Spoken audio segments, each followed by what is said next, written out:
Hello, everyone, and welcome to the 95th episode of the Sons of Kojima podcast. My name is Fred, and I am being joined by a cavalcade of cocksuckers, a menagerie of motherfuckers. First of all, Mr. Nomad. Yo, what up, you freaks and rejects? Ooh, Mr. Evil AJ 2010. Don't talk to me. Duly noted, Miss Schadenfreude. Thank you for getting that one right. But hi, everybody. We got Mr. Loophole. What's up, everyone? Mr. Torres. What up, everybody? Mr. Freddy Fast Fuck. I am eternal. The streaming extraordinaire, Mr. Magel. What's going on?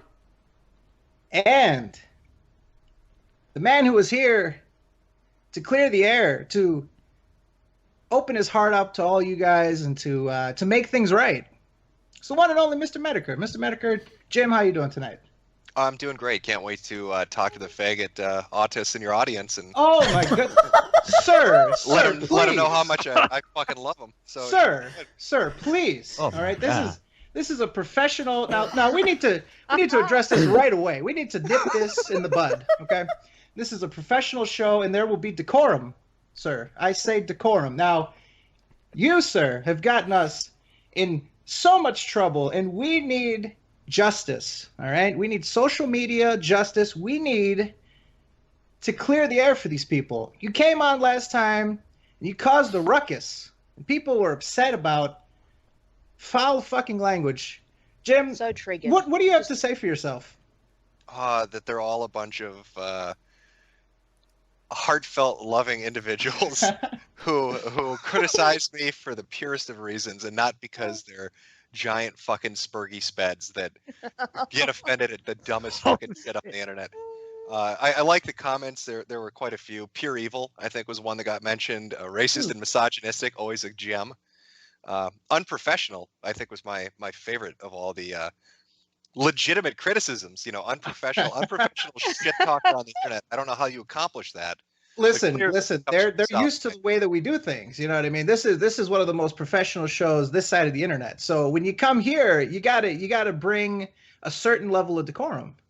A certain level of decorum. Yeah. No, I should apologize because I don't want to hurt their precious little fucking feelings. Yes. Because they'll melt away. My apology, is as follows. Of course, it's most sincere that I can muster up right now. That apology would be, go fuck yourselves. Oh no. Yeah, go fuck yourselves. Oh. Pure evil. The devil. They acted like I fucked a toddler on your stream because I Well- said a couple of jokes. Wow. You Not are still the young. devil, and the devil hunter is after you, my friend. As a matter of fact, Moogle, if you can on screen our fine Imgur gallery, we've actually got a treat for you. Oh, boy. First of all, we stole one of your own images, so we can thank you for this one. This fantastic collage that you put together a little while ago. Take us through this. You said some of this pure evil. I'm seeing horribly uncomfortable. Dark side of the internet. It's a good one too. Yeah. Well, I mean, sometimes we deal with the dark side here on this podcast, so they're not wrong. Do you guys, have you ever heard the term hole before? Hole, like a hole, like you would fall into a hole? No, like hole from like Opie and Anthony. Opie and Anthony they used to do a radio show until they kind of split up, but they had a term for certain kind of female co-host that you would find on very small or kind of Midwestern radio stations. And they called them a hole because that's where comedy went to die. Oh, And that's Oh, what good these comments God. reflect. These people, all of them, every single one of them, they're holes. Like, I like the kind of attitude they had with some of these where I can take a joke, but that was just too, come on now. But hey, be nice. They are the soccer moms of the internet.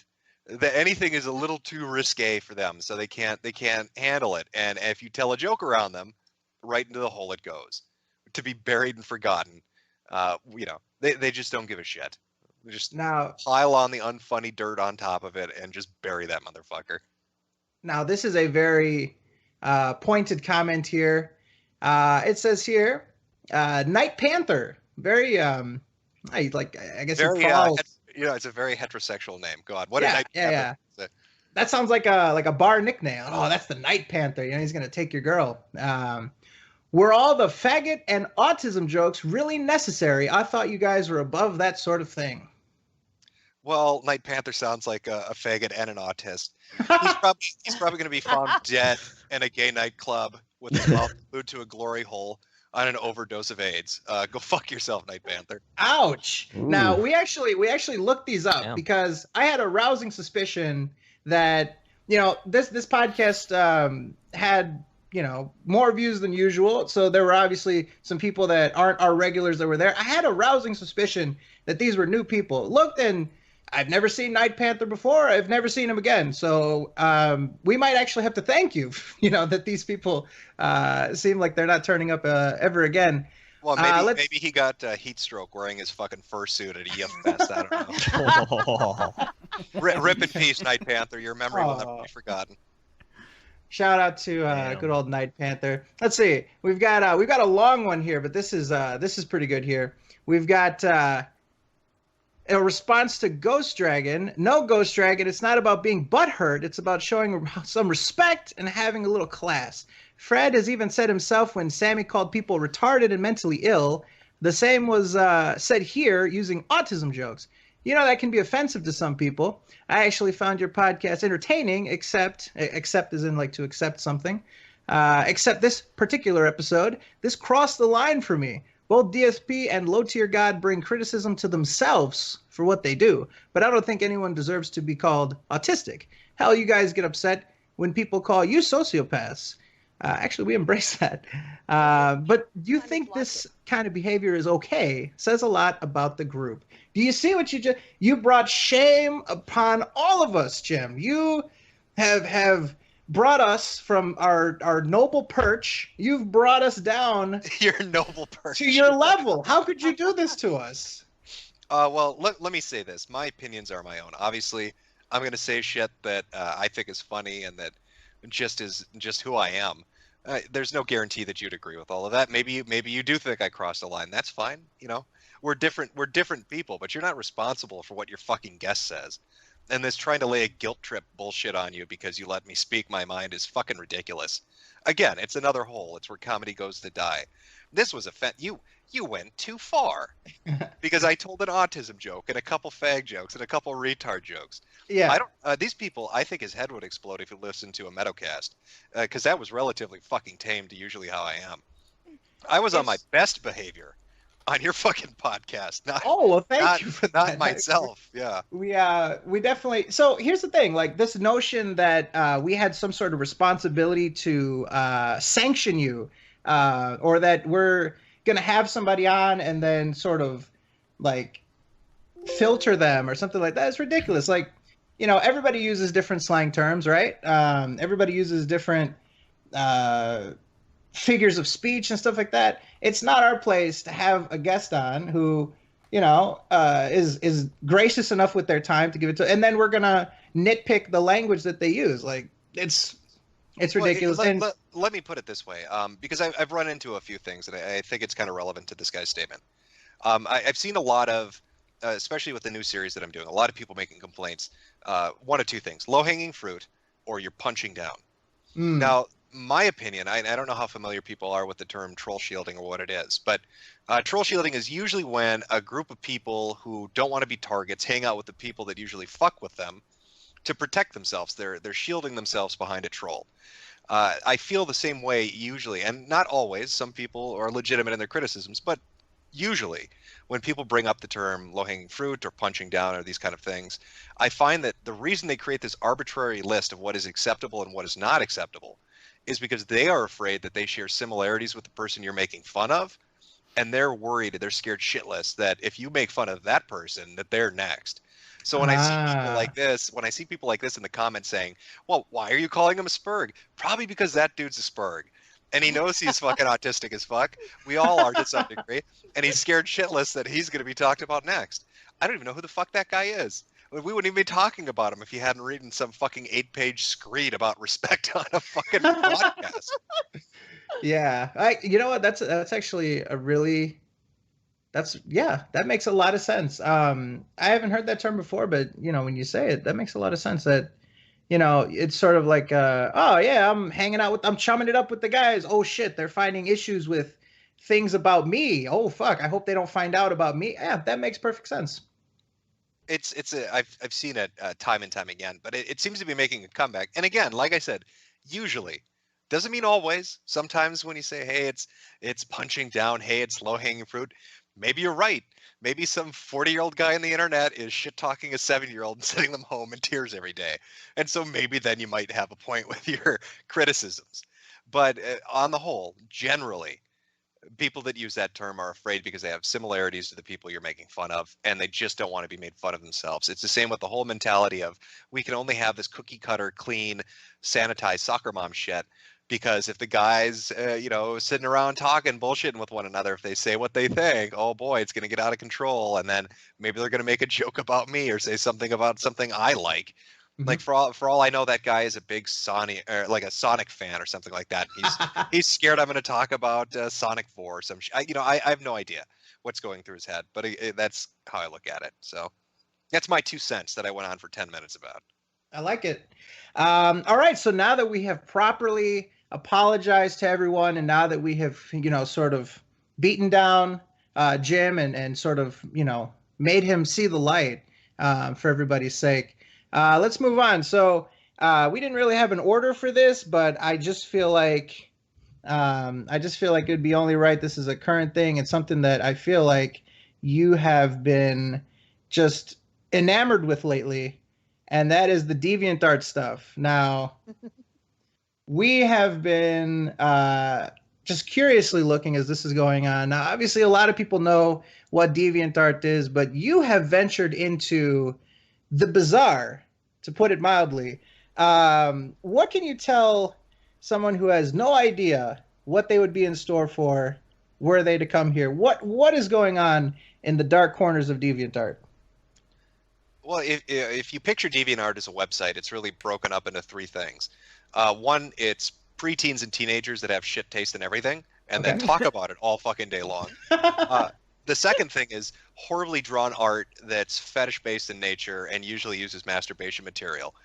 And then the third kind of key pillar of this is actually skilled artists that really have talent that get commissioned to draw horrible fucking fan art so people can jack off to it.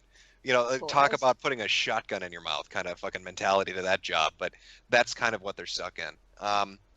The DeviantArt thing I'm having a lot of fun with. I haven't had fun like that since I started Tumblrisms, really. It feels good. It reminds me kind of the old internet. As far as like DeviantArt goes and the series concept, it's just laughing at stupid shit. I used to, when I was back on Metokur, and this is more Haberman's gig because I kind of joined late on this, but back in about 2010, 2011, there was this thing we had called DeviantArt Coalition for Quality Control.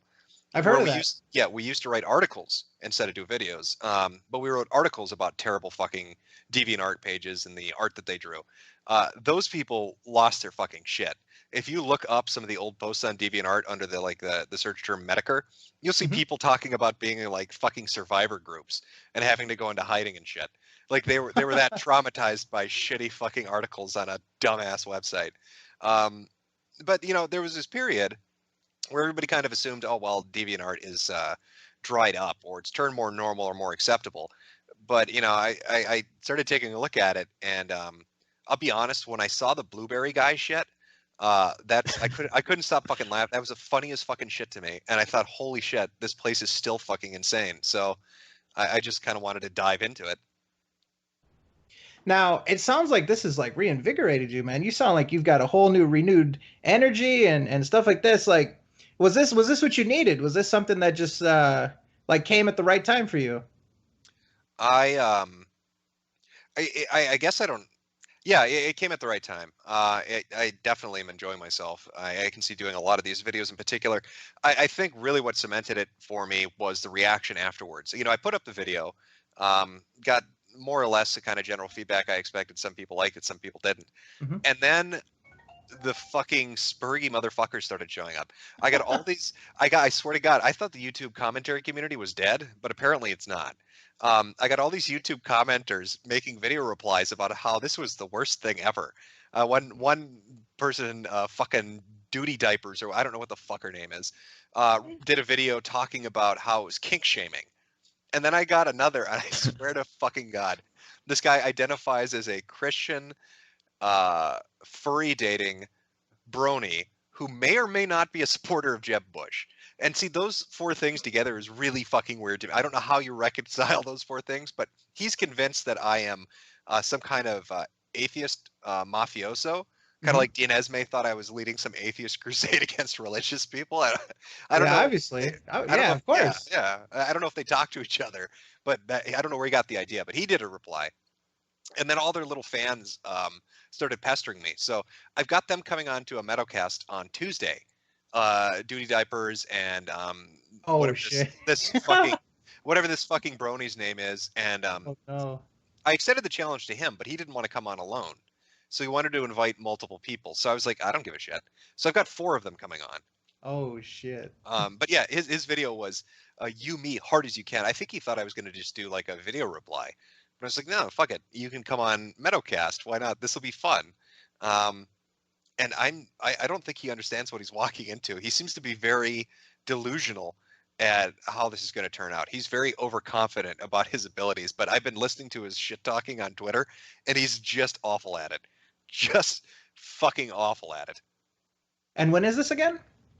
This will be on Tuesday the 6th at 7 p.m. Eastern. Oh, I can't wait for that. I'm gonna put that on my fucking calendar. Yeah, I'm fucking hyped for it. I really, really am. Yeah, it's gonna be. I'd love to talk more in detail about the particular individuals that are gonna be on it, but I wanna save that as a surprise for them. Oh no, of course. I don't think they understand how well I know them at this point. So being able to talk about just everything is going to be entertaining to me. This guy in particular, the Brony, was like, I'm doing hardcore research on you, Jim. So he wants to come in. He wants to come into the stream, and he said he was talking shit. He was like, "I'm going to disprove that SJWs exist," which I don't know. I don't know how the fuck that entered the conversation, but that's a goal he's got. So. And from what I understand, the reason he believes that is because he did a fucking Yahoo search for Illinois SJW and nothing showed up. Illinois, you better stay off my home turf, man. Yeah, I'm not making that up either. He really did that in a video. He's fucking retarded. It's going to be great. Are any of these short enough and inconsequential enough and funny enough for us to watch here real quick? Like, are there any that we can sort of do a quick hit with just to get a taste of sort of the furry fury that you've been dealing with here? Yeah, give me a second. Let me see if I can find you one. The Bronies one is like 10 minutes. It's a little bit long. I think Duty Diapers or whatever the fuck his name is. His is much shorter. So let me just try to. Because I don't want you to accidentally give away anything, or because I know you want to sort of you don't want to tip your whole hand, right? Yeah, no, most definitely. And I've got to say, like in their video in particular, the first one, not a lot of hand tipping. It's just them kind of going on a talk about why making fun of people putting bike pumps up their ass is wrong. That's what the first video was about, by the way, is inflation. These people are all upset at me because I made a joke about people putting bike pumps up their ass. So, you fucking make of that what you will. I don't know, that speaks more about them than it does about me. But this person has described their grudge against me as a war and said that they need to teach me a lesson. Oh, no. So I'm going to put the, I'll give you guys a link here to the video. Okay. You tell me if you think that's too long. It's about 7 minutes, I believe. We can do that. Yeah, we can do that. Okay. Let's see. Let me do the watch. Let me rig up the watch together. Give me just a second here. Sure. But all right, so we got this. Let me throw this in here. Now, I don't think they'll. To be honest, I don't think they're even going to find this unless they search for you. Okay, Jesus. Let me give you guys the link, Oh And, no, I want them to find this. I want them to know that I'm shit talking them right now. So when they come into that fucking stream on Tuesday, they bring their A game, because this fucking Spurg, he is so terrible at shit talking. I really hope his 2 mystery friends can do the job for him, because he's in fucking trouble. Now I love how he put SFW edition in parentheses, and then next to it he has Mr. Metokur in brackets. That's very professional. You have to understand, you've upset this person so much that they had to put your name in brackets. Oh That's yeah, next level shit.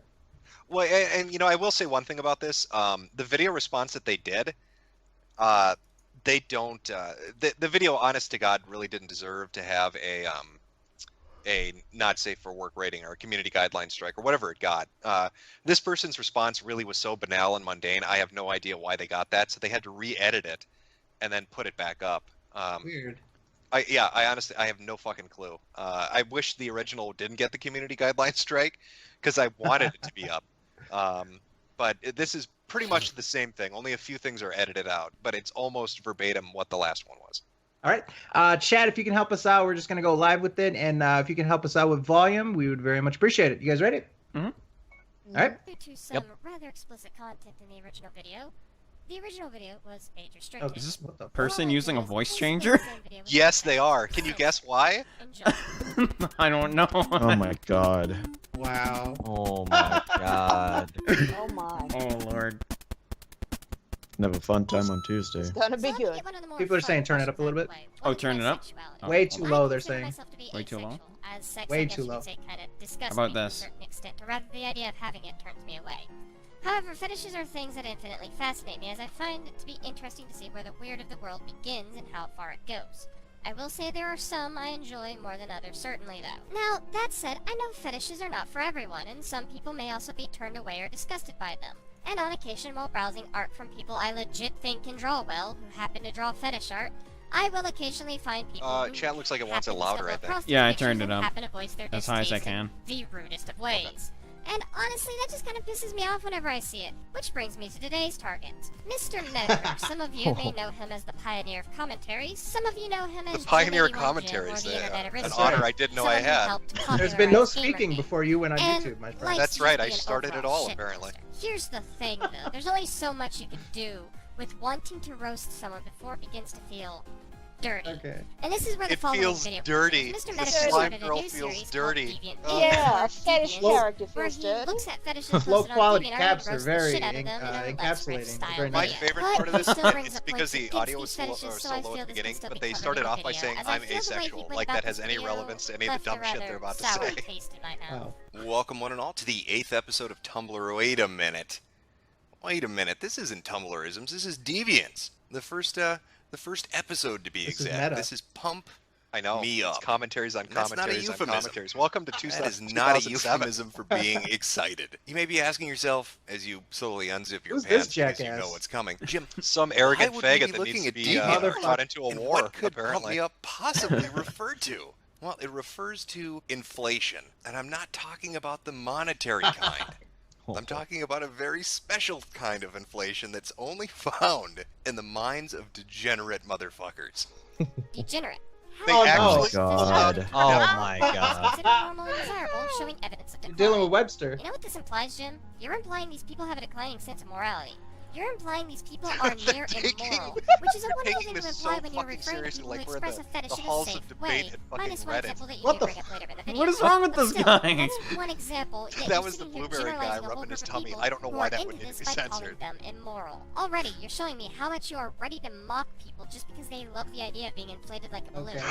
If you were to go on Yes, I am Just willing to do mock a them. search. This You person would sounds get like they're full of helium. They're inflated. 139,008 results for inflation, along with the knowledge that God is dead. Actually, with the safe filter on, you just get under 100,000 results. But let's That's increase still the a numbers lot. and make it seem like it's a huge, horrifying thing. When we started the Also, video, I Jim, told you're people asking to your viewers turn to go out of their your way to do content this. filter You're off, asking them to and go that is the and result you search get for with this the stuff. content A normal filter browser off. of DeviantArt will more than likely see this kind of stuff It on doesn't their help his screen. argument Not at all. inflation.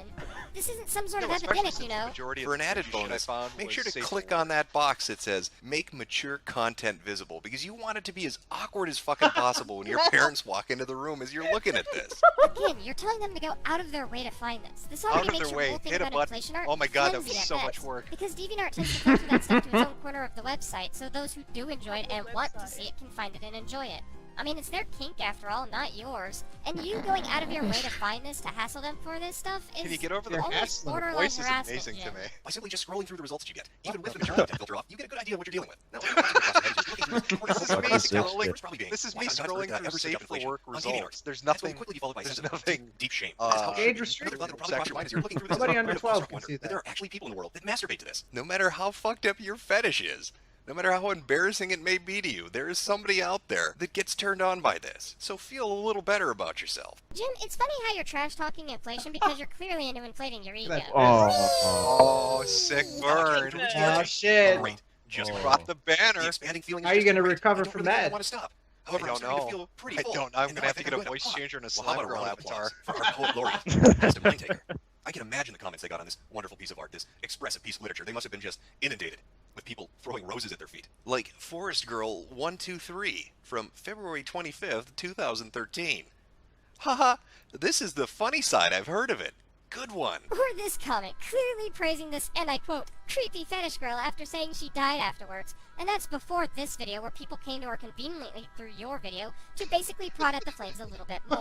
Yeah, there's people praising the poem, but that's mainly because those What people the are fuck? into that kink and went out of the way to She's find being people pet. who share that kink. Simply put, they went to find like-minded people that share an yeah, interest with she, them. I mean, would it be he wrong for a bunch believes of that I, sports fans to started a lynch congregate mob. together and talk about sports? Would it be wrong for two people who Where the think fuck is this blondes are bitch hot from? to get It's together creepy. and talk about blonde chicks? Well, I mean, I guess so, because that's A normal, slime huh, pit? Jim? I don't know. Do you I think don't know that the Yoshi origin. gets embarrassed when he poos out eggs in front of Mario? Sorry if that offends anyone, but I thought it was a funny thing. Haha. Why would someone asking about Yoshi laying eggs offend anyone, first of all? Second, I love that this they is don't a get fictional that story that's. that's meant to be a little silly. It's I just obviously love meant they for the don't sake of understand where humor. that comes from. If it wasn't, they'd Yeah. actually go out of their way to talk about popping. Gee, for a video that wants to focus on riffing, you are sure taking this whole fetish seriously. Try again. Dude, I mean, just look I at don't know what the picture. joke there Title, was. Movie picture, character I don't know what the sick bird Reason behind her was. giant tummy that makes her look pregnant? Well, you see, she's a young witch that lives inside of a gingerbread mansion. Not a house, a mansion. She lures foolish and usually bratty, never innocent or good travelers into a home to fatten them up, and then turns them into food to eat. Of course, as you can see, that's sort of taken a toll on her figure. What's Her up with bells the grow so fast big for so long forwarding? now, she's actually beginning to even feel like that too. I also wanted to take a shot at drawing Tried her to around the condense sun, the because video, it's I really think. Now, I'm not an art critic, but maybe some of my viewers are. If you would be so inclined to visit Master Mindtaker's page and take a look at Moonbeam here, maybe you could leave a comment telling them how good it looks. I'm sure they would enjoy the positive feedback from you. Fuck you. You are actively inflation because I don't like it. This isn't a term I throw around lightly, but you are starting a lynch mob. A lynch mob. Seeing a person I out said- telling I people said how go- this person's I said if you age, have and artistic from what I ability, can tell, it go hasn't leave them quite a gotten out of comment. hand They'd yet, like but the fact that positive you are feedback. even That's a lynch mob. suggesting such You know, a that thing artist is had a legit the comment up on scummiest the thing picture that I've that heard said, in a please while. tell me how If this you wanted looks. to Is riff it on any the art, good? that's one thing, but I cannot sit here and enjoy someone who is advocating for cyber harassment. Oh my And god. that's all the rest of this video is. Just going page to poke at people and tell his viewers to check these people out in a very snarky, sarcastic manner. That really tells me he just wants to start some flames on DeviantArt. I don't wish to know what the future holds for these people, just staying to themselves and not hurting a fly, only to get people coming to their page to get kicked in the balls because some guy with 83,000 plus subscribers didn't like Just the go subject back matter and of their shove art. a fucking It's bike like if they pump were up legit your doing ass some awful things on already. DeviantArt, sure, call them out. There are people That might who be why the legit voice is so need high. calling She out.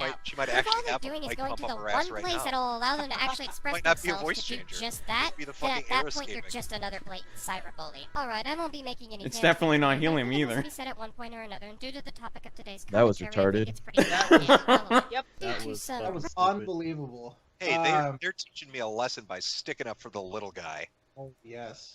You know, my horrible lynch mob mentality of just going out of my way to leave public comments on public profiles that people ask for is just the cruelest thing you can do.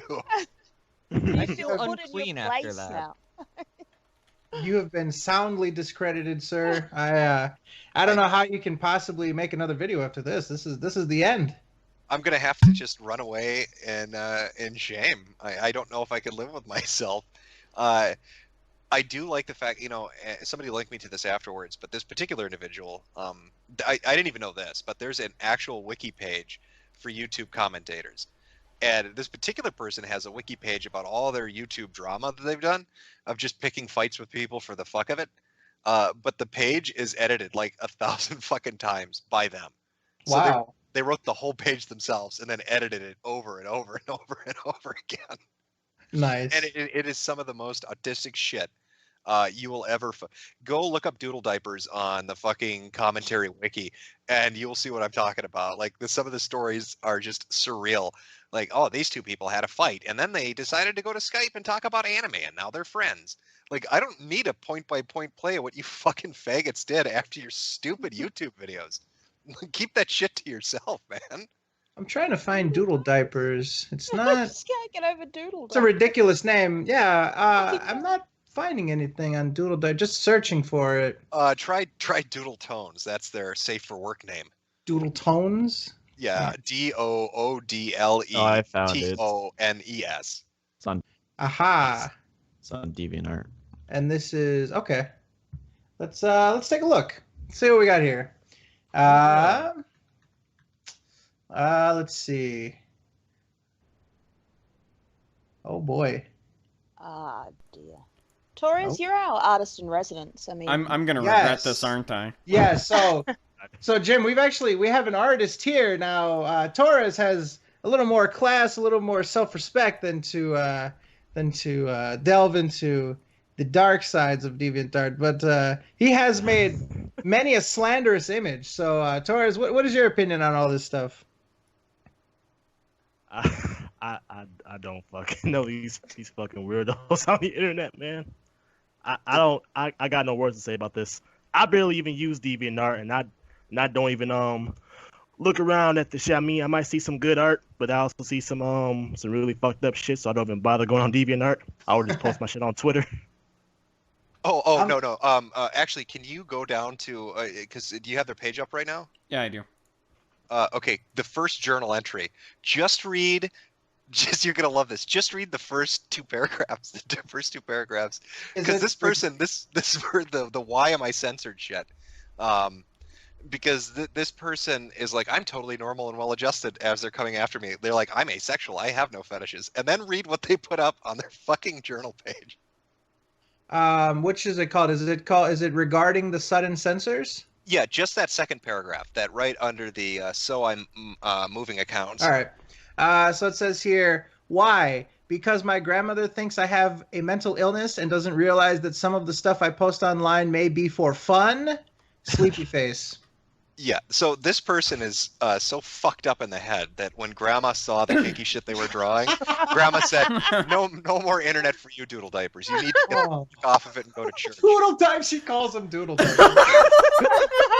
Oh my fucking god! Who the fuck calls himself doodle diapers? Can you imagine This guy does? fuck it. Can you imagine her perspective of like, she's seen it all. She's been here.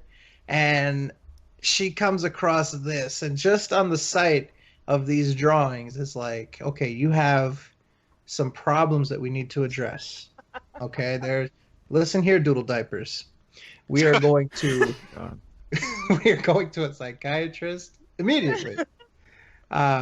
Man, oh man. I want you to imagine the kind of fucked up shit Doodle Diapers would have had to have drawn for grandmother to be like, we need to get a fucking priest for an exorcist. Like, what kind of shit was this person putting up on this DeviantArt that they not only had to purge it, but then secretly move to another account? That's what they talk about later. They're like, I'm going to a new account, but I'm not telling anybody. It's a secret. She saw it and immediately did a cross across her body. This can't be my offspring's offspring. I don't know what the fuck is going on here. Wow. The thing, she's lived through the war. She's seen some shit, and this stuff. This was the turning point. This was there's no hope left. My poor fucking grandchild is going to grow up to be some crazy person on the street wearing diapers. That's what I thought.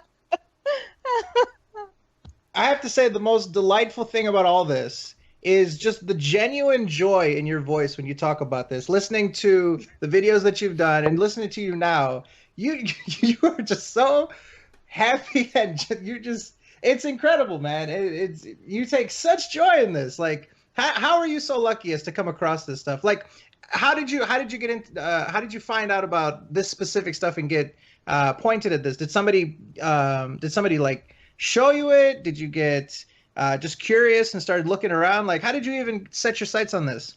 So a friend of mine, Nervatel, had a playlist up on YouTube of all the old Metokur shows that they used to do. They had one called Furry Pandemonium, and I liked the opening to it, which is basically what you see in the Deviants videos that I do now.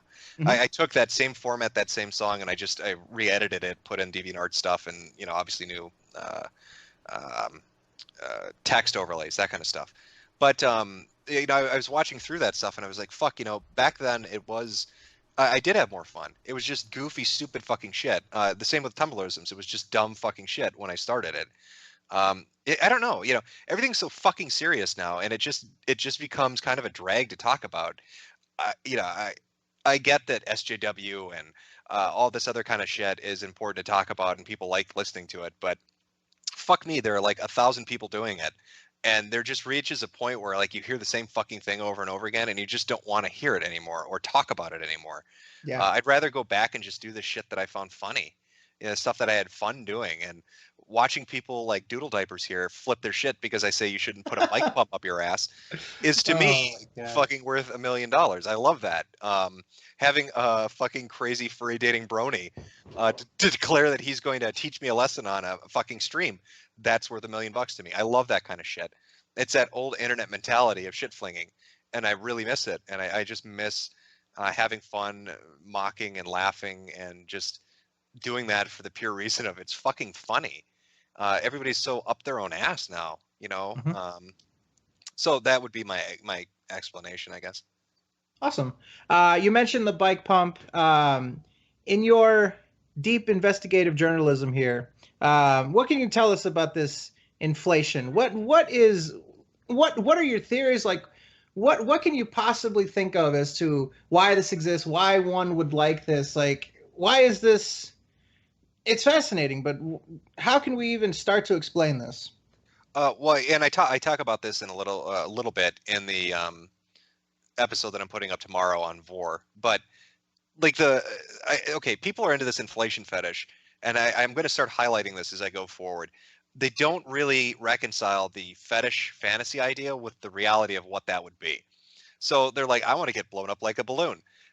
There's this story, and it's true, out of China, about this 15-year-old boy who worked part-time at an auto repair shop. And two of the guys there, for whatever reason, they hated him. They thought they were funny. Stuck a pneumatic air gun up his ass and turned it on full blast. He got hit so hard with the air. This is what happens now if you really inflate a human being. His teeth got knocked out. His tongue got torn apart because I have no idea. The only thing I can imagine is the air went through him so fast and so hard that it fucked his mouth up. Oh God! But when the doctors got him to the ER, his all his organs, his stomach were so tense and so full of gases and air that they had to immediately cut him open to release the pressure. Otherwise, he would have died. He went into a coma for 8 fucking days. So when somebody really does inflation in real life, they end up in a fucking coma with busted teeth and torn apart guts, and that kid's still fucked up. Fuck. So as far as like the fetish itself, I have no idea why they get off on that. I don't understand what the appeal is. Maybe it's like, I know people are into like that giantess shit where it's like some 40-story tall fucking anime figure stomping around a city. Maybe it's something similar. Maybe they like the idea of being dominated by something more powerful. So I have no fucking clue. I'm not a psychologist. Weird. All I know is it's funny shit to look at. That, of all the stuff that you've been posting, I saw like the airplanes, and stuff like that. But the inflation thing is that's the weirdest one. And like there are things that happen in like, I don't want to say like internet culture, but just like they do memes of like Overwatch, for example. There's like memes of making one of the characters super fat and stuff like that. But it's different from inflation. This inflation thing is such a, I don't know. Do I dare call it a deviation? Is this deviant? Is this socially deviant? God, dude, I look at it and it just looks. I don't know. It's mind-boggling. It's funny, is what it is.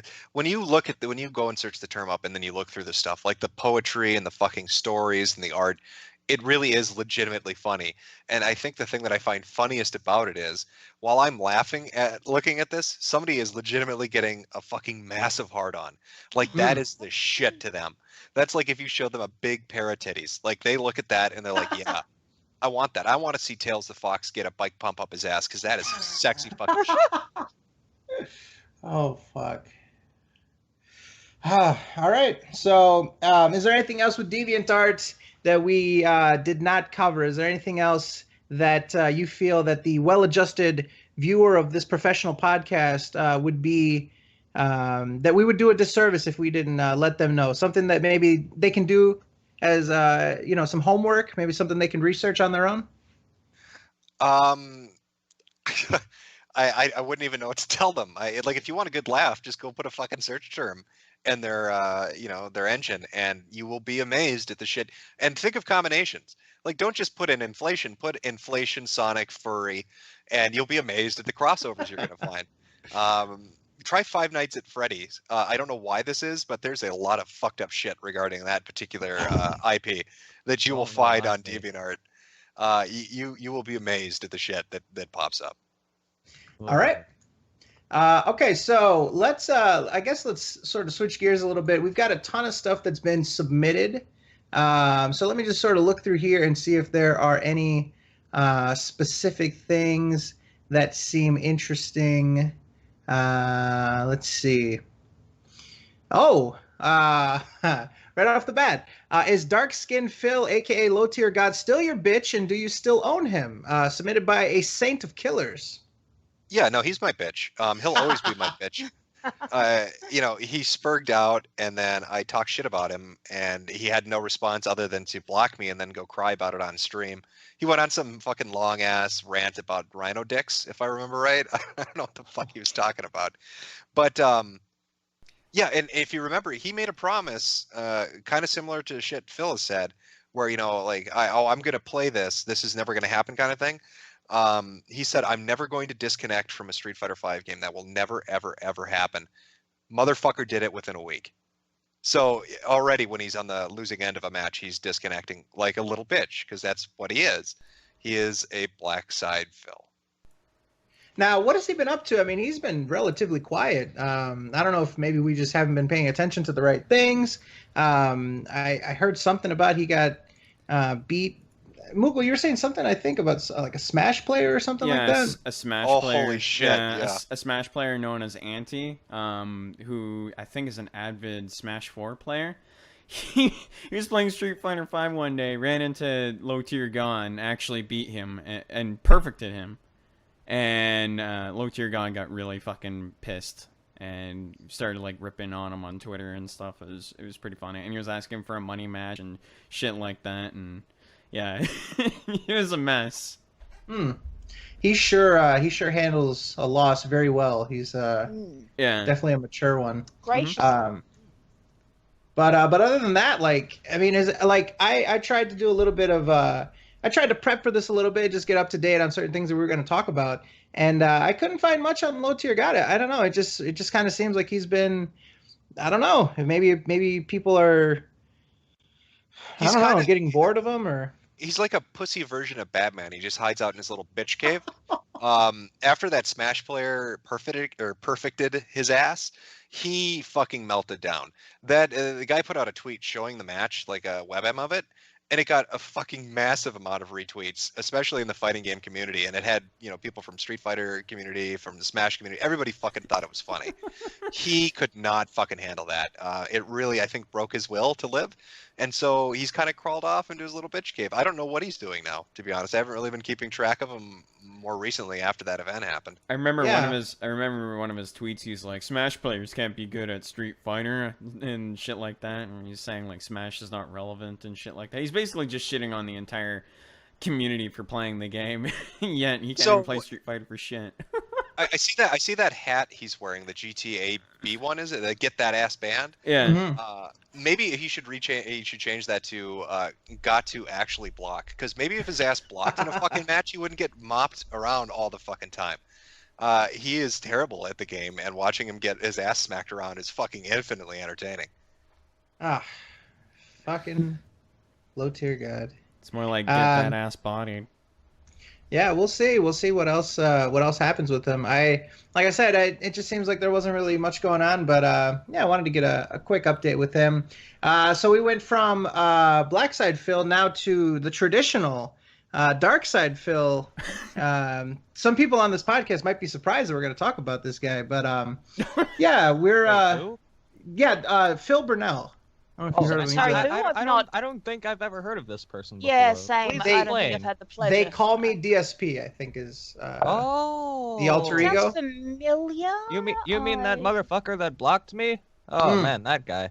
He's the one that does block, apparently. A lot has happened. Up on stream? Well, there you go. You blew my segue there. Jim, a lot has gone on since you've been on, and one of the things that I would love to get your take on is the accidental public masturbatorial practices of one Phil Burnell. I just need to know. It's going to make my life complete to get your take on this.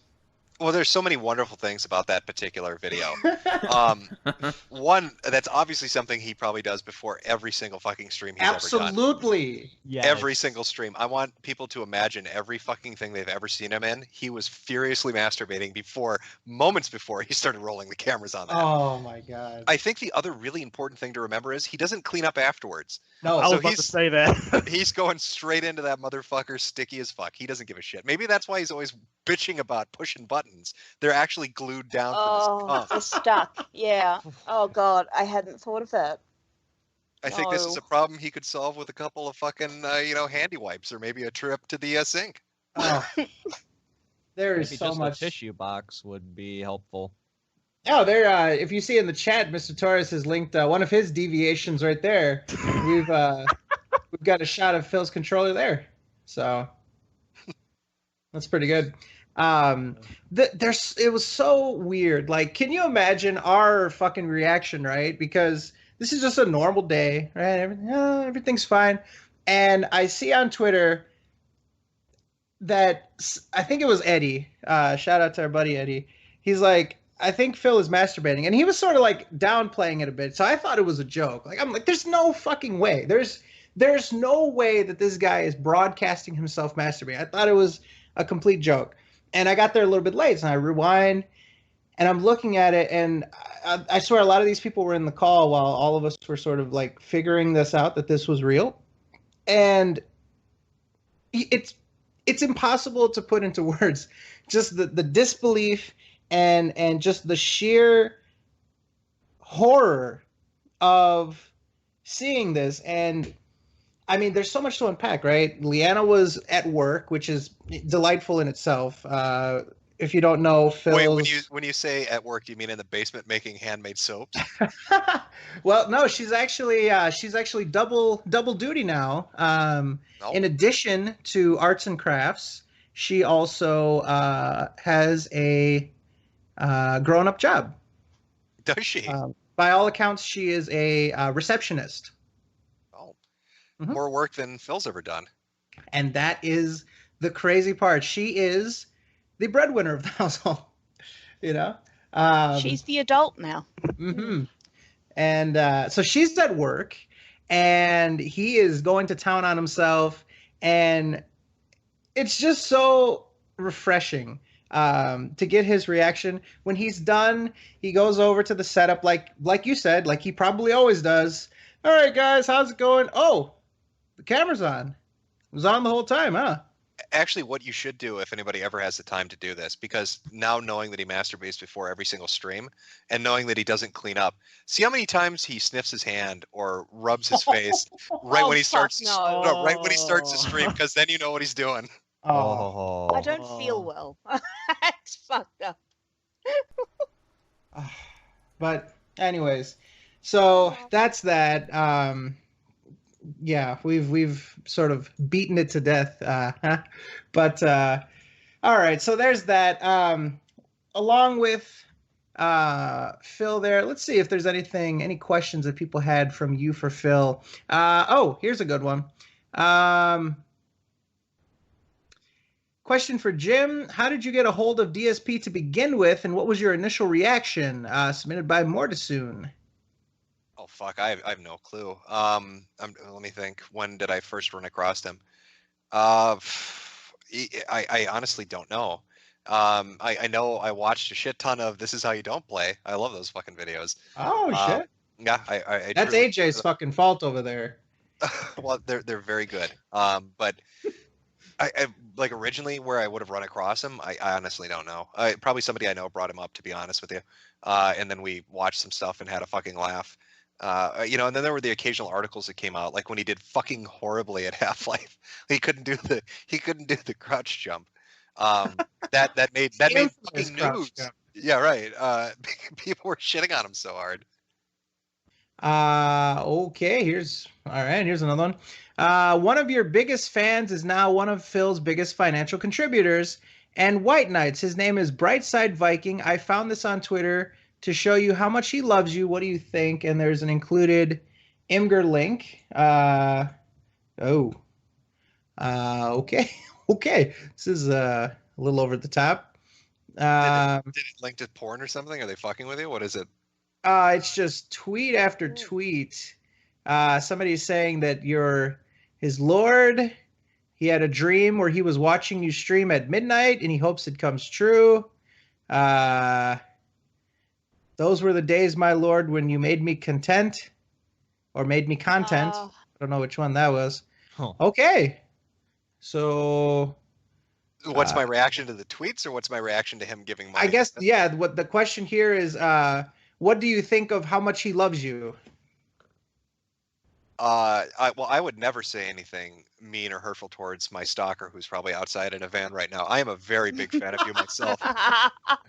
Just so you know, the doors are locked and the alarms are armed. Hopefully you're armed as well. Yeah, that's right. I've got 5 shotguns in this place, and I got a trigger finger too. What can I say? I just go crazy. There's a knock at the door. Buckshot. You got to get the slugs. They go right through the door. But no, that's fine. He's probably fucking around. I'm gonna guess. It's obviously, hyperbole. But as far as him giving money to Darkseid, is there a purpose? Is he a legitimate fan, or is he trying to get him to dance? Here's the deal with this guy. His name is Brightside Viking. I think he's actually probably here now. He was once a detractor, I think, and he then, because of videos of ours, he apparently was like, oh, he's not so bad after all. And then he became a big-time supporter. Actually, I don't know if you knew that Phil played Sonic 06 as a Patreon reward, but Mr. Brightside Viking actually pitched in around $200 last minute to get that thing up and running. So he sort of saved the day. So we all owe a big... Didn't Phil... But I could have sworn Phil already played Sonic 06, didn't he? This was, what, a month ago, 2 months ago, they played Sonic 06? No, I mean way back. I don't think so. Oh, no, he didn't. Oh, okay. It must have been some other game then. So how much did he make to play that fucking game? $1,250. That is fucking insane. Of the 1,200, okay, so you got $1,250. He beat the game? Yes, he did. He actually beat the game. Wow. To his credit, he went from beginning to end. But just to sort of be clear, though, this was a very down month for him, and this Sonic 06 was actually bringing in views for him. This was actually one of the more lucrative playthroughs that he did, even without the Patreon angle. So if he were just to have picked up this game and started playing it, it would have been one of the most successful games that he would have played for the entire month. So I don't think that this was exactly an altruistic thing. This was more, okay, well, I started it and it looks like people are watching it and it looks like this is actually panning out to be a boon for me. So let's continue on with it. So... Okay, I've got to ask this too, because I don't think I've ever asked this. Has anybody tried just fucking with Phil for the fun of it and undercutting his prices? Like if Phil says, I'll play Sonic 06 for $1,250, has somebody like counter offered that and said, I'll do it for $1,100, to see if you can walk him down on the price to get him to do a game for $150 or something? Oh, that's pretty good. See, that's the thing though. His fans, they want that fucking Phil. They want that special sauce. You know what I mean? Like, Oh, I'm sorry. phrasing. I'm sorry. I'm sure that Moogle could play the hell out of some Sonic 06 for us and give some enlightening commentary on, the history of Sonic and stuff like that. But they want that fucking. I hate playing Sonic games though. It was a joke, but I'm just saying they want that fucking fill. You know what I mean? They need to have their fill, literally and figuratively. That's just what they will settle for, nothing less. Whatever happened to who was the guy that gave him a lot of money before? Chameleon something or KG? K Galleon. Yeah, K Galleon.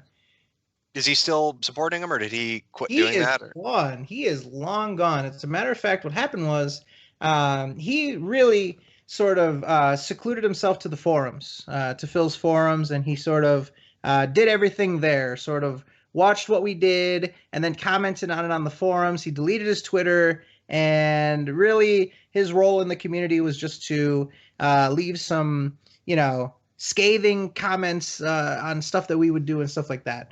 Eventually, he started getting into it with other members of the forums, and eventually it came to the point where people were calling him out on his shit. He felt as though he lost the support of the community and was like, well, fuck it. I'm fighting this battle for so long, and now all you guys turn on me, so fuck it. I'm gone. He actually did get banned for something and then unbanned right away because of his Patreon status. He also took the whole Project 7 cancellation thing very, very hard. He actually spoke out about that. And ever since then, his activity just is gone. He, as some people in the chat pointed out, he sort of popped up a couple times here or there. But for the most part, yeah, he at least claims to have moved on. Now, how is Phil? Okay, because I this is my understanding. He really relies on Patreon, and then he really relies on ad revenue. How is he dealing with the demonetization thing? Is he getting touched by that? Is he getting fucked with that? We don't know yet. You're talking about the new, they're calling it the new notification system, but you're talking about the sort of ad-friendly stuff, right? Yeah. I'm talking. That, by the way, feels like bullshit to me. Maybe they had an algorithm or a system in place that was secretly done for a couple of months to maybe a year, and then they went public with it. But I guarantee you the tenacity of it and the scope of it is much, much larger now. A lot of people are complaining about getting hit for really obscure and bizarre reasons and having their shit delisted and demonetized. So I guess I'm curious, like, if his ad revenue goes from YouTube, is he fucked? Like, can he survive just on Patreon? Because he's got doesn't he have a mortgage payment and a car payment and there's health no way. insurance? So he's got 2 mortgages. He still has his condo in Connecticut. He didn't actually get rid of that before he moved to Washington, and now his aunt is living there and just kicking him a little bit of money. Let's see. So he's got his car payment. He doesn't really own anything. He's paying the house. He's paying the car. They have a pretty cushy lifestyle with the way that they do stuff. He's in massive debt, he claims. Number 1, from the move and furnishing the house. But number 2, he claims that because of some false copyright strikes that he had on his channel, he wasn't showing up in search results, and he fell into such a debt that he had to start taking out loans just to pay his bills. This was last August, like a year ago. Wait, that's loans in addition to the ad revenue and Patreon money, or is that when he didn't have a Patreon? No, he had his Patreon at this point. He claims that his YouTube took such a hit because of some copyright strikes that both YouTube and Patreon weren't able to add up for him to be able to pay his bills, and he went into even further debt by taking out loans. That's his version. That's the best. Here's the thing: you can't just walk into a bank and say, "Hey, give me money." Like, he had to have put up collateral or have a cosigner. So did he fucking leverage his house for this shit? Well, from what we know, his parents are pretty generous. He always talks about how they help him. He actually, you'd love this. He actually had his parents travel across the country from Connecticut to Washington, and his father painted Leanna's quote-unquote office, her playroom, and they did a bunch of home improvement around his house for him while he played video games. God, how depressing is that? You go out to your son's house and you know, you meet her and you're like, yeah, let's tidy the place up, let's make it look good. And he's like, no, I can't. I've got to stream Sonic 06. Here's a paint bucket. Get to work. Oh man, our buddy Online Combo actually did a really funny video. He did it like an infomercial where he's like, "Oh, just get your parents to do it." Yeah, he got real defensive over it because what happened was Leanna sort of spilled the beans. And I'm sorry, I'm talking a lot. I know the other people in the panel are here. Leanna sort of spilled the beans on Twitter and basically acknowledged the fact that Phil's dad is going to be the one painting the room. I guess he caught wind of this, and he then sort of went on Twitter. Is like, no, actually, he's going to teach me how to paint it, and I'm going to paint it. You know, there's a lot of holes in the wall, and he has to patch those up, and we have to figure out if we're going to. What the fuck is he talking about? You spackle the fucking holes, you sand it down until it's smooth, you put the paint on the brush, and you go up and down. It's not that fucking I difficult. was going to say, remembering this man is 35 years old. Oh my god! Daddy, teach me how to paint at 35. I fucking hate painting, but I've known how to do it since I was fucking a little kid. Like it's the simplest thing in the world. I don't know what you're talking about. I'm pretty sure that he learned how to paint the walls a long time ago. He definitely was painting the ceiling on that pre-stream. No shit. But yeah, so anyways, all that is to say, the anecdote is to say that he, his parents are very generous. By all accounts, they have bought several different things around the house. They bought art when they showed up and sort of gave him some paintings and some. They bought him like a bunch of. It's funny. He did a garage tour, and they got him like a garden hose and like I don't even know how to explain it. Like garage staples, if you can, if you get what I mean, like cleaners and. Just so they bought him a bunch of shit he's never going to use, basically. Adults, that was our first. It's the kind of stuff he's going to walk over to a neighbor that's actually a man and be like, how do I operate that? What is that? What is that called? It's a broom, Phil. What does a broom do? It's the stuff that makes it look like you're an adult and you have your shit together. Yeah. People come over like, hey, can I borrow that? And he's like, I don't know what it is, but there's a pile of shit over there. Daddy bought me. Go ahead. He probably shows it off. Like he probably shows it off to people. Like, and here's my garage. And look at this cabinet. Look, I got my. Look at that. I'm ready to go whenever. But all of it is unopened. And no. I stocked up. That's what it is. They kitted him out as a functional adult. When we know that he's not touching that shit. He probably thinks something like a Menards is a fucking competitor to McDonald's. Like he's out of the loop when it comes to fucking going to stores that would sell, shit you need for your yard or for your fucking garage or for car maintenance or just fixing shit here and there. Now I'm kind of wondering, like, it must have been, he must have really not had any of the basics, huh? His parents were probably like, holy shit, he's going to die. We need to make sure we've got basic adult shit in that house. So he can survive. So, Mr. Metokur, did you hear about Phil and his verified Twitter account? I've heard that he is very proud of getting a little blue check mark. Yeah, I've never understood the appeal of it's a fucking check mark. It means nothing, but for some reason, a lot of people think it's hot shit. Didn't they open up applications? Can anybody do that now? Yes, there are people with 200 followers that can get a blue check mark right by their name. So it means nothing then? Absolutely, it means jack shit. Okay, because didn't he do like a fucking half-hour video thanking everyone? Yes, he did. Oh, no, he was thanking himself for that. Didn't he use like half that video to talk shit about the detractors as well?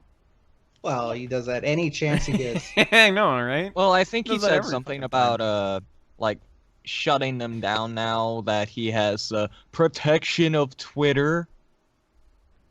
Well, if anybody can do that and get a blue check mark, couldn't you just make a name that's really similar to his, get it check marked, and then laugh at him? Well, no, it's creepy what they do. I actually looked at it because a bunch of people were joking around with me like, oh, Fred, you should get verified too. Like, you actually have to so you have to have a confirmed phone number, whatever. The creepy part, you have to send them a copy of either your passport or your driver's license. You have to show them like valid ID. So how are they ever going to know that's true? Couldn't you just fucking download a picture of somebody else's ID and send it to them? They're going to know that you're not Joe, fucking no name from Dakota. Like, how are they going to ever verify that? I feel like it's possible. I mean, I don't know how serious this is, but like if you send them your driver's license, they can probably look up like your driver's license number or something and see if it's legit, right? But again, I don't know how serious it is. Well, no, it's not serious. It's a fucking social media site. It's not the fucking FBI. Like, you could make up a fictitious fucking driver's license of just random fucking letters and numbers. They're probably so goddamn stupid they wouldn't look it up. As long as they've got a piece of paper in a filing cabinet somewhere, they're happy. I just feel like them even asking for it though is I don't know. It might just be a way to scare people off from it. Yeah, I don't know for sure. Of course that's creepy. If Facebook wants fucking phone numbers, Twitter wants fucking ID, YouTube wants to know what color your eyes are. Like, it's weird fucking shit that's more and more and more and more intrusive. Like, you can't just have a random fucking account now. If you want to sign up for, is it Yahoo? You've got to jump through all these loops. Like, Gmail's the only one that's scaled back a little bit. They used to demand that you give them a phone number. Now they don't anymore for some reason. YouTube will though. Gmail you can make accounts, but YouTube you can't for some reason. That's where they draw the line. YouTube you need a verified phone number, and they even prevent you. Like, you can't put in like a Google Voice number or like some sort of an online number, a Skype number. It's weird. Yeah, it's really weird how they crack down on that. Well, there's a list. I can't remember the website, but there's a list of cell phone numbers that are up that you can use, and then they just update it for like all the verification codes that come through. Because I used to use it when I'd make, alternate emails, and I didn't, they wouldn't take like 10-minute mail or something like that. So I needed a Gmail. I'd go use that, set up the email, register an account, and then never use the email again, and didn't care about the number associated with it because it meant nothing. Gotcha. Okay. Didn't know that. We learn something new every day. Every day. For that one. Yeah, there's shit out there that it's amazing if you can find it. But yeah, so I don't know. I assume I had to get a drink of water real quick. I assume you guys are talking about the Twitter verification. Yep. So yeah, this is something we were going to cover with Phil, and that's basically his attitude. Did you guys cover that already? Like his attitude as he's just going to take people down left and right now. In depth. Yeah. Wait, does he think it gives him authority? Yes. Yes, he thinks so. This is his words. His words are number one, and I think this is the reasonable one, that impersonator accounts are going to be easier to shut down. Okay, fine. If you're verified and somebody puts, they call me DSP with 2 capital I's instead of 2 L's, and yeah, sure, whatever. But he thinks that because he has the check mark, that there is a specialized team of people that are going to receive his complaints and act on them with a certain fervor. Like if somebody says something nasty about him, if he also uses the example like, if I see a Twitter account and it's just full of negative shit about me and slander and stuff, I'm gonna, I can report it and they better watch their asses and that kind of shit. Oh, okay. Well, first off, he's a retard. Back in the day, I used to fuck with. You know who Pete Hines is? Is that the Bethesda guy? Yeah, he like the VP of PR. Oh, the douchey guy. Yeah. Yeah. So I think it was when Skyrim came out on PS3, there was a really bad memory leak issue and save file wipe that kept happening. Yes. So I made a Twitter account that was basically like one letter off from Pete Hines. And what I would do was I'd wait for people to ask him a question, and then I would reply. And I would tell them things like, maybe try not being poor and getting a decent PC. Or, somebody was like, somebody's like, when's the new DLC coming out? And I'd be like, when you're not a faggot. So Jesus. And I did that for like a couple of weeks. He couldn't get that account shut down. I just kept doing it. It got so bad that Beth Blog, their fucking professional outlet or whatever, the thing that they put announcements up, talked about it. No shit. And then they put out a press release on you? Yeah. There were a couple news stories back in the day. You might still be able to find it. Man. That's good. It was like, I think it's DC Deacon, and I switched around the E and the A. But once Beth Blog did that, I impersonated Beth Blog and just did that again for another 2 weeks. Oh no.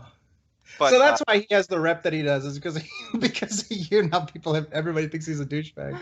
Oh, people were so angry, and that was the best thing because they'd get angry at me, but then they would tweet the right name. So I'd give them a response calling him a faggot, and then they just scream at him like, "How fucking dare you call me that?" That's ruthless, man. I love it. That's shit. You are the one and only, man. That's incredible. Oh man, but yeah. Anyways, so that's Phil's angle on that one, and that's sort of I guess that's sort of we did our due diligence on that one. Phil feels as though his verified status is going to give him a direct line to Twitter, so that he can shut down people who cross the line when it comes to negative shit about him. I don't know. Realistically speaking, I feel like there is a possibility that, you know, people that tweet directly at him and you know, completely, you know, just, you know, like if somebody just keeps tweeting at him like, you're a fucking faggot, fuck you, I hope you die, I hope you get AIDS and stuff like that, maybe, but that's not, someone that's doing that is already running the risk of, you know, getting in trouble, even if they didn't do it to a verified account. So I don't really think it's going to have that much impact. I know some people, you know, from our community on Twitter were a little bit worried. And it's just because there's a lot of unknown about it, you know. Another thing that was really interesting was sort of, there was a response to this whole verification thing. So within the last few days, around the time that Phil got verified, he was part of a wave of a bunch of accounts getting verified at the same time. And this sort of, I mean, if you think about it like a stock market, right, this very much devalued, now if you think about it like currency, this basically devalued what it means to be verified. Like, okay, everybody has it now, it's in circulation, well, it's not really worth as much. Yeah, so that's interesting. There's been a little bit of, you know, drama. Obviously, everybody's favorite person in the world, PewDiePie, said something about it. It's whatever. He claims that he voluntarily removed his own verification because it caused him a bunch of headaches or whatever else like that. Yeah, I saw his video on it where he was mocking basically everybody on Twitter for giving a shit about a fucking blue check mark. Yeah. I've noticed PewDiePie has become, well, you know, I guess it isn't become, because if you watch his really, like his first videos, that he's kind of gone back to what he was. So he seems to have a more playful sense of humor, I guess, when it comes to mocking shit, which Yeah. I think is funnier personally. But he's right Yeah. though. Who gives a shit about a blue check mark? It's fucking stupid.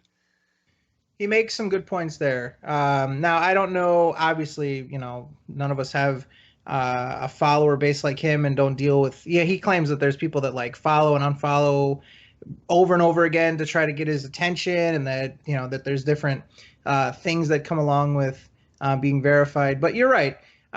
He makes a good point when it comes to the value of the check mark. And, you know, ever since, so the reason that I even knew about this, I saw like an article, I think it was like Gizmodo or something. They ran an article like a month or two ago that Twitter was going to open up verification to anybody, that it wasn't just like a we'll find you kind of thing. It's like you could ask Twitter to be verified. And at that point, it's like, okay, then it just seems like, you know, Joey Bananas is going to fucking have, you know, a check mark, and, you know, so it really doesn't, it doesn't have a value anymore, really. I think it's symptomatic of Twitter kind of going downhill. Like, it's just a lot of the policy changes in the directions of the company. I know they got rid of a lot of porn accounts. They got rid of a lot of just different types of accounts. And I think that them doing this verification thing for anybody can do it kind of shit is like a desperate attempt to keep the user base placated, to keep them kind of comfortable in using the site. They don't really have any more gifts to give out, though. You know what I mean? Yeah. They keep kind of shitting on everybody and saying, well, you can only say this, you can only do this, you can only tweet this.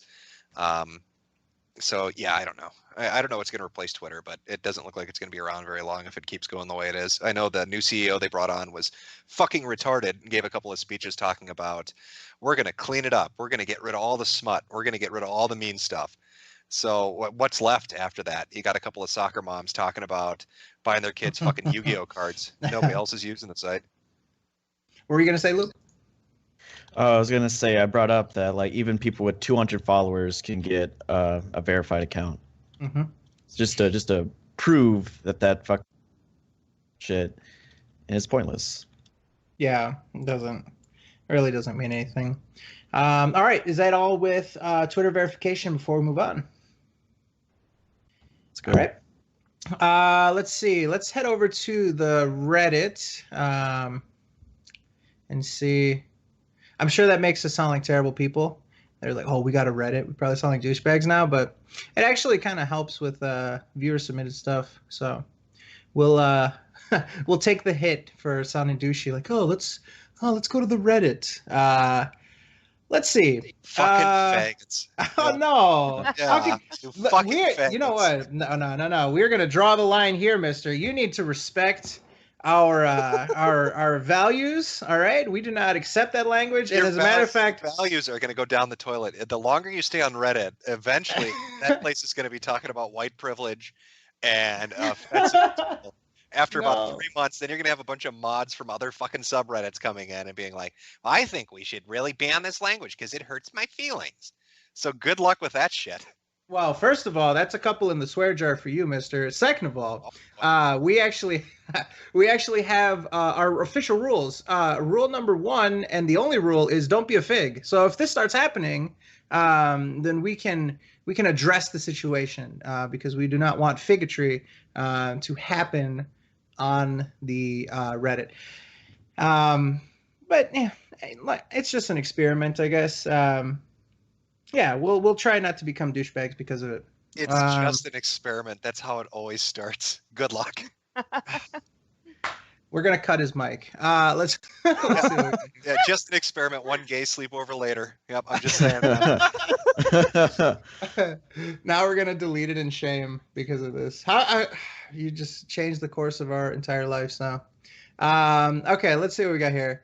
We got one for Jim, submitted by Creates. Is Brightside Bob going to come back? Have you talked to Brightside Bob lately? How's he doing? He's doing fine. Yeah, he probably will come back. Oh. Probably expand a little bit. Do a little Phil, do a little Spoonie. Kind of branch out and because Spoonie's some pretty big shit. I don't know if you've seen his stream with 100 people watching him. So that's something that's really hot and topical that I think Bob wants to cover. For people that don't know Spoonie, what can you say? Spoonie would be the guy whose Netflix I almost got canceled. You fucker. Yeah, it's amazing they don't really ask for a lot of verification on things, but Spoonie, Mr. Noah Antweiler, is of course the brother of an infamous Mexican killing cop who just puts people down that he dislikes, who mows lawn in an inefficient manner. Jesus Christ. But no, Spoonie used to be that guy with the glasses guy. Used to do YouTube commentary. Well, not commentaries. He used to do YouTube video game reviews and Let's Plays. And he just kind of fell apart. I don't really know what happened to Spoonie, but it's like something sucked his soul out. And it's probably the redhead he dated. He's just like a shell of a man. And he's become just unfunny and really fucking bitter. And so, that's fun to watch, I guess. So Bob has said he probably is going to do a stream or two on that. I know Sounds that good. if you go into a Spoonie stream and you mention, the names Jim or Metokur, you will be banned instantly. Oh, nice. Yeah. You've traumatized these people. Yeah. You'd be amazed how many people I got banned one day from his stream for bringing that up. But he takes it well. Let's see here. The Real Evil Table. Shout out to our buddy Evil Table. Jim, who do you think Phil supported throughout this election? Perhaps Jeb Bush because he is a massive cuck.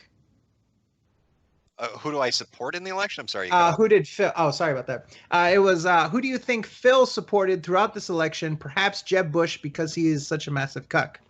I get the feeling that Phil and his pet girlfriend, who he keeps in a cage, making soap how all dare day. you?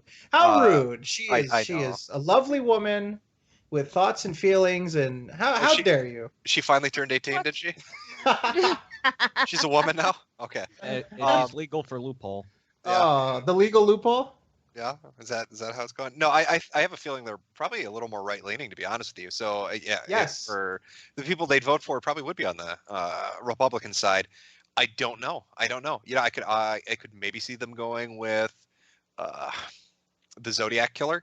I could see them maybe going with Trump or, you know, Jeb, Mr. Turtles Bush. It really is a fucking toss up. I haven't really paid attention to his political. He was going to do a political podcast. You remember that? He said he was going to do political videos and then he just didn't. He ditched that immediately. Yeah. Believe it or not, you know, actually, very perceptive. Phil does seem to lean right. His father, in fact, ran for and I believe held public office in Connecticut as a Republican. I believe he was part of city council or something else like that. Believe it or not, his dad is actually a really respectable guy. I believe he served in the military. He then went on to he taught as a professor at the university level, and and he ran for office. Seems like an all-around decent guy. Is he still in politics? I don't think so. I think now he is sort of focusing on teaching. Like he teaches like some level of business, like supply chain management or something like that. But he's the reason how Phil got his job at that helicopter place and stuff like that. And it's really a weird juxtaposition, I guess, to see, you know, decent. I would have liked to have seen his father run for office and then his political opponent bring up the fact that this guy's son jacks off on live stream. Look at the results that he brings. All right, look at this. Yeah, that would have been fucking amazing, and I guarantee you that would have happened if he was running an election right now. So he's probably really thrilled with Phil. Yeah, that kind of does sink any political aspirations. I wonder. Do you think they know?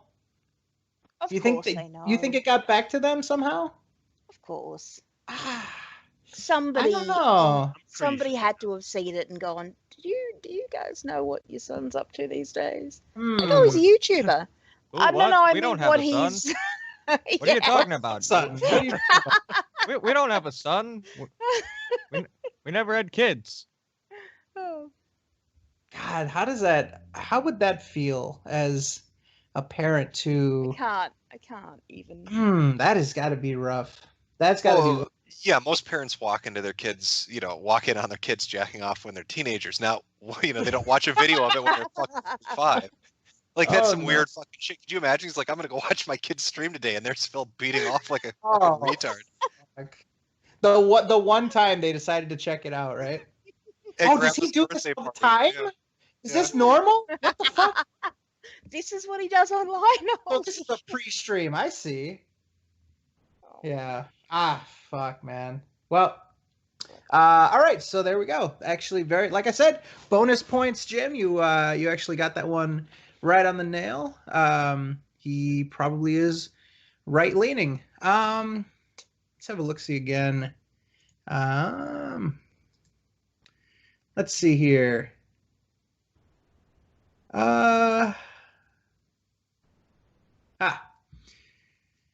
Here is another question for Jim. Jim, how long do you see DSP's lolcow career going for at the rate it's going now, considering all the shitty clickbait he does to stay afloat and full cockroach strats? Submitted by Mortisoon. I think that whether it's Phil or anybody else, really, the truth is, you have a very finite window when you do anything online, and you garner any attention, whether it's negative or positive. I mean, it does end eventually. I don't think, usually I'd say the window is somewhere between 5 to 7 years. I don't know where he would fall in it, but I don't imagine he has much longer. I think people eventually just tune out. Whatever you do becomes so samey and so repeated over and over again that people are like, you know what, fuck it. I'm going to go watch somebody else. I'm going to go support somebody else. I'll get my clicks. I'll get my donation dollars. They'll get my fandom, fan status, whatever. Mm-hmm. I think Phil probably is in the later portion of his life. He's in, he's kind of nearing retirement age.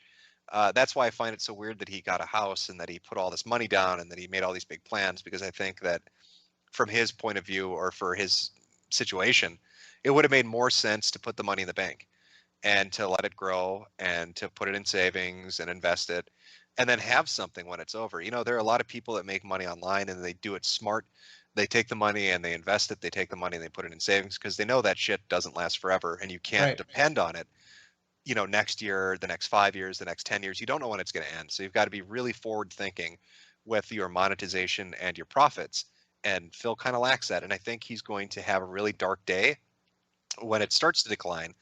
And I think that his behavior, like everybody that this happens to who gets caught off guard, is going to become outlandish to try to attract more attention. And it's just going to become more of a punching bag and it's going to turn more people off. I've seen this happen so many times. So yeah, I think he's in his twilight years. Now, there's an interesting, I'd like to get your perspective on this because I feel like you'd have a unique take. There is an argument that doing what we do, making videos, parodies, This How You Don't Plays, doing this podcast and stuff like that, there's an argument that it keeps him alive and relevant, that almost we are a form of life support. What would you say to that? Do you see it that way? Or do you think that we're inconsequential or even damaging?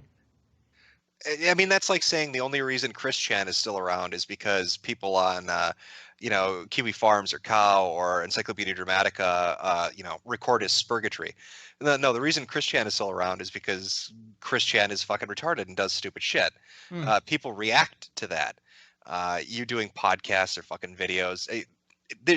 It's cyclical, man. Like I said, nobody really is original online. You guys do funny shit. Thank you. The live stream's funny. This Is How You Don't Play. That shit's funny. The video clips, they're funny. Don't get me wrong, but it's been done before to other people. Absolutely. And the point is, the people that do stupid shit or the people that are going into a decline are doing that on their own. Whether you are there or not is going to have fucking no bearing. Especially people that have a really big ego or are really huge narcissists don't give a shit if you're around.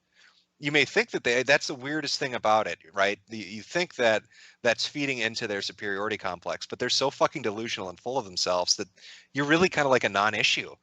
You know, you're like a bullet point in a speech they give, but you're not really something they think about. Phil is around because Phil wants to be around. Phil is not staying around because people are keeping his fucking legend alive by making videos that laugh at him or doing podcasts or doing anything really. So no, I don't think that you're prolonging it. I think you're just kind of along for the ride. Interesting.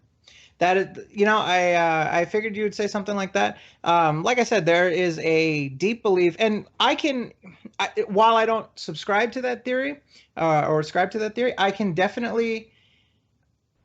at least understand where they're coming from when they say that. But I agree with you. I agree with you that it's inconsequential. I see somebody in your chat brought up and said, to be honest, and I don't know how delayed this is, but to be honest, I don't think Chris Chan would still be as relevant would it not be for the Quickie or for YouTube. Yep. Chris Chan is fucking insane. Like, he's going to die from a taint infection because he thinks he has a hypnotic magical pussy that grew in his asshole. Okay. Like, I'm not kidding. He thinks he has a vagina that grew in his taint, which is really an infected piercing. Because he listened to hypnotic videos on YouTube. That kind of fucking psychopath behavior, that's going to be around, man. People are going to find that. That's just, he is nutty. He is a nutty motherfucker. God, I hope these people never work out how to breed. We don't need that in the gene. I don't think he can breed when he fingers his taint hole. I don't think that's going to produce. I don't think that's going to produce children. Just MRSA infections, really, not any babies. I'm issuing a 7-year moratorium on any fucking Chris Chan gifs or pictures in the chat. Oh. Now it would, I was going to ask you. People are asking these questions where now? On your Reddit? No, so here is the Google Doc. Yeah, sorry, I thought I gave this to you. We've got a Google Doc here. No, but I mean, where did you get the questions for the Google Doc? Was it from your Reddit or?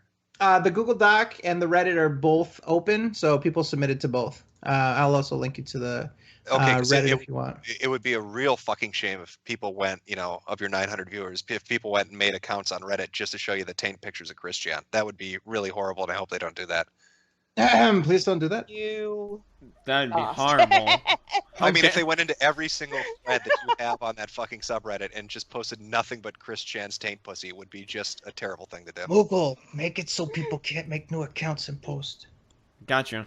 I'll make sure to keep I'll make sure to keep a bottle of bleach with me too.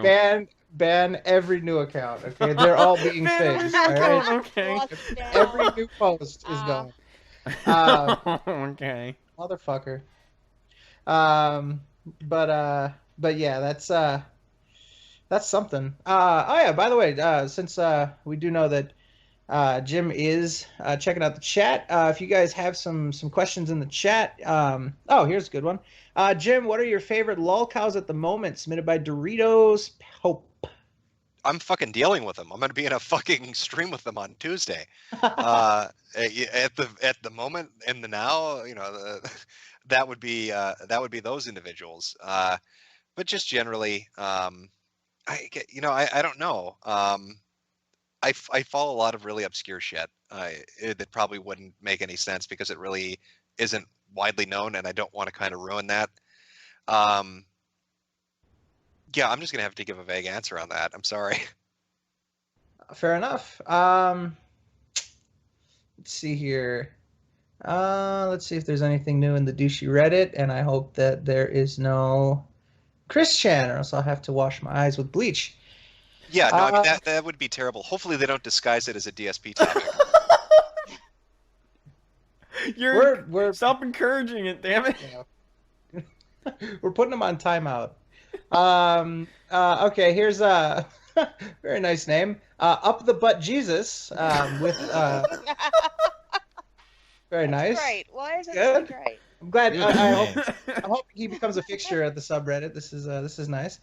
He says, "Hey Jim, are you going to do a stream for the Hillary/Trump debates?" Ooh, that would be delightful. Let me just add that to that question before you answer.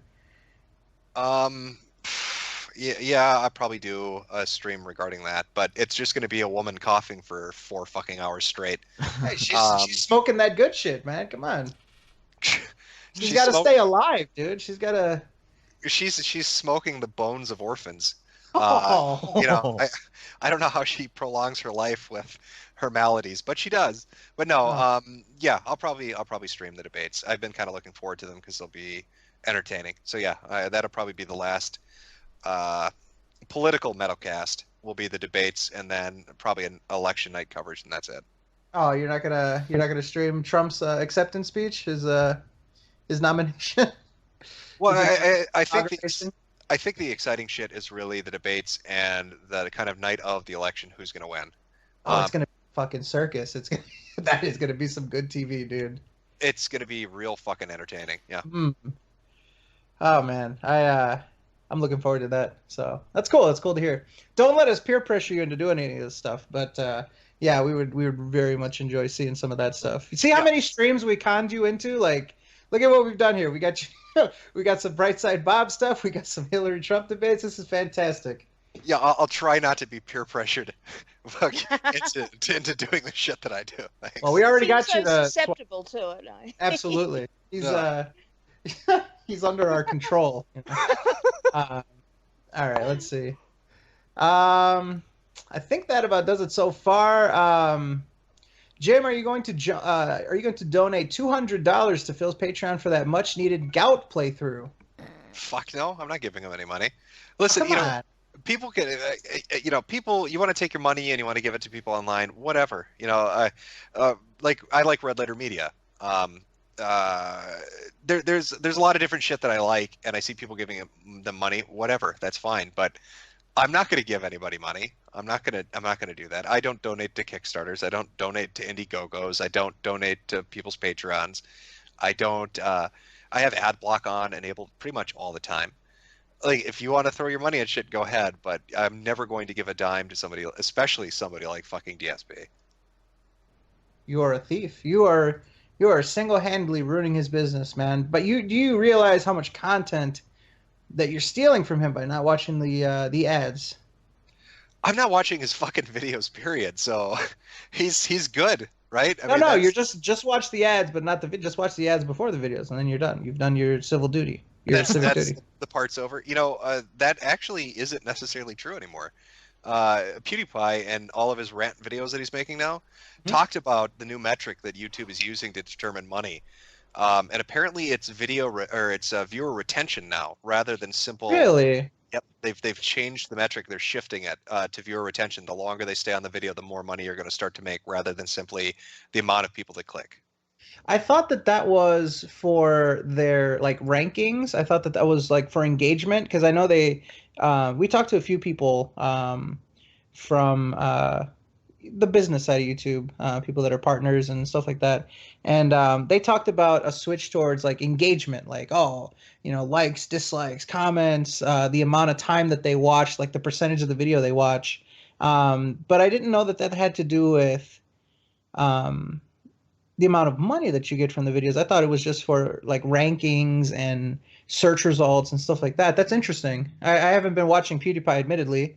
Well, maybe I'm wrong. All I know is that he did a video talking about metric shifting and talking about a new approach to a lot of the shit, and he specifically mentioned ads, and he specifically mentioned viewer retention. So, yeah, maybe I should have been more tuned into it. But then again, I don't really watch PewDiePie. I was just kind of more amazed that he was doing videos like this, I guess. I didn't realize that he had ventured off of just screaming into a fucking face cam while he played Five Nights at Freddy for the 14th time in a row.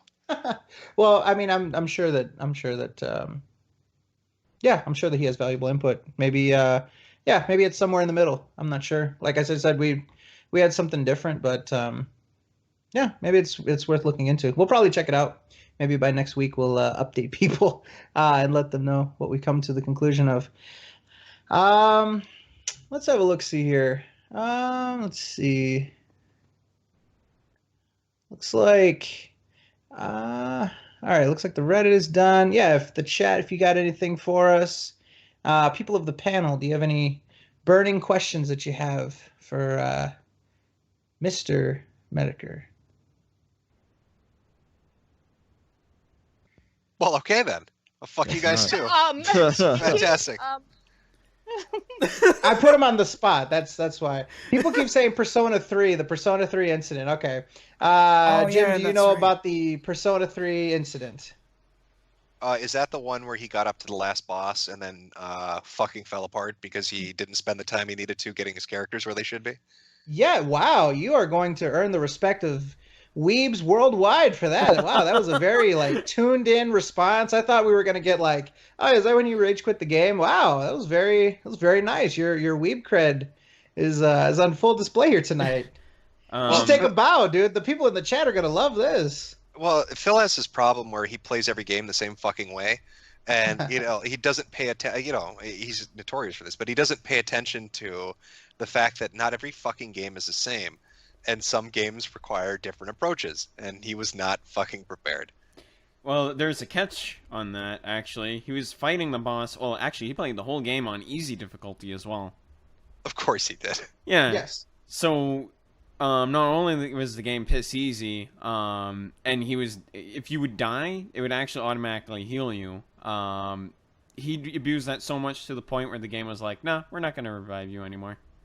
And he just rage quit the boss fight because he healed the boss once. That's it. That was his reason for quitting the fight. He didn't want to take any more time in fighting the boss. He just quit. That's it.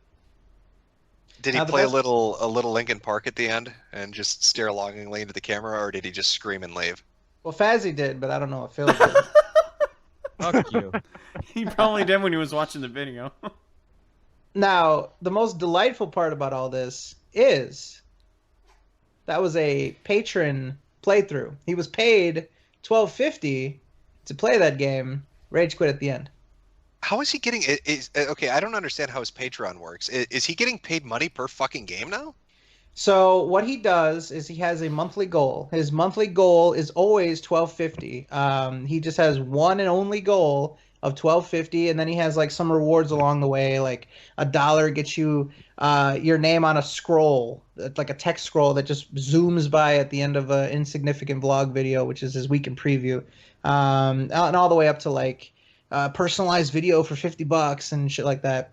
Anyways, he charges you $12.50. At this point, there's some shenanigans going on where he claims that Patreon is not accurately showing how much he's getting, so he lowered it himself to $10.25, and that's why a lot of people in the chat are saying $10.25. There's some weird fuckery of like he claims that if he reaches $10.25 as the public-facing number, that means that behind the scenes he actually gets $12.50 or whatever. So for the sake of just for the sake of just being simplistic, we'll just say that it's $12.50 because that's what he's claiming is it's $12.50. So if you give him $12.50, he has a monthly goal. For example, this month, which by all indications he barely scraped by to get this one, the people that paid $5 or more get to pick between 3 games that he has nominated for him to play, and then that's his $12.50 playthrough. Things in the past he's done has been this Persona 3. Wait. So they don't even get to. So they're paying him all this money, and they don't even get to say what they want. It's only what he chooses they can choose from. Exactly. He used to have. He'd have the fucking money to go buy a new game. Like if they listed something he didn't own, it's over $1,000 fucking dollars. Absolutely. Now the kicker here, there's a number of things. Number one, it's funny that you mentioned that he can go out and buy a game. One of the nominees of this basically goal that he allegedly reached this month is a game that was given to him by a friend of his several years ago, and this friend of his has been on a campaign to not only get people to donate enough so that it'll be in the running, but now also is trying to get people, he's literally campaigning. He wants people to now vote for this so that Phil will finally play this game that he gave him, I think 4 years ago, that he's just been sitting on. So he doesn't even need to go buy the game. I want to start a counter campaign to just get that friend to ask for the fucking game back. Like, yeah. Listen, I'll be happy so long as Crash 3 doesn't get picked. You know, I think everybody vote Crash 3. I think it is going to be Crash 3. What games what is he putting up on auction, I guess, this month? Well, I want you to brace yourself. This is some hard-hitting stuff here. Number 1, Jack 3. Number 2, Crash 3. Number 3, Banjo-Kazooie. Anything but Banjo-Kazooie. So, is he actually going to play this on original hardware, or is he emulating this? What is he doing? I believe Banjo-Kazooie is going to be... Isn't that part of the Rare Replay? 60, yeah. Yeah, so that'll be on the Xbox One, I think. Crash 3, I believe he can buy on PlayStation 3. Yep, it's on PlayStation 3. Yeah. And Jack 3, he has the hard copy for PS... No, that's PS3, right? PS3, the Jack and Daxter PS3. collection. Yeah, so he has the hard copy for that. So... Why aren't people like demanding that he plays obscure rare games that cost retarded amounts of money to make him go out and buy it, like Panzer Dragoon Saga or fucking Valkyrie Profile? It's something to make him. Castle. You know, just make him go find this obscure shit so he just fucking gets angry. Well, these people are subservient to him. They have his best interests at heart, and they want to make life as easy as possible for him. See, you're approaching it as someone who wants to get a rise out of this, right? They're approaching it as like, well, we need to keep him comfortable. We need to keep him fed. No. You could do both. If you're going to really give this fucking guy money, make him earn it. Make him earn it in just really retarded ways. Well, make him go out and get obscure games. Make him play shit that you know he's going to hate. As we've seen month after month, they have no interest in making him earn that money. They just want to make sure he has it. But I take your point, and I agree. I think you should get your money's worth. But no, that's not the name of the game. Does Phil ever acknowledge his patrons in his videos or anything like that? So he has a $1 and I think it's $10 for the verbal. So he has a $1 pledge where, like I said, at the end of his weekend preview, which is like his Sunday night video where he just goes through his schedule. At the very end of it, there's like a Star Wars. I shit you not. There is a Star Wars themed scroll that goes by at light speed and has like this fucking weird music with it. And that's for $1. So And don't forget, he doesn't always remember to change it month to month. that's true. And then on the $10 side, you get a verbal shout out. As Eddie notes, good old Eddie, he notes that this hasn't been done since the last Ask the King, so he's actually a little past due on his verbal shout outs. Wait. I'm sorry to interrupt. With Patreon, can you choose your username when you donate? Yes, you can. So you could make a bunch of account, like the people that donate could change the names of their accounts to stuff like I fuck my mother, or I want to get banged up the ass. So when he does his shout outs, he has to say that. Well, that's the kicker. So we actually wanted to troll him, and we wanted to give $1. We wanted to do our civic duty. We wanted to contribute to the Leviathan, and we gave $1. He refunded it. He actually refused to take our $1. He didn't want to put our name or any associated names on his scroll. So I don't think that'll work, but I don't know. I wish his Patreons had more of a sense of humor, because I'm sure if enough of them did it, he wouldn't be refunding them all. He'd have no choice. If they teamed up.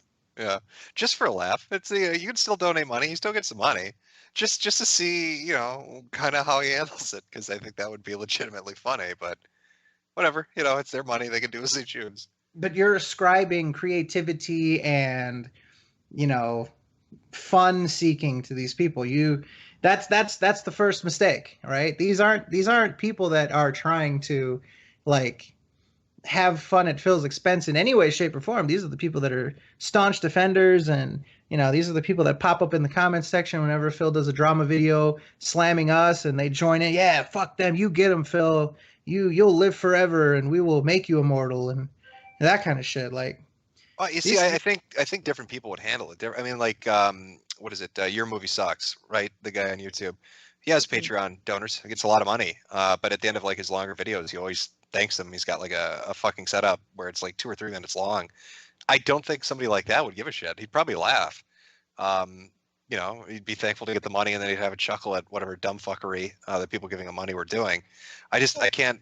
The idea that Phil's refusing money, especially when he's claiming that he's needing to take out loans, is kind of fucking weird. Yeah. Well, your movie, he's got a sense of humor, like you said. I mean, this is somebody who can laugh at himself, where Phil is very much the other end of the spectrum.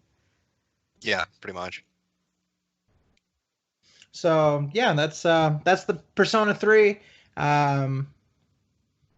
patrons played through, quit it at the end, and talked a lot of shit on the developer. It's funny. So I actually uploaded. I took the video, I edited it together with the introduction where he actually chose easy. So like literally, somebody could just watch this video and be like, "Oh, Phil chose easy. Let's see how he did. Oh, he rage quit at the end."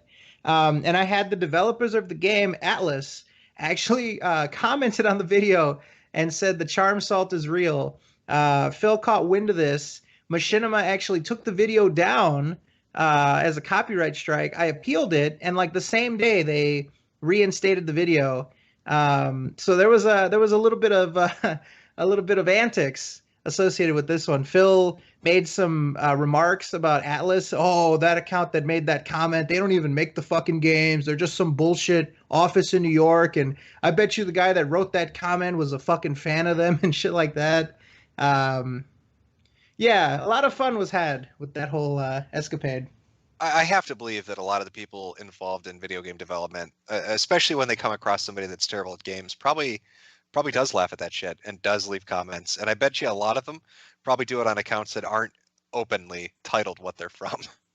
Yeah. So I wouldn't be amazed that if Phil's got some really fucking funny comments on shit that he's associated with that are from the people that worked on those fucking games. Yeah, I mean, imagine you craft a fine guitar and then you watch somebody fucking murder it to death, and you know what I mean? Like you'd feel a certain way about it. I definitely, I can definitely see that. And a lot of these guys are, they're not. These aren't like suits. These are normal guys. They went to school for video game design and shit like that. And so yeah. But yeah, that was fun. If you can see in the chat, Eddie just posted. This was the copyright strike, manually detected, of course. So Machinima went out of their way to find this video. Either they were pointed to it by Phil, or they were just doing the rounds. I would suspect they were pointed to it by Phil. They took it down and gave me a copyright strike. And then like I said, I appealed it. And yeah, see, that's the other thing with Machinima. And this is, I think, probably pretty disgusting when all is considered. What Machinima does with our content is they'll usually issue a takedown notice, and they will wait the entire 10 business days for the copyright strike to expire, the claim to expire, because they have no intentions on taking us to court. Like, that would be an unprecedented move for them to take a small channel that isn't even monetized to court to suppress a video. So that's literally what they would do. And a lot of times, some of these people, I mean, for us, we didn't have any sort of experience with this. We didn't, we didn't really know what we're doing.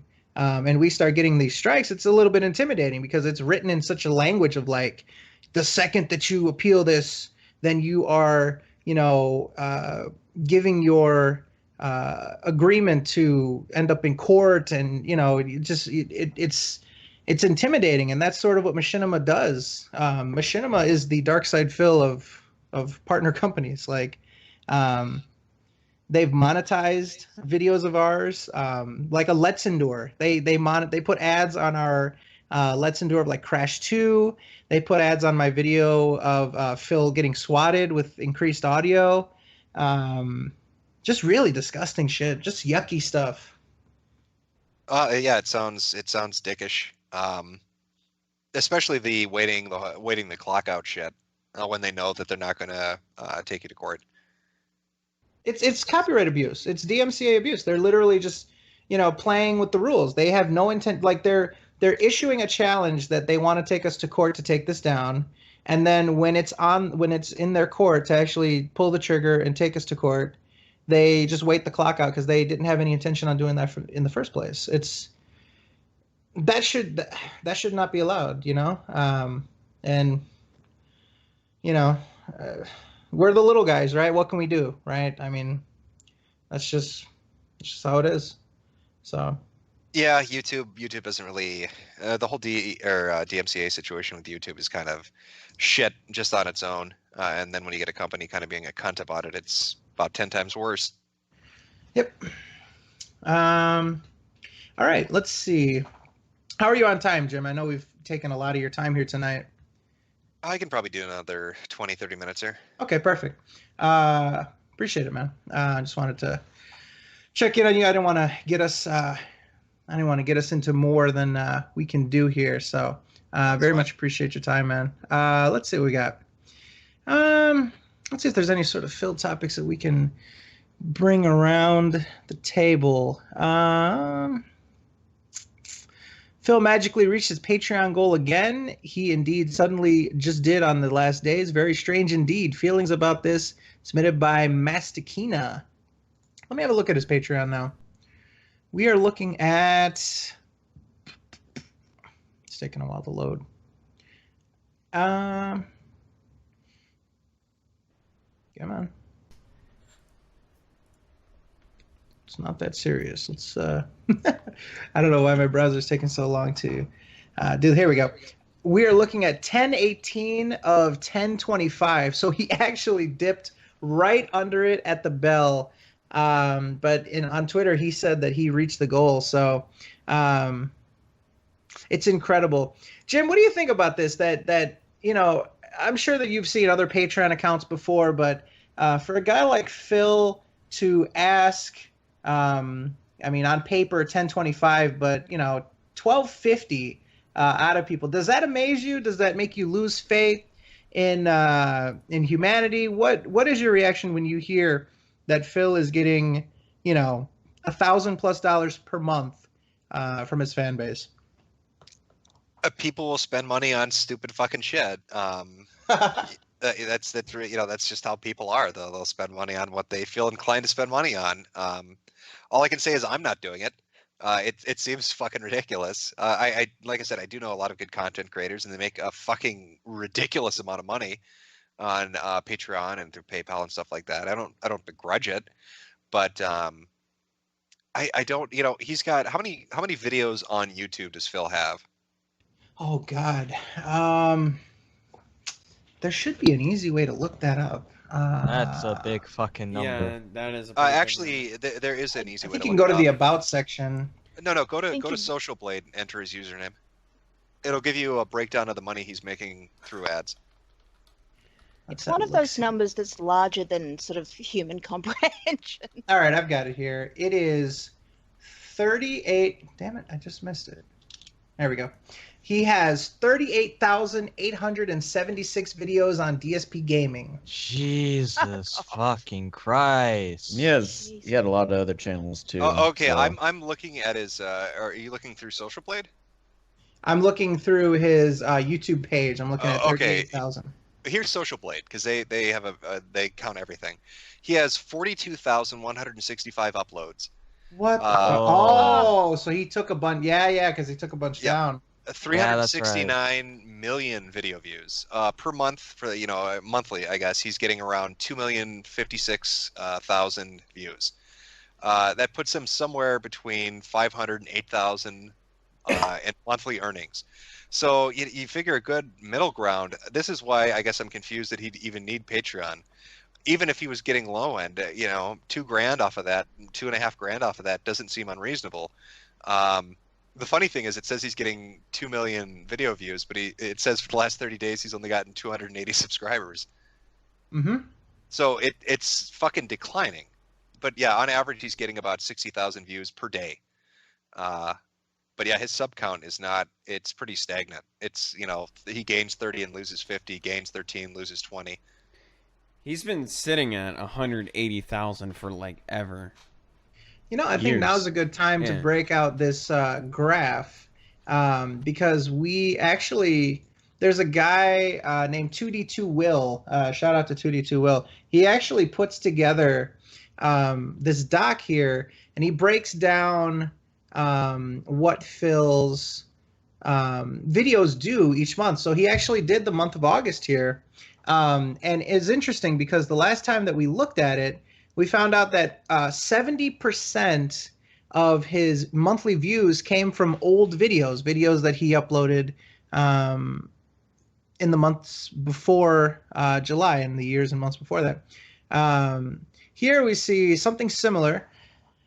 This month for August, we're looking at 60.93%. So about 60% of his total video views are coming from that giant fucking stockpile of views.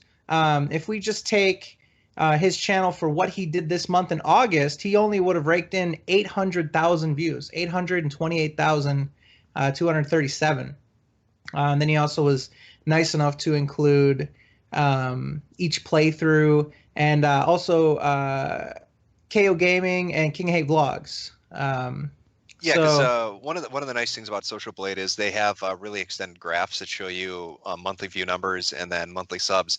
His shit fit about his videos that happened in March, April, May, June, July. That happened in August of 2015, right? Yep, 1 year ago.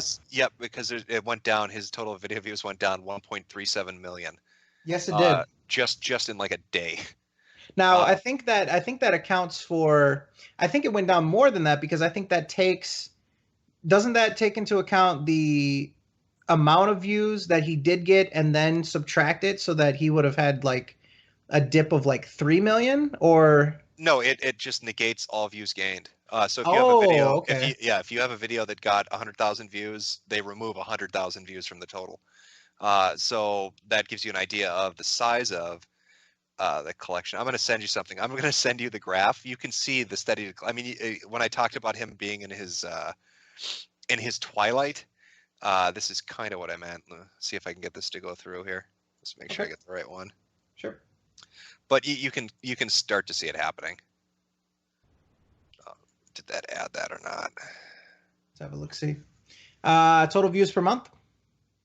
Yeah, it should be the red line graph. But you'll see back in January 2012, look how high it was at over 10 million. Yep. And now it's just dropped and dropped and dropped, and he hasn't been above 5 million views since the end of 2013. So in a year he went from 10 million views to 5 million views, and he's gone from 5 million views in the span of 2.5 years, to about 3 million views.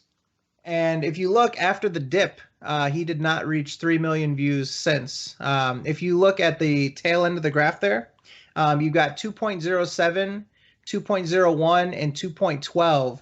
These are the worst months that he's ever done, obviously, if you factor out that giant dip that happened with the copyright strikes. His worst month on YouTube was July, 2.01 million. And that was preceded by his worst month ever to that point, 2.07. So, in his view, he's making it sound like, everything's going great right now, but he's only at a modest increase. Well, this year has really been brutal on him. Like, I'm looking at the sub count because you can just trail over the months. Since January, as far as gaining subs, the best month he's ever had since the start of this year was in June. He got 1,800 subs. Every other month aside from that was sub 1,000, and there were a couple months where it was negative for the entire month. Yes. Like February was negative 63. And July, negative 21. So, yeah, that's not good. Like, the number that his video views are dropping and the number that the subs are stagnating, that's not good at all. He hasn't had months that bad since like 2014. So I don't know what the fuck is going on, but I think it's just kind of losing its appeal, and he can't blame it on other sites because he's exclusively on YouTube now. Now, if he gets hit by this, and we touched on it a little bit, but if he gets hit by this this whole advertiser friendly deal, I think that's the kiss of death. I mean, if he already claims that, people probably already tried to flag me and they're going to try to flag every video and stuff like that. I mean, we don't know for sure. But, if this is true, and again, at this point, I mean, is there some good solid information? Have you seen anything that is pretty solid in terms of what's actually going on with this whole YouTube thing? What is fact and fiction about this whole controversy going on right now? I don't think a majority of Phil's stuff is going to be fucked with, to be honest with you, because it doesn't fall into the categories that I think are going to be hit right away. Okay, but what are those? I think they're going to be more extreme political commentary. They're going to be more trolling videos. It's going to be more that kind of shit. Okay. It's just a prank, bro, are probably going to be the first that are going to get thrown on the pyre. All the numerous fucking anti-SJW shit will probably be next. The really extremist kind of political shit's going to be up there. But I think, kind of on the tail end of that, or maybe starting to happen with it, you'll start to see people with a lot of gaming videos getting fucked with. And they'll come up with whatever reason or rationale they want, but at the end of the day, it's the gaming company doesn't like how you make their product look. And who makes a game look terrible? Well, Phil's in that category. So I don't know how long that would take, but yeah, it's not that he says really horrible shit or anything like that that's going to get him shit canned, but maybe eventually somebody's going to be like, God, he makes our game look fucking bad. So let's just strip away the money. And you get enough of them doing that, that 42,000 videos that he has, he needs all of them to generate the views that he's getting right now. You start stripping them away, 1,000 here, 1,000 there, and that money's going to quickly diminish. I was going to ask you, what was it? He has another channel, doesn't he?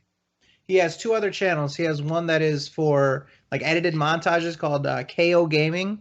Then he has his vlogging channel where he makes like clickbait, fucking up to the minute reaction videos. King of Hate Vlogs. Okay, let's take a look at that one and see where it's sitting. Okay. 11 million views on that, 31,000 subs, 1,500 uploads, and that's not looking good at all. He's getting 126,000 views per month and 54 subs, and that's really going down the toilet. About 2,000, 3,000 views per day, and there's a massive fucking decline in video views over the last year. It's And funny, sub King of count Hate is- Vlogs. Sorry to cut you off. Yep. King of Hate Vlogs. We're looking at, so for this month it did 131. Based on Will's graph, it's about a 50-50. It's 45% new videos, 54% old videos. So it's kind of interesting that it's still a little bit more of the monthly total is going to be that stockpile. You just see the difference here. He is more going off of what he does for that month. He sort of eats what he kills for that month. And if we look at KO Gaming, it's 72% of his current uploads and only 28% of his stockpile. So there's a different dynamic with these channels where it does depend on what he does every month, more so than I think DSP Gaming. If he never uploaded another video, he would still have, like, that's almost like his retirement plan if you kind of think about it. Like, there's going to be this passive income generated by just the sheer amount of videos he has, whereas King of Hate Vlogs and KO Gaming, he needs to actually produce content for. Yeah, I mean, it looks like, for whatever reason, his most popular months on the King of Hate vlog ones were back in April of 2014 and July of 2014. I don't know what he put out at that time, but he was hitting like 600,000, 500,000 video views in those months, and that's it. Everything else is just sub 200,000 views, sub 100,000. I'm not sure what that would have been. April 2014 and July 2014? Yep, those are the biggest months he's ever had on that channel. I'm gonna have to look into that. I'm not sure. Interesting.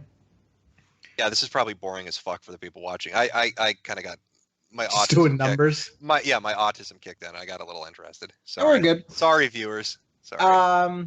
Let's see. All right. Let's sort of wrap things up. I know you got some stuff to do, and obviously you've bestowed us with so much of your time. So let's kind of get a couple more out of here, and then we'll say goodnight. Let's see. Somebody actually wants you to comment. Kiromami, I'm terrible with names. I apologize. Wants your comment on the No Man's Sky debacle. People got fucked. The guy lied to you. You got robbed by a fucking new male hipster. Ooh. He described the game as being one thing, and it turned out to be something completely different. That's partially people buying into hype when they shouldn't, but that's also him being an outright deceptive cunt. It's like, Todd, oh, you see that mountain, you can climb it. Oh, I'm going to have multiplayer. Oh, I guess we don't have multiplayer. But, it's really kind of invisible multiplayer. You just got to imagine that other people are there.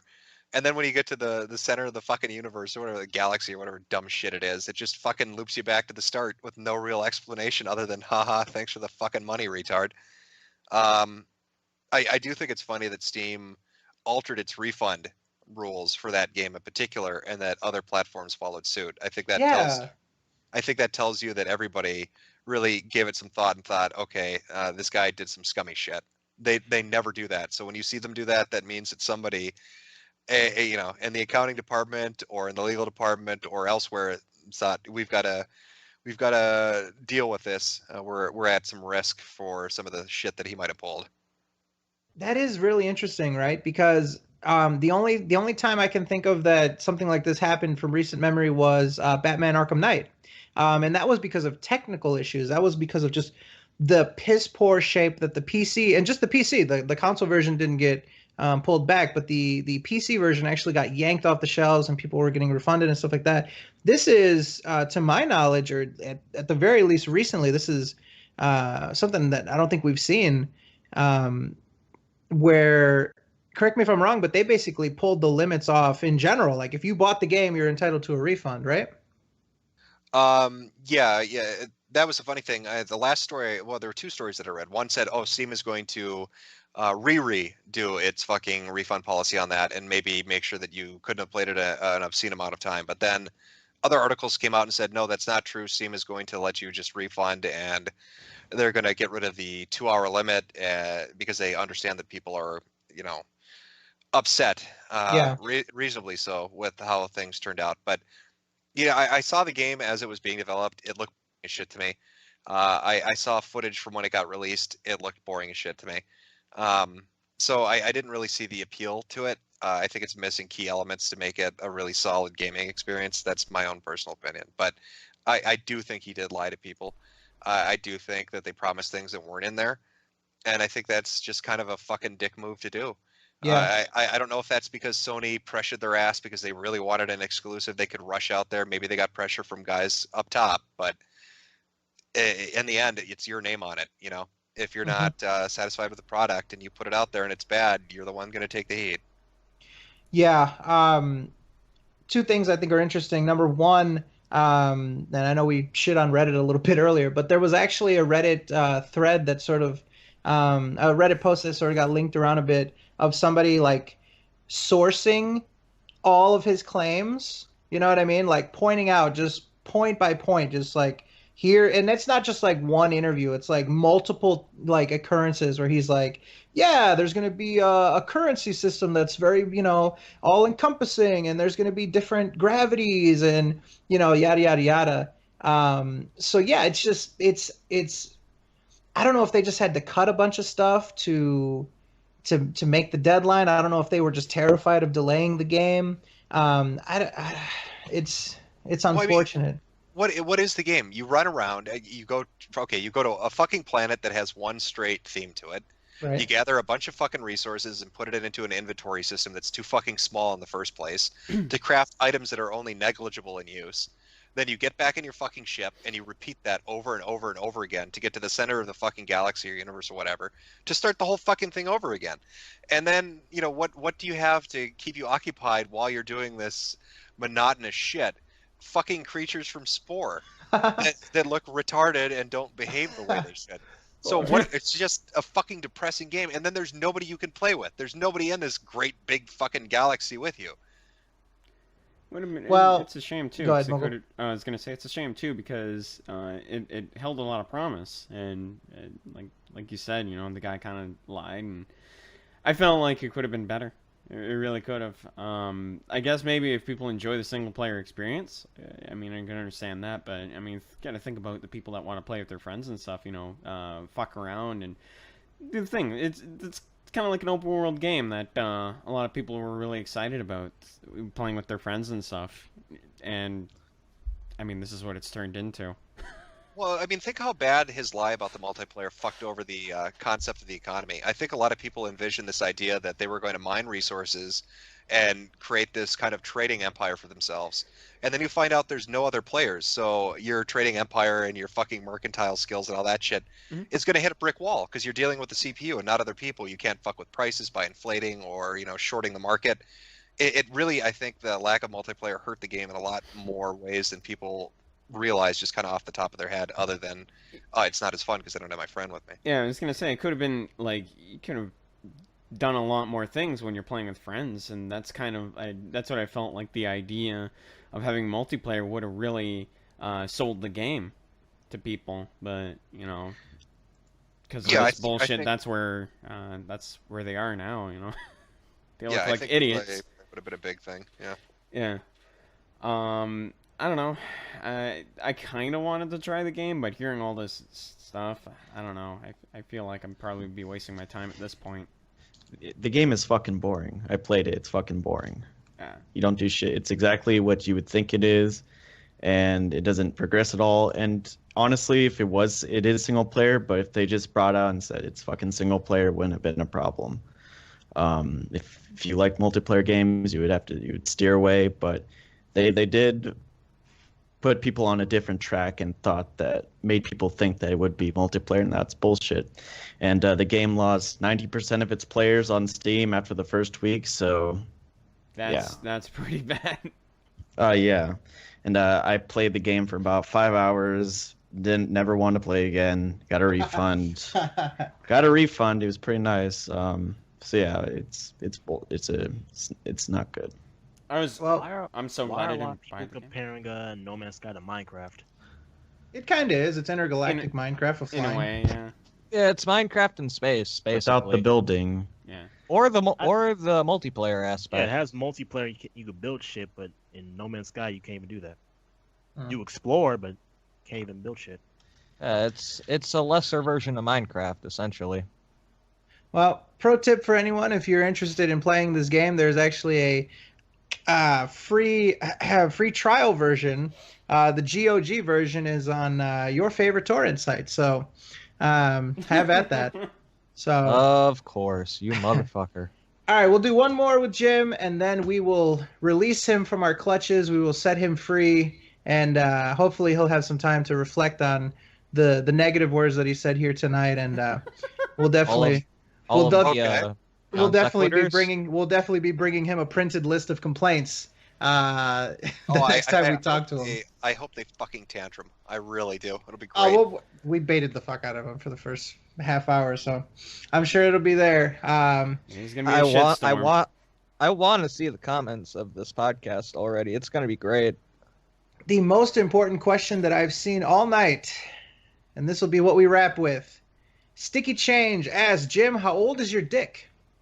It's old. It's old enough to vote. I don't know why that question is so fucking important to people. I've answered it 1,000 fucking times, but I guess the classics are fucking hard to die. You know what? It's older than Phil's girlfriend. Ooh. So you know what? It's at least older than 15 years. Just saying. Ouch. She looks like a child. That's all. Jim, it has been an absolute pleasure as always. We would have you every week if we could. This sort of came together as a surprise, and obviously we're delighted to have you. What would you like to say to the people before we say goodnight to you? I'm hoping an ironclad apology, some sort of pittance for what you've done here tonight, and maybe something that you could say to soothe the I'm sure angry listeners who listened all the way up until this point and jotted down notes on what they're gonna complain about. Well, I know that you wanted me to close out by telling your audience your new catchphrase, so I think I'll do that. So from the Sons of Kojima, from the SoKast, gas the kikes, race war now. Have a good night, everybody. That's the secret. Why are you going to tell them? Oh, there he goes. God damn it. Oh, my goodness. Holy cow. You left just like that, huh? And that is... That's how you do it. That's Wow. how you do it. He left just like we're that. editing that out, for sure. He gave away the secret password. Like, what the fuck is this? God damn it, that was supposed to be a secret. But there is... the one and only Mr. Metokur. Boy, oh boy. That guy is just a load of fucking fun. Let me tell you what, man. Always have fun with that.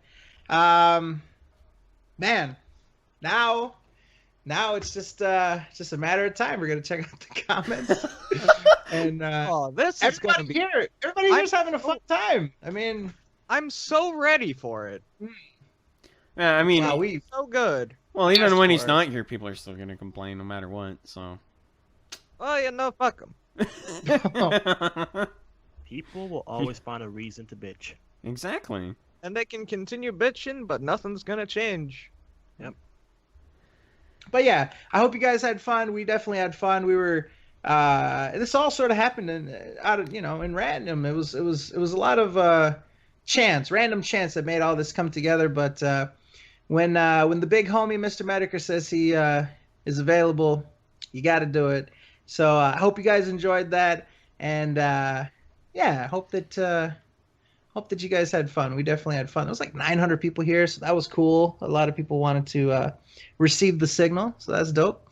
And so we're gonna keep rolling. We're gonna do the Phil shit. I think now would be a good time to make some announcements. Of course, 2 hours and 20 minutes into the podcast, we'll do what we usually do within the first 5 minutes. And then I'm going to stop talking because I've been talking a lot. And I'm sure that's going to get some dislikes, right?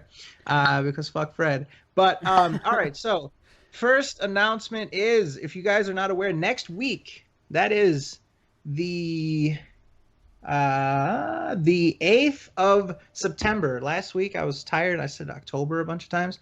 Next week, September 8th, number 96, we are going to be selecting designs for the shirts. Now, we still have to figure out a charity that we want to partner with.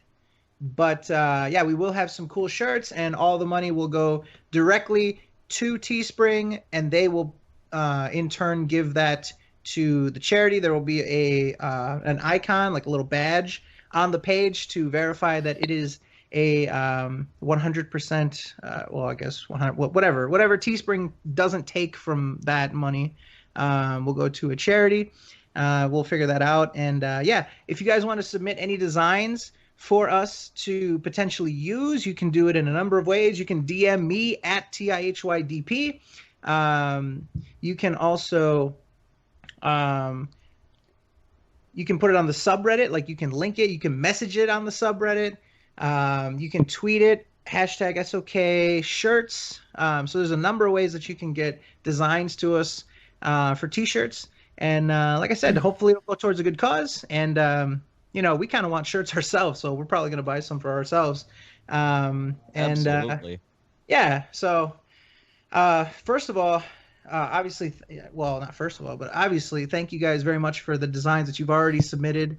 It's been really cool to see talented people come out and give us some of the, you know, spoils of talent. Do you think the SOK title card will be good as a t-shirt? It might be big to do. I don't know. I might run it into Teespring. Yeah, I might run it through Teespring and see if it comes back correctly. Right. So, yeah, we'll see what happens there. But yeah, I don't see why not. Seems good. But yeah, if you guys want to do that, let us know. What else is there? I think that is it for announcements. Do we have anything else we need to announce? The subreddit people know about. SoundCloud, iTunes. iTunes, if you don't know about that. Yep. Yeah. Let's Endure is probably coming back on Sunday. We didn't do one. Well, we did two. Yeah. We still got to render the fucking Dead Rising.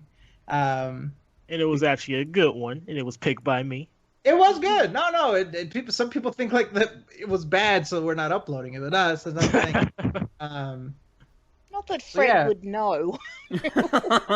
Yeah. Your sorry ass fell asleep during the whole thing. Well, you know what? I think that's my cue.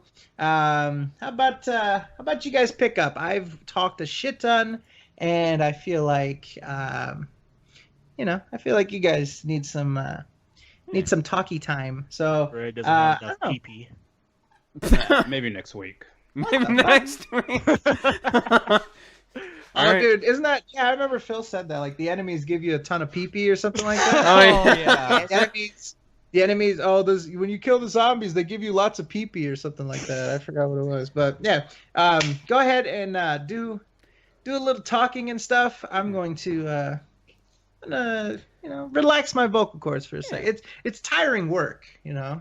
So I'm gonna rap for just a little bit. Rap? You're gonna rap? Wrap it up. Wrap it up, ding dong. Wrap it up, ding dong. Never make that I guess. noise. I guess we can jump into gaming topics. What do you think?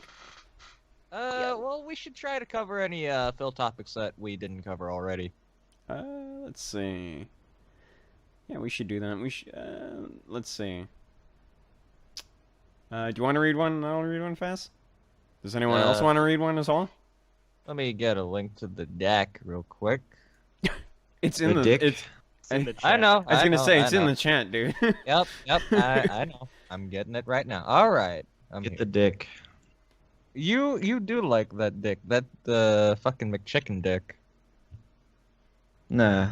No, Yeah, you do. we promised. We weren't going to be mentioning McChicken. The McChicken. You promised me. I did not promise The dude anything. fucked the McChicken. You right? need to shut up right now. That's not what this podcast is about. This podcast is gonna get focused back towards the antics of Mr. Phil Burnell. So let's start with that, shall we? Like, just Okay. But could you imagine Phil fucking the McChicken? We I need don't. to We not don't have need to that talk image about in our that. head. Same- You Who shut up. gives a shit about the you imagine? McChicken? You not shut talk your about mouth that. forever and then some, okay? We Same- don't need you. Save that for the miscellaneous topics. All right. Don't even do that. Don't Yeah, listen. just save that shit when we get to crazy. heavy metal.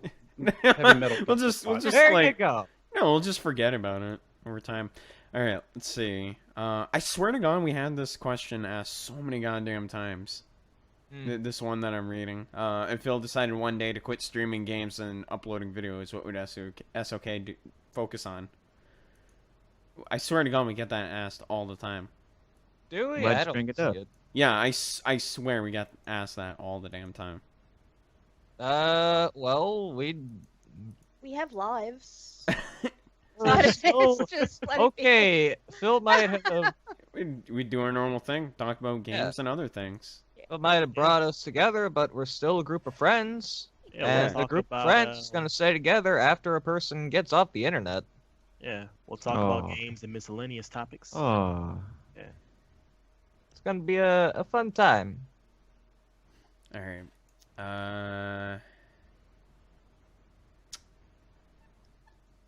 Yep. Let's see.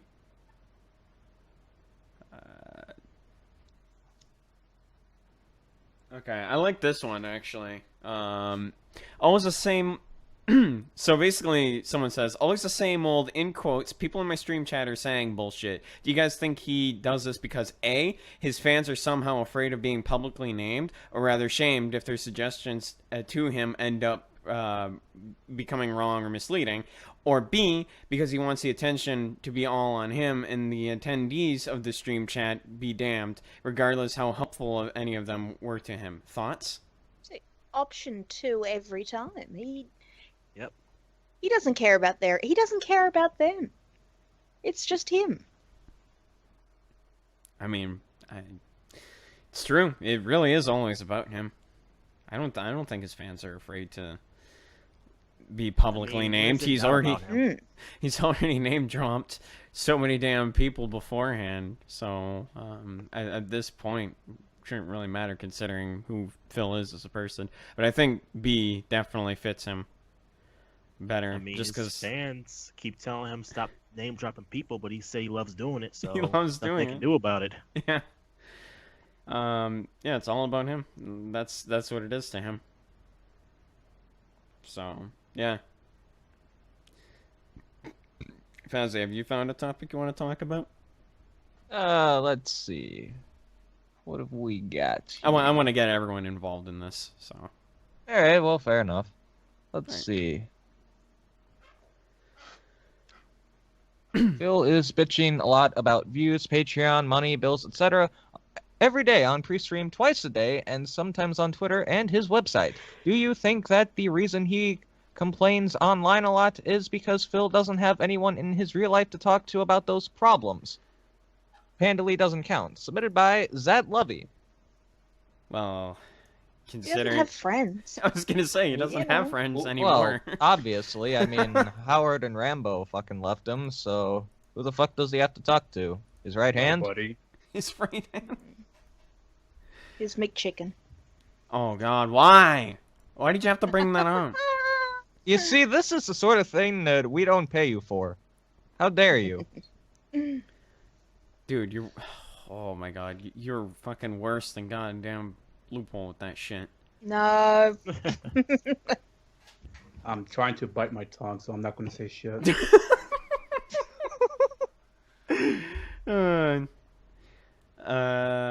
Let's see. I got one. It's kind of long, but Yeah, go for it. okay. So this one says, can you guys imagine the constant bickering between Phil and Leanna while playing board games? One example I can think of is if they played Snakes and Ladders where Leanna rolls the dice and she rolls a 3 and she lands on the ladder square, thus advancing even closer to the goal and says, yeah, that's how I done it, old man. Let's see you do it better. And then Phil, grunting to himself about low views and while looking tired as fuck, rolls next and rolls a 6 and lands on a snake square and has to go back a certain amount of spaces. It says, what? I have I'll to go do it. back. Oh, okay. Read it. What? I have to go back squares? Bullshit! I rolled a fucking 6. Fuck this stupid game. I can't do an impression of him to save my life. So, and either rage quits, LOL, for whatever reason in brackets, or cheats by placing his piece on the goal square to say he won without earning it legit via dice rolls. What other examples can you think of in relation to the bickering between Phil and Leanna playing board games? And this was done by CJ Broski. Oh, I didn't acknowledge the last topic was Steve Malkin. Appreciate that very much. But so, what do you guys think? Well, that would imply that they even spend any time together or even play board games at all. I mean, you know that Phil plays games for a living, so why the fuck would he even bother to play games with Leanna? Well, They don't seem to want like us. once a month or something. Yeah, they don't like being in the same room. Like if they play multiplayer co-op, they're not in the same room. No, they're not. Yeah, Part. that's Like, true. That is fucked up right there. Yeah. Could you imagine them playing fucking Connect 4? Just think about that. Oh my god. Or playing What the hell? You blocked my line, just like how you blocked me from sex. What? What do you mean? That's not 4 in a row. It's diagonal, old man. It counts. What? No one ever told me that when I first played. This is fucking bullshit. I demand a recount. Can you imagine them playing Uno? Oh my god. Blood would be drawn. I'm just gonna throw it out there. Anyone wants to play me in Uno? I'm game. I'm Bring pretty it on, good at bitch. it. Oh, you are on. I will fucking kick your ass. Whatever you do, don't. You have no idea. All right, whatever you do, don't play with Fred. He takes all the green cards. Anyway, moving on. Oh, Fucking racist, dude. Just like he. How is that racist? Well, I mean, he does like the green stuff, especially that pizza. Oh. All right. I heard that fucking shit, you piece of fuck. Fred. Go You're back having to a sleep. dream. We got this. Go on, go back to Yeah, we sleep. got this. Oh, Head go back to down. little nappy pie. You know what? That's getting the good old quote right there. I heard that shit, you piece of fuck. Oh, that was pretty good. That's definitely gonna be a quote. Did you say pizza fuck or pizza fuck? Piece of, I think. Who knows? It's Oh. part of his fantasies anyway. All right. You know what, you motherfucker? I'm here, and I'm motherfucking. Oh, you know God. what? You're Run. ripping pissed, aren't you? Uh-oh. Everybody run. Holy shit. Oh, it's time for the negative. It is time for the negatives. Ladies and gentlemen, you're voted for King of Slander. I'm here to tell Moogle he's a faggot. Oh. Is that gonna be added? Is that gonna be added to the swear jar too? Fazzy swear jar. Nah. I'm clean, motherfucker. No, you're not. Yeah, I'm cleaner than you. Wait, I'm confused At about least the I whole took swear. a shower today. I'm confused by the whole swear jar. Okay, it's for Fazzy, but if any of us Fazzy say it, only. But when I say And I'm Mr. confused swear Metokur. jar. Jim had several swear jars. We're gonna send him his invoice after we tally it up. We're gonna have to come back and tally it. I lost track. You know what I mean? So we're gonna send him a tab later on. Oh boy. But don't let people fool you. Shad has the biggest tab in the swear jar of all of us. Oh. She speaks Australian. Yeah, it's an Australian thing. Listen, it just happens. Don't shit on my culture. See, there you go. See, there's a swear right there. It's nothing but swears. We're the only place on earth where cunt is a term of endearment. There you go. That's the Australian way, everybody. Mm-hmm. Mouth click. That's the first mouth As click a- you've ever done in your life. Oh, you bitch! You know that's not true. Hey, nah, Fazzy did the mouth click. No, I didn't. Oh, well, it sounded like a Fazzy mouth click. Chad, that mouth click was weak as fuck. It sounded like Fazzy did it. Fuck you. Ooh, I'll have to work on it. Yeah, your mouth clicks usually sound like fucking like a pen, like a doctor's pen, like. Oh god. Can't be on all day. In such riveting commentary. Moving on. Yeah, let's move on then, fucker. What do you got for us, Fazzy? What do you got? All right. Ah, Here's a pretty good topic right here. Oh, it's probably because it mentions you, right? Oh, absolutely not. I'm not Oh, doing is that. someone telling Fazzy some negatives? I don't know. I don't see my name in any of these. I'm gonna recline. Let's see. Oh, I see one. All right, I got one. Do you know? I don't know if we've done this one, but I'm gonna read it anyway. Having realized how DSP handled Persona 3, rage quitting, Fury, another rage quit, and Scarface, using cheats to delay a possible inevitable rage quit, like he did in GTA San Andreas, I Fred would can tell you bet money- firsthand. I can bet money that is going to be a goddamn rage quit. Let me tell you something. Absolutely. Do you lot think he will likely rage quit the next story-based game he plays if there are no handy cheats he could use to advance in the game's story? Submitted by CJ Broski. I mean, does that count like things he's doing now? Like for example, like Deus Ex? I don't think he's gonna use cheats. I don't think he's gonna use cheats there. I think there are any cheats in that game. Let's be honest here. You know, it's a very rare thing. For all the shit, we gotta be fair. It is not exactly common that he uses cheat codes. That's why him using that many times in Scarface is a noteworthy thing, because he normally doesn't fucking use cheat codes. So I wouldn't attach this reputation to Phil that he cheats all the time. I don't. I really don't think that we'll see many cheat codes in the near future. I don't know. It just, for all the things you could say about him, that's one thing that he does sort of adhere to is, you know, he does view cheating as a shameful thing in general. So I don't know. That's I mean, he only cheats in like GTA games or a game that plays like GTA. Because he cheated in Vice City, San Andreas. Now he's cheating in Scarface. So yeah, he only cheats in those type of games. I just saw some negative. That's shit. Yeah, yeah, we'll see. We'll see what happens. I don't know. What do you guys think? Cheats? No cheats? I guess that means nothing. Next up, Fazzy, what else you got for us? Oh, no, I have to do it. Fine, I'll do it. I can do it. All right, go on. Just trying to get you in there. All right, let's see what we got here. If Phil decided to one day quit streaming games and uploading videos, what would the SOK then focus on? Submitted by Amoki7. Everybody asked us that, but this one's very much tailored. What would we focus on? So we would focus on slandering each other. We would focus on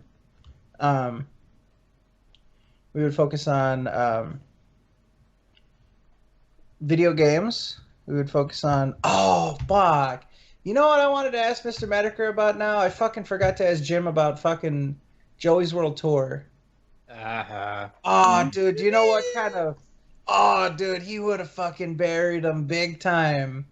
Shit. Oh, damn it. Well, maybe next time. We'll maybe next time we'll ask him about Joey's World Tour. That would have been so delightful. That fat fuck. We'll focus on Joey's World Tour. We'll turn into a Joey's World Tour. Back. I hate him. I hate him so much. We should do an indoor. We should do like an extracurricular indoor one day. No. Oh, you don't want to do it, AJ? Okay, Pussy. Joey's World Tour is bad. Pussy. Not nearly We're as gonna bad. do it, we're as gonna do it Troy right now. fucking The rest Do of the it. guy. SoKast is a Joey's World Tour endure. Oh, He's so obnoxious to look at. Oh. He's so obnoxious. Let's to watch the look at. ASMR one. My Fuck favorite. you. Nah. Fuck Nah, off. you know what we need to watch? I'll tell you what we need to watch. Some of those fucking challenges he did. Yep. Nacho cheese. The fucking nachos and the No, Nutella. no. The chorizo. Oh, that No. is the only video The that is worth wasabi? to watch. AJ, did you see that shit? He tried to do raw chorizo. Oh, Yes, dude. I did, actually. Anything but the chorizo. It looked like popo. oh Yeah, God, I I saw remember that. Oh Sad. my God, that shit was fucking disgusting. It looked like Savage. shit. He is a fat shit. Yeah. We should do a Let's Endure of that one just for AJ. Yeah. Oh god. Just for AJ. Dude, Too I'm much gonna grit. die from laughing, dude. I'm telling you, I'm gonna die. Somebody said we would become the sons of diabetes. Sons of Diabetes. Diabetes. Diabetes. Oh boy. Wilford Brimley. That or the Yeah. Hodge twins. Oh, see, But you know, with them, you can eat whatever the fuck you want to eat. I hate those guys so much. I don't like. Oh God. Good guys are funny. They're not like you. No, not those guys, but like food people. People who are into people. food. They're funny. Oh, Yeah, like oh, Corey yeah, Roof. food people. Yeah. I Corey fucking Roof. hate that guy with Shit Why? kitchen. so What's much wrong of with a Corey passion. Roof? Shit I kitchen. fucking it's hate up the there. way he looks at the Why? camera Hodge like a twins, fat. Why? He's not fat, but he's a He's fucking regular. retard.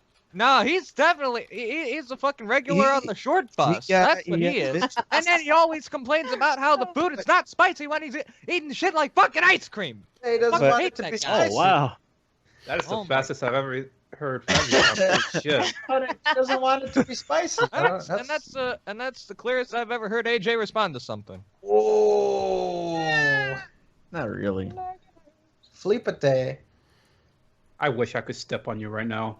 Oh. No, don't go back to the DeviantArt shit. Yeah, some giantess fucking shit going on. No, no. He'd I do it. I don't need that image. He'd in do my it with head. high heels. Ridiculous. Whoa.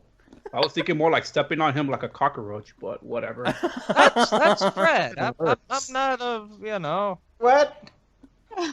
Fred's the cockroach. Quit fetish shaming them, okay?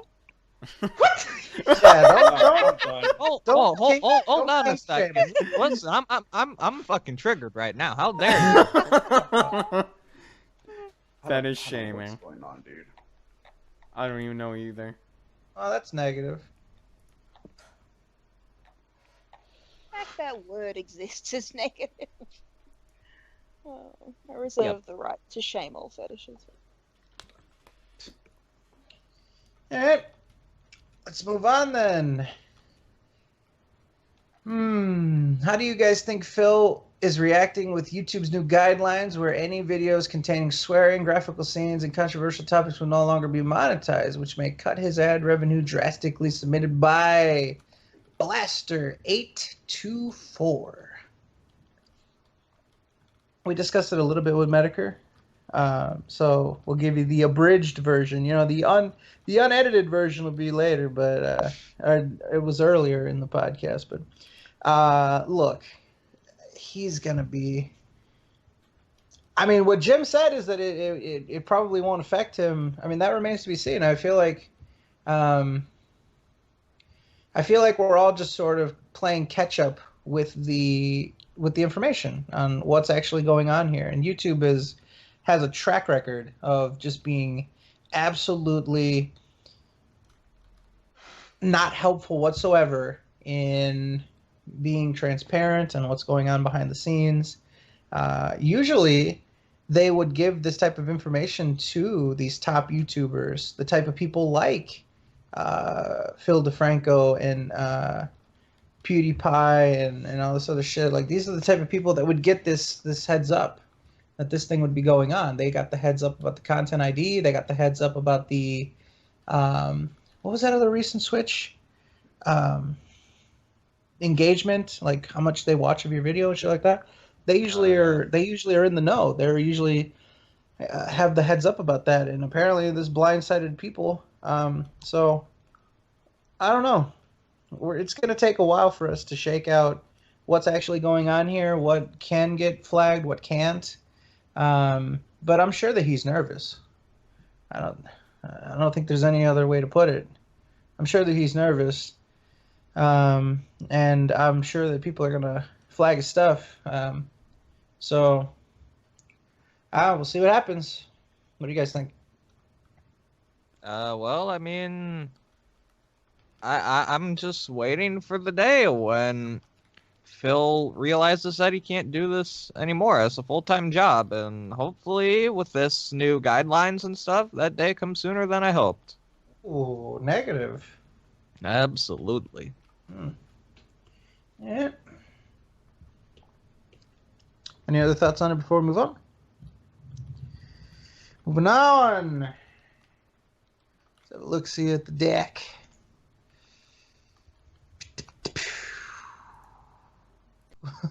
Why did Han Solo have to die and Phil live? Submitted by Anonymous. Spoilers. Spoilers. Jesus. Motherfucker. What? That's not a spoiler. We don't know. Han Solo dies? We don't. Spoilers! Know. God damn it, Lupo. Han Solo's fucking dead. I never even seen a Star Wars film. When did so Harrison there Ford you go. die? He's regular right now. Yeah. Han Solo. Listen, you guys will complain about sports about anything. Doesn't even matter. You spoiled the you spoiled the Walking Dead the day of, you bitch. That's exactly why I unfollowed him on get Twitter over it. because of Get that. over it. Wow. Nah, you shouldn't have even done that. Fuck you. Yeah, I only It's been done 10 it months. once. It's Blah been... blah blah blah. Give him more negative. That's what he needs. You're a bitch. Yep. It's been 10 months since The Force Awakens came out. So. I like how that was the negative you provided. Like, you're a bitch. That's pretty good. Bitch. Hey, tell him the negative. Why? Oh, dude, you got Jack in a Krispy Kreme hat? Was he at Krispy Kreme lately? Yeah.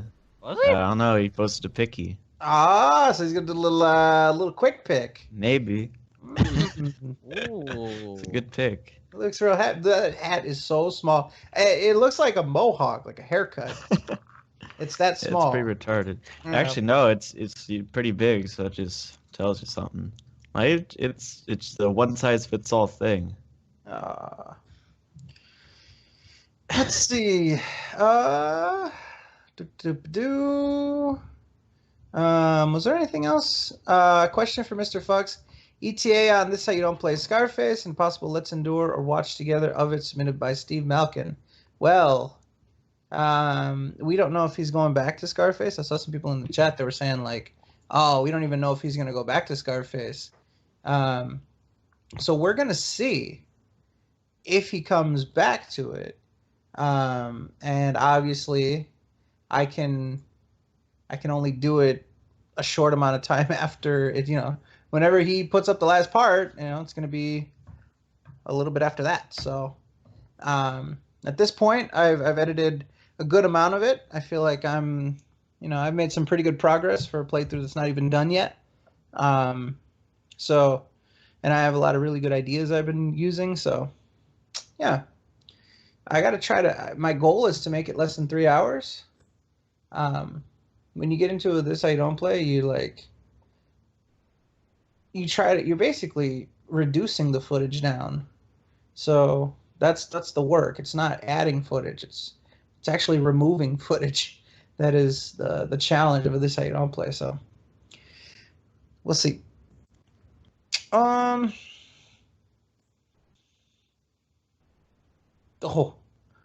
Okay. Question for Fazzy. What? If Phil ends up playing Spyro against your better wishes, then begin trending hashtag Phil plays Dota 2 to get back at Moogle. You know what? That sounds like a great idea. No. Yeah, you're Replace just gonna Dota replace Dota with Final Fantasy 9. Oh yeah, that's actually. Don't a you lot fucking better. dare. Yep. Hey, It seems like we found the winning game. No. Hashtag No. Phil plays Final Fantasy 9, everybody. No. You're welcome to Play Spyro. No. Final Faggotry 9? No. Okay, Don't people, do that to me. Do not push that hashtag. I repeat, do not do it. Don't Absolutely push that hashtag. I did No, nothing wrong, Fazzy. God damn it. No, Fazzy, no. What? Yeah, do not Don't put the do it. hashtag, okay? Oh man, what a shame. I mean, Fazzy. I wish that people would not push that No, hashtag. don't, Yeah. Fazzy. That would be such a travesty. What are you doing, Fazzy? No, please don't. Make sure to, make sure to not tweet hashtag Phil plays Final Fantasy IX, everybody. Please Do don't. not do that. Moogle wouldn't like it if you did that, so please do not. Think of the Moogle. Yep. Won't someone please think of the Moogles? All right, let's move on.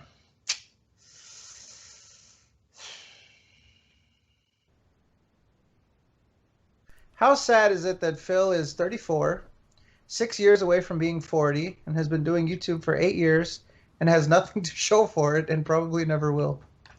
Ouch. Boy, is that brutal. Yeah. Oh. That is pretty brutal. 6 years until he's 40. God, is he that old? Like, Yep. Yep. fuck. Jesus, man. He's going to be 40. He's got nothing going on. I mean, I guess you could say he's got his house to show for it, but even that is... Not for long. Yeah, even that's on credit. Well, I mean, fancy credit, but, a mortgage.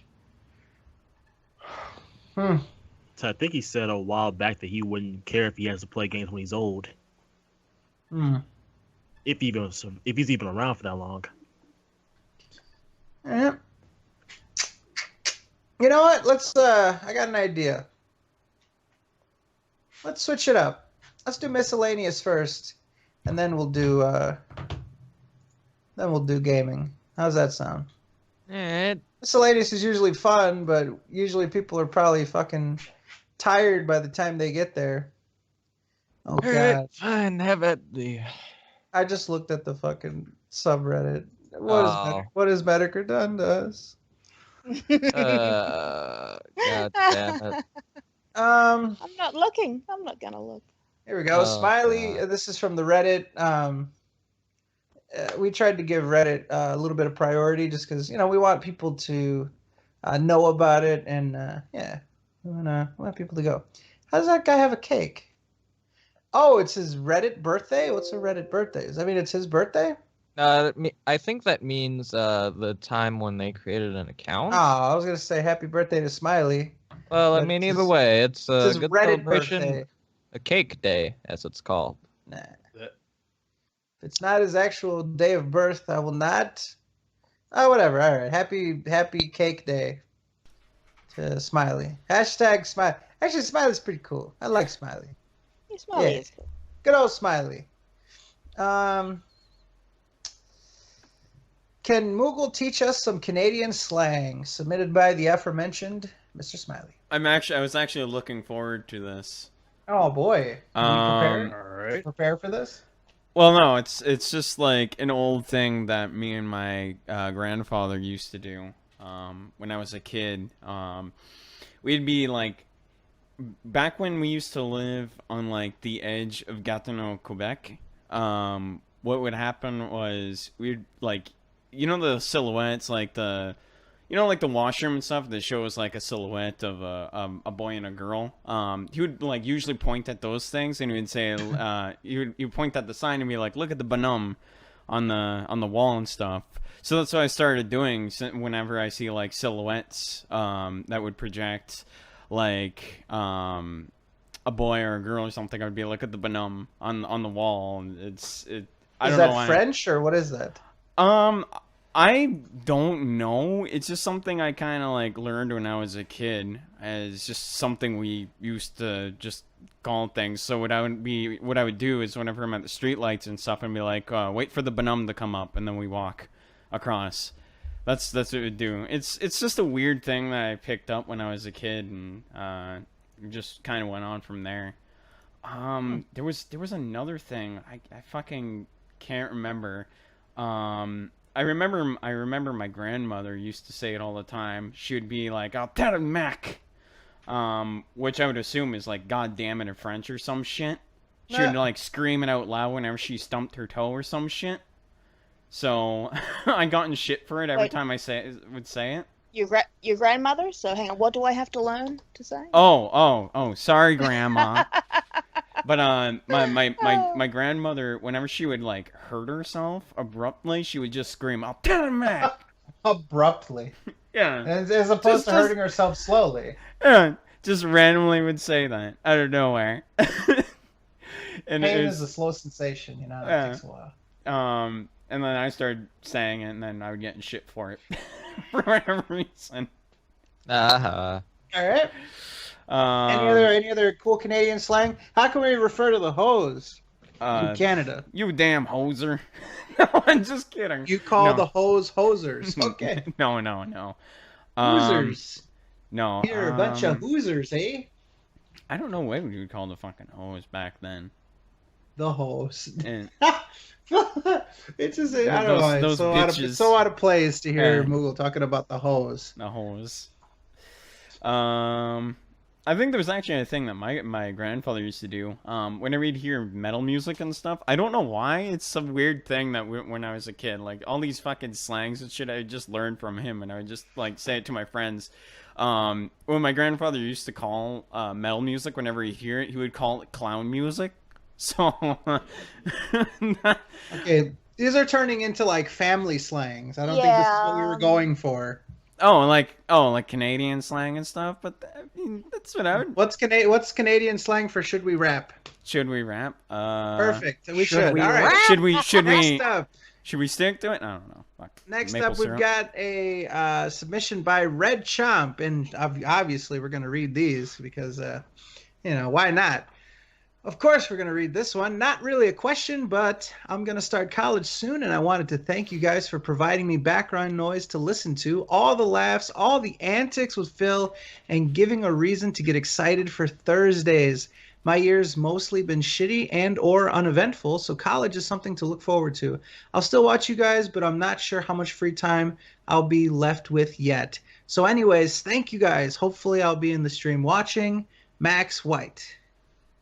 Aww. Thank you. I love lovely comments like this. We write them ourselves. So when we read them back, it just really hits the spot. But thank you. It means a lot. And if you write something nice about us, we'll definitely plug it on the show, and we'll definitely stroke ourselves off when you do that. But no, in all sincerity, thank you. There was a few people actually that reached out to me recently, and just sort of expressed the same sentiment, and that they enjoy the show and that it helps them in some way or another. Either it just helps them fight off boredom, it helps them grind in video games, it helps them get through tough times, it helps them feel a sense of community or whatever. And we never anticipated that, I mean, let's be honest here. We started the podcast as just a group of knuckleheads. We wanted to screw around. We literally just wanted to take our Skype call and broadcast it. Like everything about the podcast is basically our Skype calls. Like this is around the time where we'd be active on Skype. These are the people that we would talk to on Skype. This is the type of shit that we would talk about on Skype. Gaming and Phil and bullshit and stuff like that. So to know that it is anything other than that to people is incredibly humbling. It's incredibly surprising. I've never gotten used to that. I don't think I'll ever get used to that, of people telling me or any of us that this show that we enjoy to do means something more than just us coming on here and screwing around. So that's really cool. Thank you. I appreciate that. He says, P.S. I have a question to ask. When is Harambe getting resurrected by Lord Josh? You get to ask Lord Josh. I'm done with him. I don't know. You should hit him up yourself and Nope. see when Harambe comes back into our graces. Maybe it already happened. You just didn't tell anyone. Oh man, that motherfucker. If it did, I don't know. You could Oh, do man. that. Like There's then, living like amongst like oh, you're gonna prove me wrong? Like I already did it.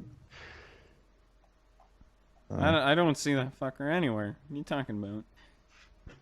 He's been living among us all along. Well, is he supposed to look like a gorilla bird, or is he just a bird? Because he's He's just a Haram bird. bird. Like he has I think he has gorilla head and chest, but he has the wings and legs of a bird. He's In a other broad- words, a freak of nature. Yeah, the pectorals on the Haram bird Oh are yeah. gonna be incredible. Yeah. The striations on those pecs, perfecto. You know what I mean? It's gonna look like Brock Lesnar with a beak. Absolutely, and the little legs. Brock Lesnar with a beak. Little legs. Yeah, the Oh little my legs. God. Let me tell you something, all right? I'm so fucking done.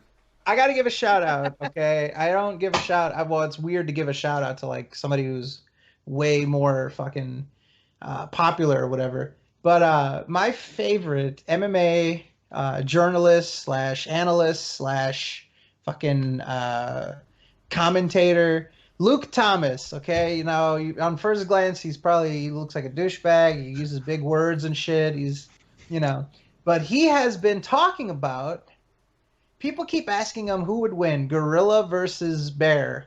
And he has stuck to his guns that the grip strength that Harambe would have to apply like a 10-finger guillotine, a rear naked choke, any kind of variation of a choke, he would have the grip strength to choke out a bear.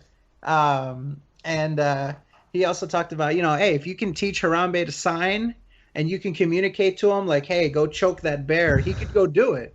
He could go choke the bear out, no problem. Now, he probably would be able to do it to like a brown bear or a black bear, probably not a grizzly bear, right? Because those are just, you know, nightmare. But yeah.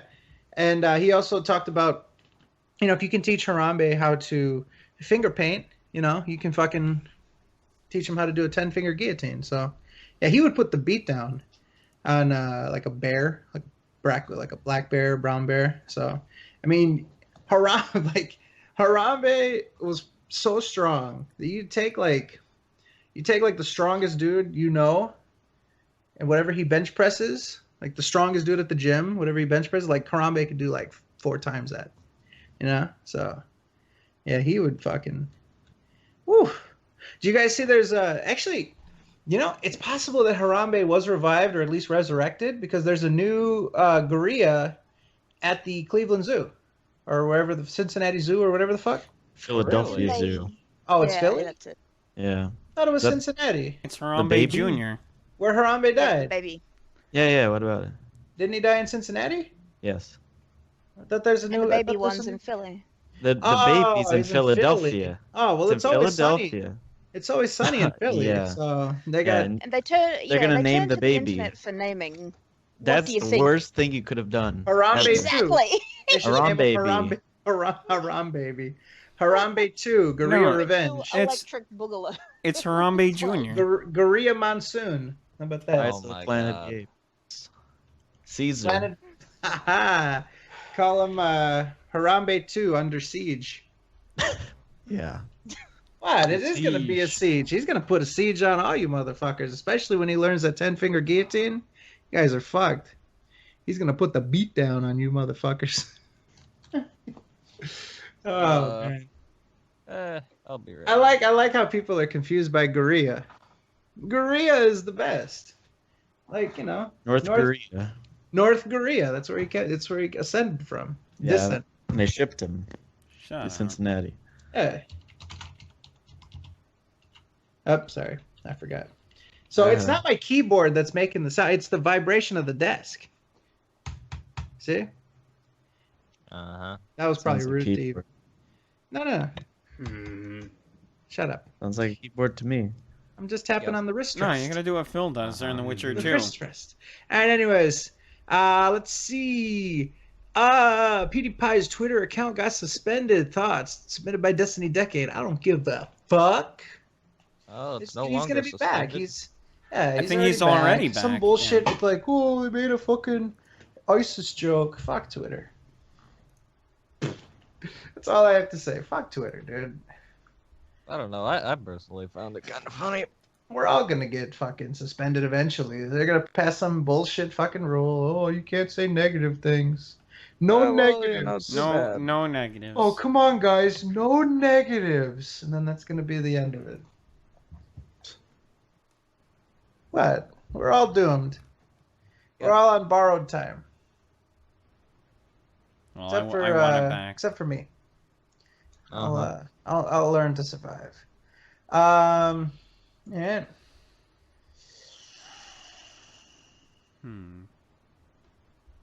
Oh, I saw something in the Rooted. Oh, here we go. Antihero C3D. What is the weirdest or strangest movie you've ever seen? Loophole, you start. Wait, hold on. The weirdest movie I've ever seen? The weirdest or strangest? The strangest. Hmm. You know, I've seen a lot of movies. Damn. Just like ever? Yep. Damn. That's a tough. That's a. Strangest movie? Noodle. That's a noodle scratcher there. You have to come back to me because I've seen. Oh, a lot. wow. Razorhead. I'll come Naked back. Lunch. Naked Lunch is it's a good movie. It's a good movie. I'm just saying it's weird to watch. Yeah, David Cronenberg. All right. There's a French film from the 1970s. It's called Fantastic Planet. It's if I did drugs, I'd watch that.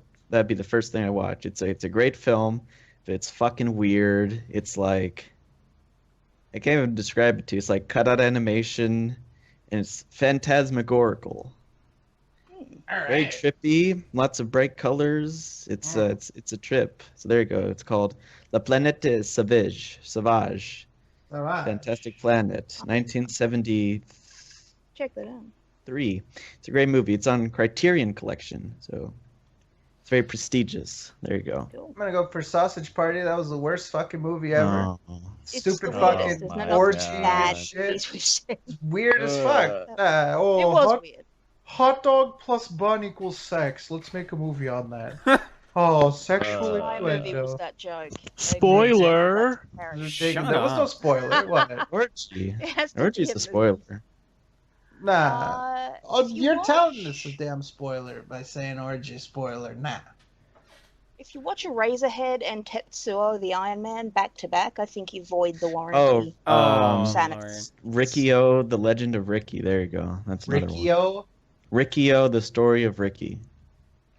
It's like some kung fu movie. Ooh, it's pretty good though. Super bloody. It's ridiculous. About Thunder in Paradise.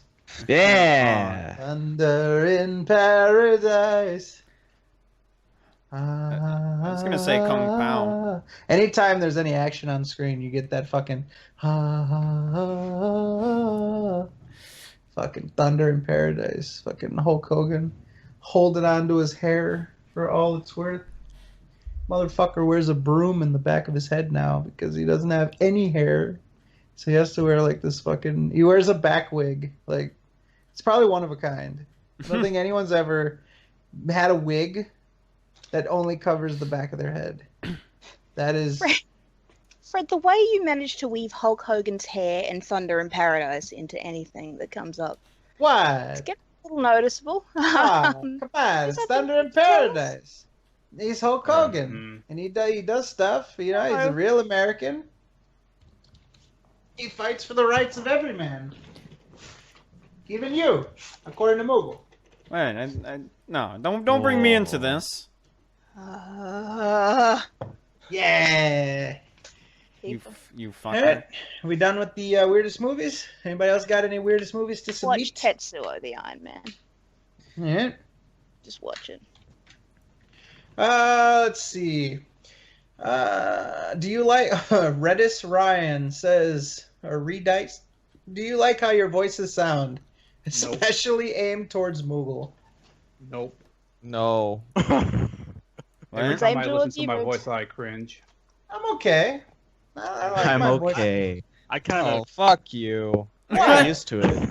I kind of cringe when I hear my own voice. I'm I okay. got used to mine. I don't like to watch. My voice is absolutely terrible. I don't know. It why. is. You're correct. It is. I'm not gonna lie. It's terrible. I'm not I don't happy think with there's a thing mine. wrong with Fazzy's voice.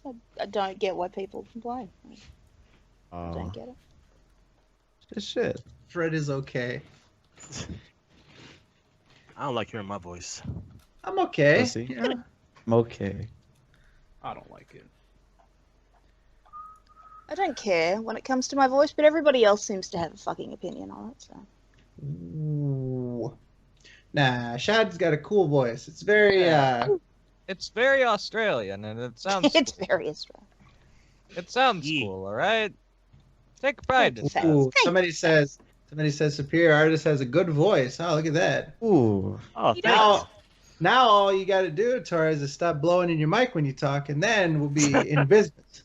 Torres' voice sounds like this old fucking YouTuber that I used to watch back in like 2010, back when I still played Toontown. This one guy called DJYC21215. That guy and Torres' voice, I swear, they sound almost the same. Uh-oh. I probably gotta see this video. Some compliments for Shad. Moogle, why don't you get these on screen so that way these will live in infamy.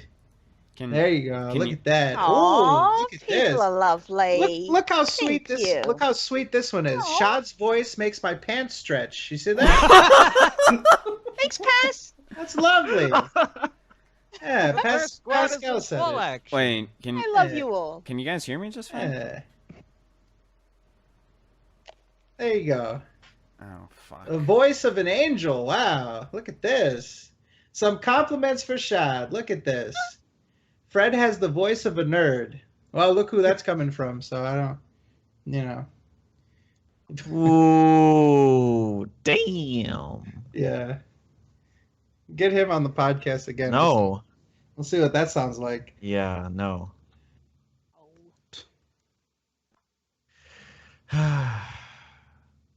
Next topic. All right. Let's have a look. See. Loop's voice makes me come. Oh wow. No, it doesn't. Yeah. Oh, Voice of an God. angel. God. Ah, look at that. See, That's nice. pretty stupid. My voice is so boring. At least I Yes, think it it is. I like when I'm talking on Skype, it's pretty boring. It is incredibly. If I'm doing a speech or something, it's much more lively. Absolutely not. It's very articulate, though. I guess so. How do I Take put the this I nicely? suppose. It's very, I feel very indifferent about it. Oh, somebody said I have a normal voice. That's good. Oh, Fred sounds like a pimp. That's fucking right. You know what I mean? Got my bottom bitches. You know what I mean? I got the fucking Here middle we hoes. go. Why? You know what I mean? You gotta get the paper right. That's all. Yeah, whatever. Oh. Ooh, little bitter? Fred has the voice of a lame ass Central Illinoisian trying way too hard to be Tony Montana. I don't. There you go. I don't That's see. Well, here's the thing. I beautiful. don't see it. I don't see any sort of. I don't see any Tony Montana. I don't even use any expressions of his, even though I know every line from the movie, having watched it a lot. Fazzy sounds like Spyro's cum dumpster. You know, I'm sure that's a thing. Ooh. I got a good idea. Let's have this person call into the show. Let's see how they sound. How about that? We'll critique their voice. I like how Alright. nobody has slandered me yet on the chat. That's pretty You sound like dope. a bitch. That's it. Well, I'm not. Well, I'm not. A fake Mexican. Well, I did say that I don't like my voice, so I don't give a shit. Oh. Well, An excellent Spanish tutor. Fred sounds Yeah, like a okay. bank clerk. Bank clerk? I could see that. It's not a bad thing. Hey Fred, I really liked your performance in Wolf of Wall Street. Let me tell you what, man, you got to make the deals. You know what I mean? You got to wheel, you got to deal, you got to rip people off. You ever You want seen your- Wolf of Wall Street? Fred sometimes sounds like a lawyer. You want to know whose voice needs ridiculing? Lois. Ooh.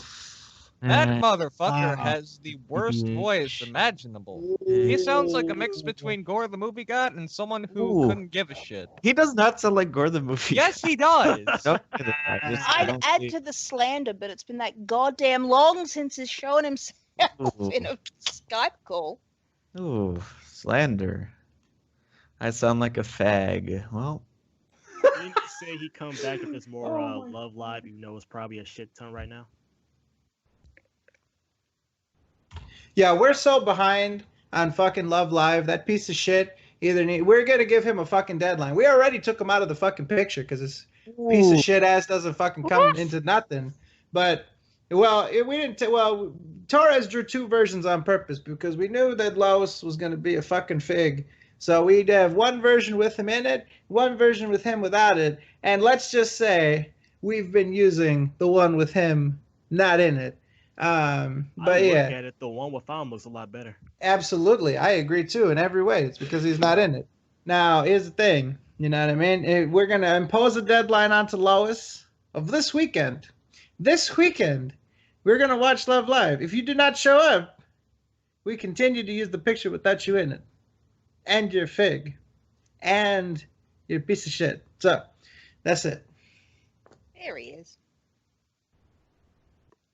legs So to anyways. a piece of shit. I've given my contact information to the man who was very critical of our voices. I'm ready to hear this person's dulcet tones. So whenever they add me on Skipe, we're gonna be blessed with the harmonious pipes of Pass. So Oh boy. and I can't wait. I'm so excited to hear this. Hey. What? Guess who's back on Twitter? Oh. PewDiePie. Oh, you're so happy about that. He's been back. Yeah. Yeah. Yes? Yes. Yeah, he has been back. You're been too slow, back man. for a while. He's been back. Back again. So let's see, what other kind of you know who else has a fucking I don't want to slander the guy. Don't you? I was gonna Do say. you? Well, you know, let's just say I know what you're thinking.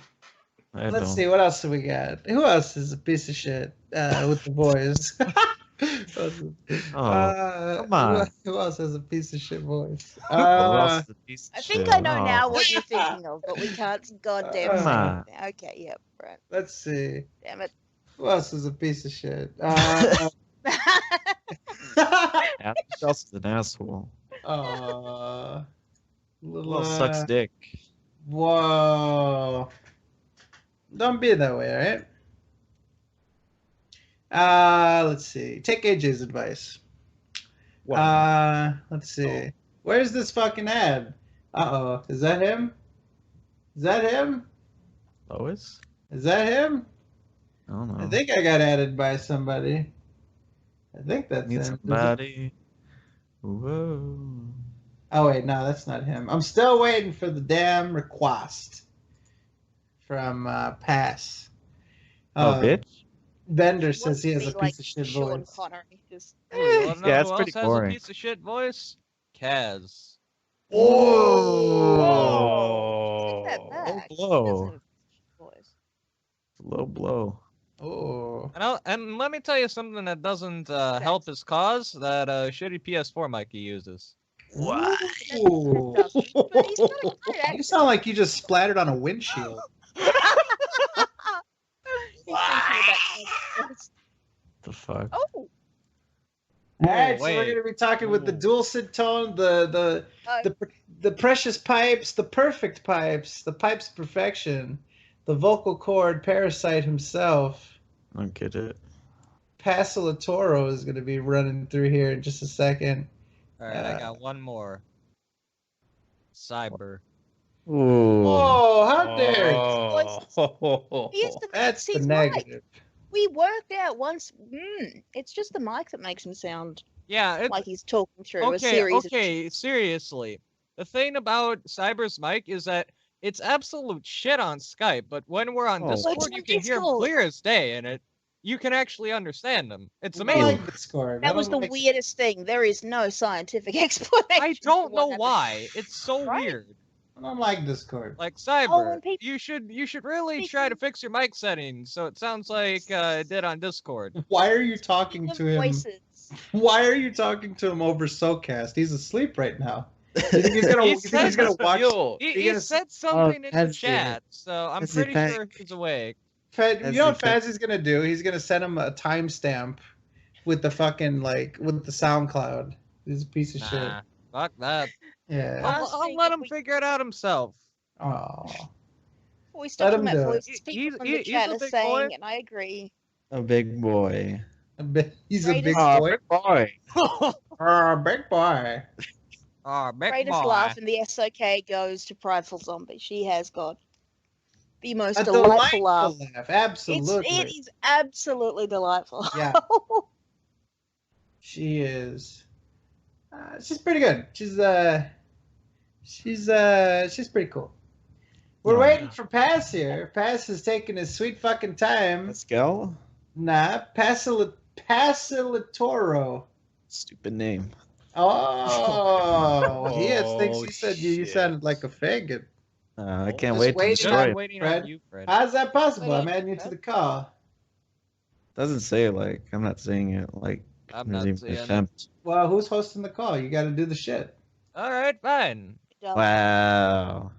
Uh, Wow. There, add this piece of shit and put him in the call. fine. Put him. I'm expecting like I'm Sean so- Connery. I don't I'm know. excited.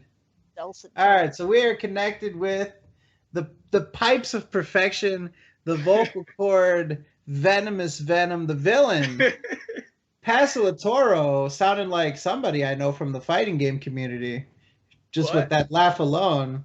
No, I think you're overhyping my voice. It's not even that manly. Oh shit! It's I didn't mix- write it isn't. it's a mix Okay, between Lois and DX Starman. What? I can see So that. what's up, guys? I'm a big fan, as you guys know. Big fan. You consider yourself a fan of us. Yeah, I've been. Actually, I have you on Twitter. Remember, I follow you on Twitter. You follow me on Twitter. Well, that was Yeah. a long time ago. I've been off Twitter for like a long time because I got tired of shit posting DSP. He's kind of like, like it's. I love it when he does the stupid shit, like the recent stuff I've been catching up on, like his masturbatory thing, the P3 rage quit. I love when God Revan he left. God Revan left his fan base. That was hilarious as hell. That's God true. Revan flipped shit. Oh, we forgot to. Dude, we should have brought him up to Metokur. Yeah, he just raged the fuck off. Like he was just like, "Oh, DSP, how dare you rage quit? That's pathetic. You could have, that." It was hilarious. So we got to know, man. So, all right, who of this call has the worst voice here? We have to know. I don't honestly know, like, cause I barely hear everyone talking, and no one really has like a super bad voice. Like me, I'm just shit posting on the chat. But to be honest, like the best voice has to be a tie between Fred and Shad. Because I like Shad's voice. Listen, I like Shad's voice because of her accent. I love accents. Accents are really pleasing to the ear. They make your pants stretch. Sure. Now's your chance. Now's your chance, buddy. Let us. We'll see ourselves out. But The rest on of the street a checks serious note, though, like your voice is meant for podcasts. Wow. Your voice is seriously meant for like doing this kind of stuff.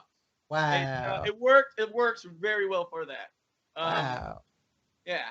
This is the reason why we had you on, of course. I mean, this is. Of course, to stroke your ego. I sent you a message before you came out. I said, you better fucking say these things. I just typed it out for you. I got it in the threat that if you didn't, you dock me. All that fun stuff, Right. The check will be in the mail.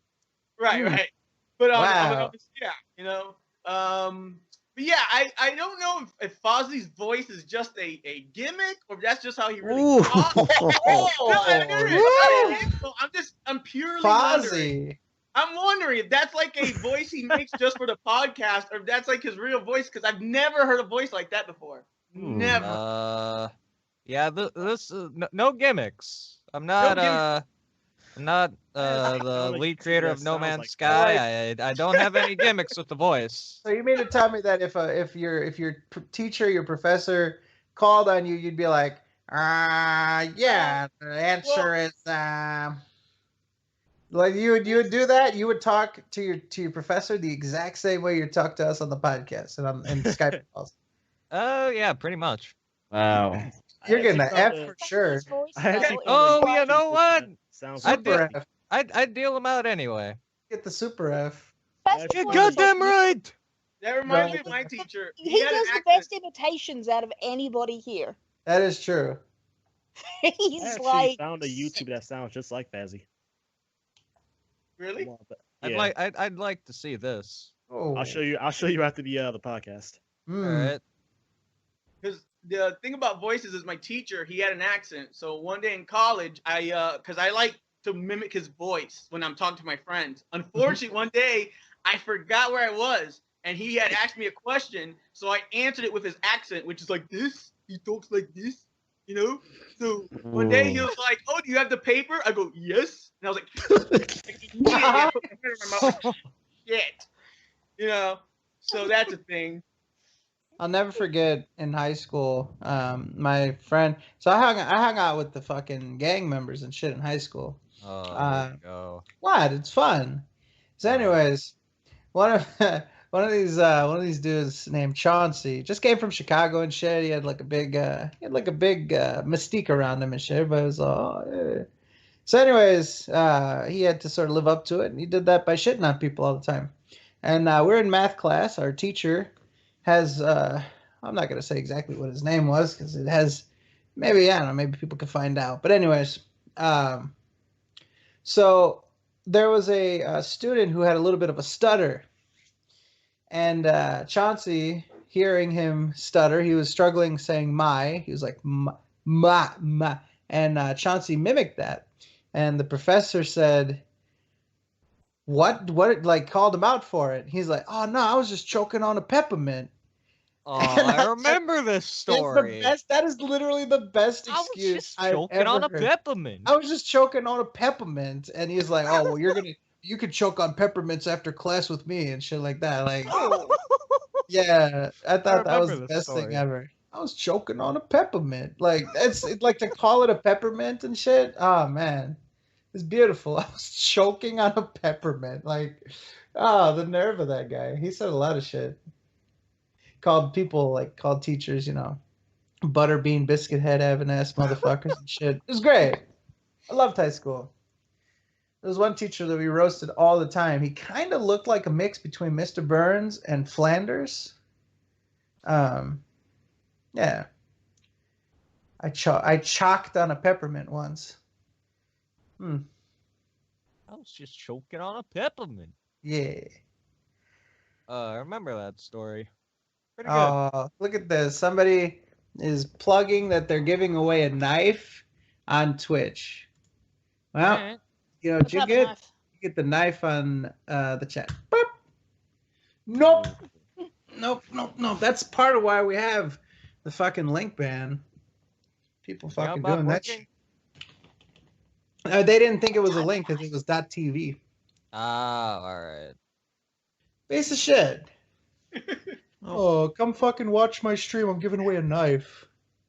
Fuck out of here. Swallow that knife. Ooh. Could you imagine if someone did that to DSP? If someone advertised their video on his comment section? Did anyone ever do that? I don't think people ever done that to Phil. I think his channel is so people know his channel is garbage, so they don't want to even put their cancerous advertisements on his channel because that would hurt you more than doing it on PewDiePie's channel. Because I see on Markiplier's videos, there'll be someone going, "Hey, watch my video. I'm new and I'm inspired by Markiplier." I'm thinking to myself, whatever. People do that all the time. But imagine someone going to DSP's channel going, "Hey, I'm new. I got inspired by this guy." I don't think that'd be the best way of advertising a video. To be honest. I guess his channel's not advertiser friendly after all, huh? All right, let's continue on with the miscellaneous. We got Pass here with us, so this will be fun. Oh boy. Joe Smoy says, legit, could you get Phil to show up on a SoKast? That would be goddamn hilarious. For the 100th, we should try. Oh man. Everybody let work on that. let me sort of let you in on what I'm trying to do here. He almost got on episode 6. 6, yeah, 6. Yeah, 6. That was the club, but he still bitched out. He still wasn't gonna do Yeah. it. Like, even if it was a 2% chance instead of a 0% chance, he still wasn't gonna do it. But let me let you into my mind here. Here's what I'm sort of thinking for the 100th. For the 100th, I kind of want to get as many people from the history of the show as I can. I kind of want to get like all the guests that we had before, you know, and sort of maybe do like a rapid fire type of deal. Like if we could get, I don't know, 30 guests and give them like 5 minutes each or some shit. That's what I have in mind. Now, obviously, we won't get everybody. But if we aim for that and we plan for that, however many people we get will just be cool anyway. Like if we just get more than usual, that'll be cool. So that's the goal. Now I'm pretty sure Phil's not going to come on. I'll actually send him a very professional email. I'll draft him. I'll even offer an appearance fee. You know what I mean? But I will. Make it a Patreon goal. Yeah, Make a Patreon goal of his. $12.50 and he'll go on to SOK. Yeah, that's actually pretty good. I will a 100-day stream. Oh God. Yeah. Can we get Cerulean on? I want him to yell about skeletons a lot, please. Oh yeah. Get All Sammy right. on the 100. Yeah, you know what? He might. If I could Thing get. is, how are you gonna get Sammy, samosa? Because I don't have time for a 4-hour debate, Freddie. Have a 3.5-hour one instead. Oh, come on. I don't even have time for that nowadays. I have to About make to double sucking Phil's dick since Kate Jillian left me.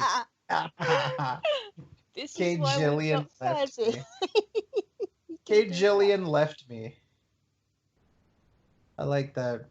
I laughed so hard when you were like, ha ha, 2 piece of shit silent warrior. Like, who says that? Ha ha to this person, like a recipient, like It it's a sounds letter. like the sort of thing that Sammy would say. It's perfect. No, it was absolutely flawless. Oh, you didn't know you can send ha-has now? That's a thing. You can send ha-has. Ha ha, 2 piece of shit silent warrior. Aha, the piece of shit silent warrior. Yeah, that's that shit. That's magnifique. All right, let's see what else we got. But yeah, that's my idea. It's just to get a bunch of people from the history of the show to celebrate the show, and yeah, it's it's a lot about the people that were here with us more so than just us. Like if it was just us, it'd be kind of lame. So yeah, that's the goal. What else do we got for miscellaneous? Dank memes. Yeah, like the McChicken, right, Lupo? Oh shit, what up?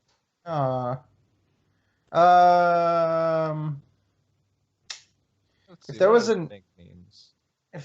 an SOK headquarters, where would it be located? Submitted by Moki7.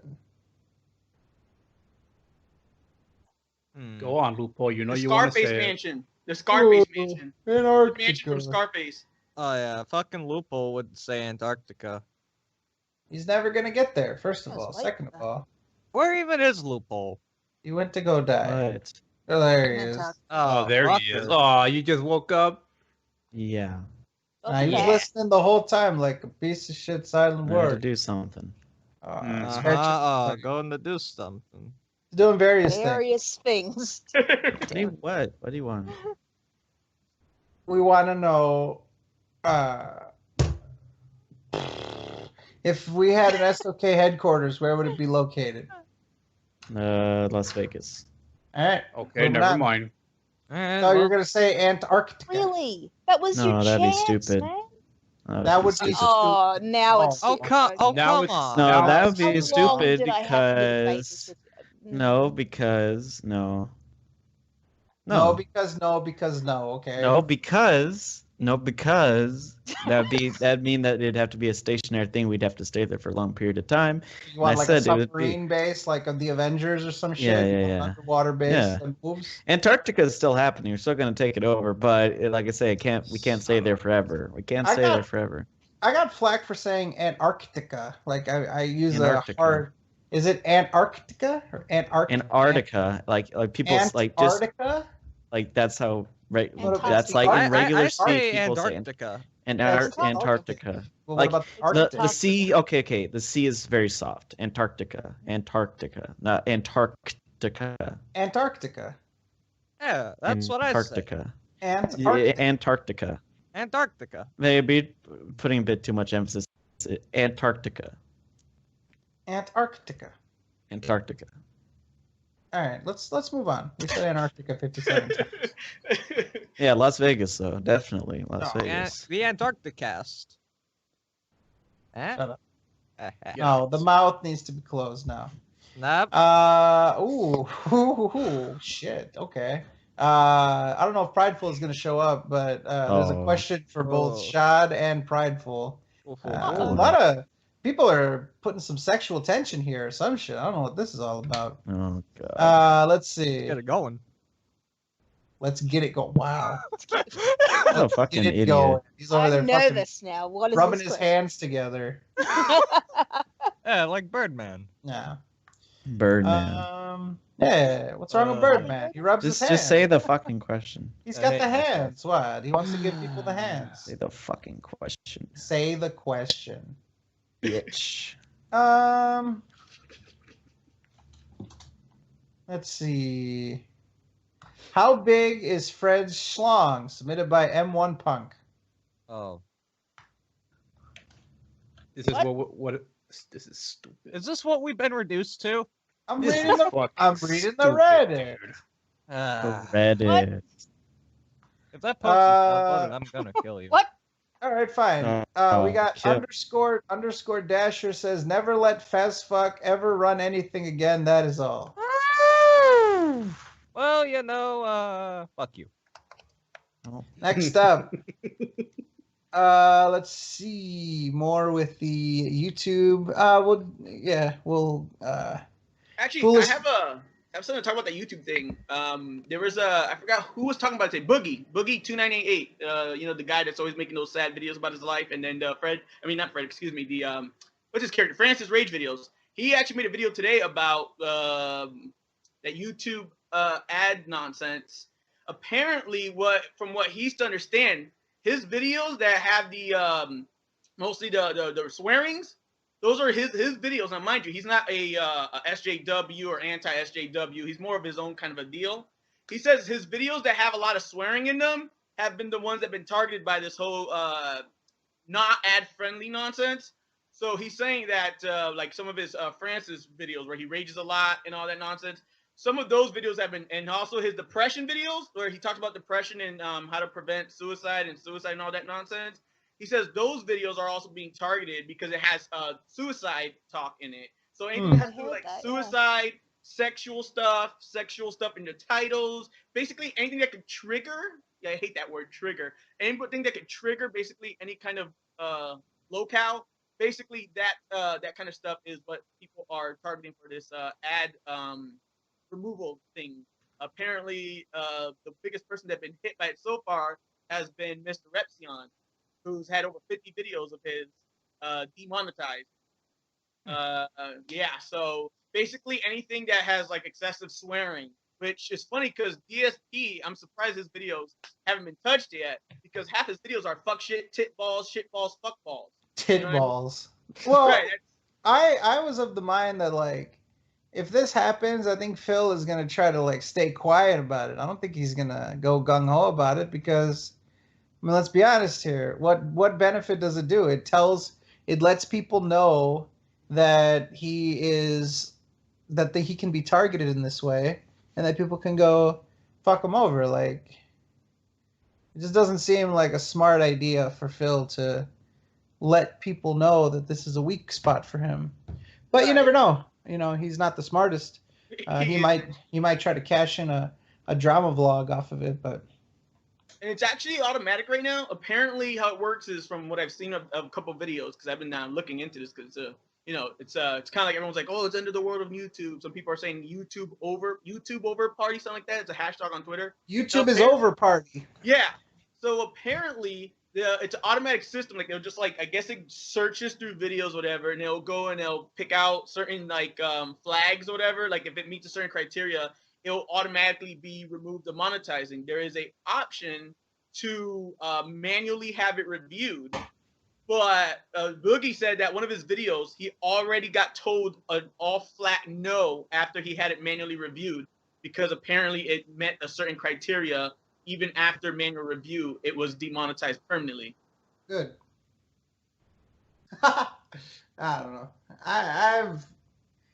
I'm of two different minds. I'm of the mind that like it's really pathetic to see these people scratching and clawing to keep this fucking,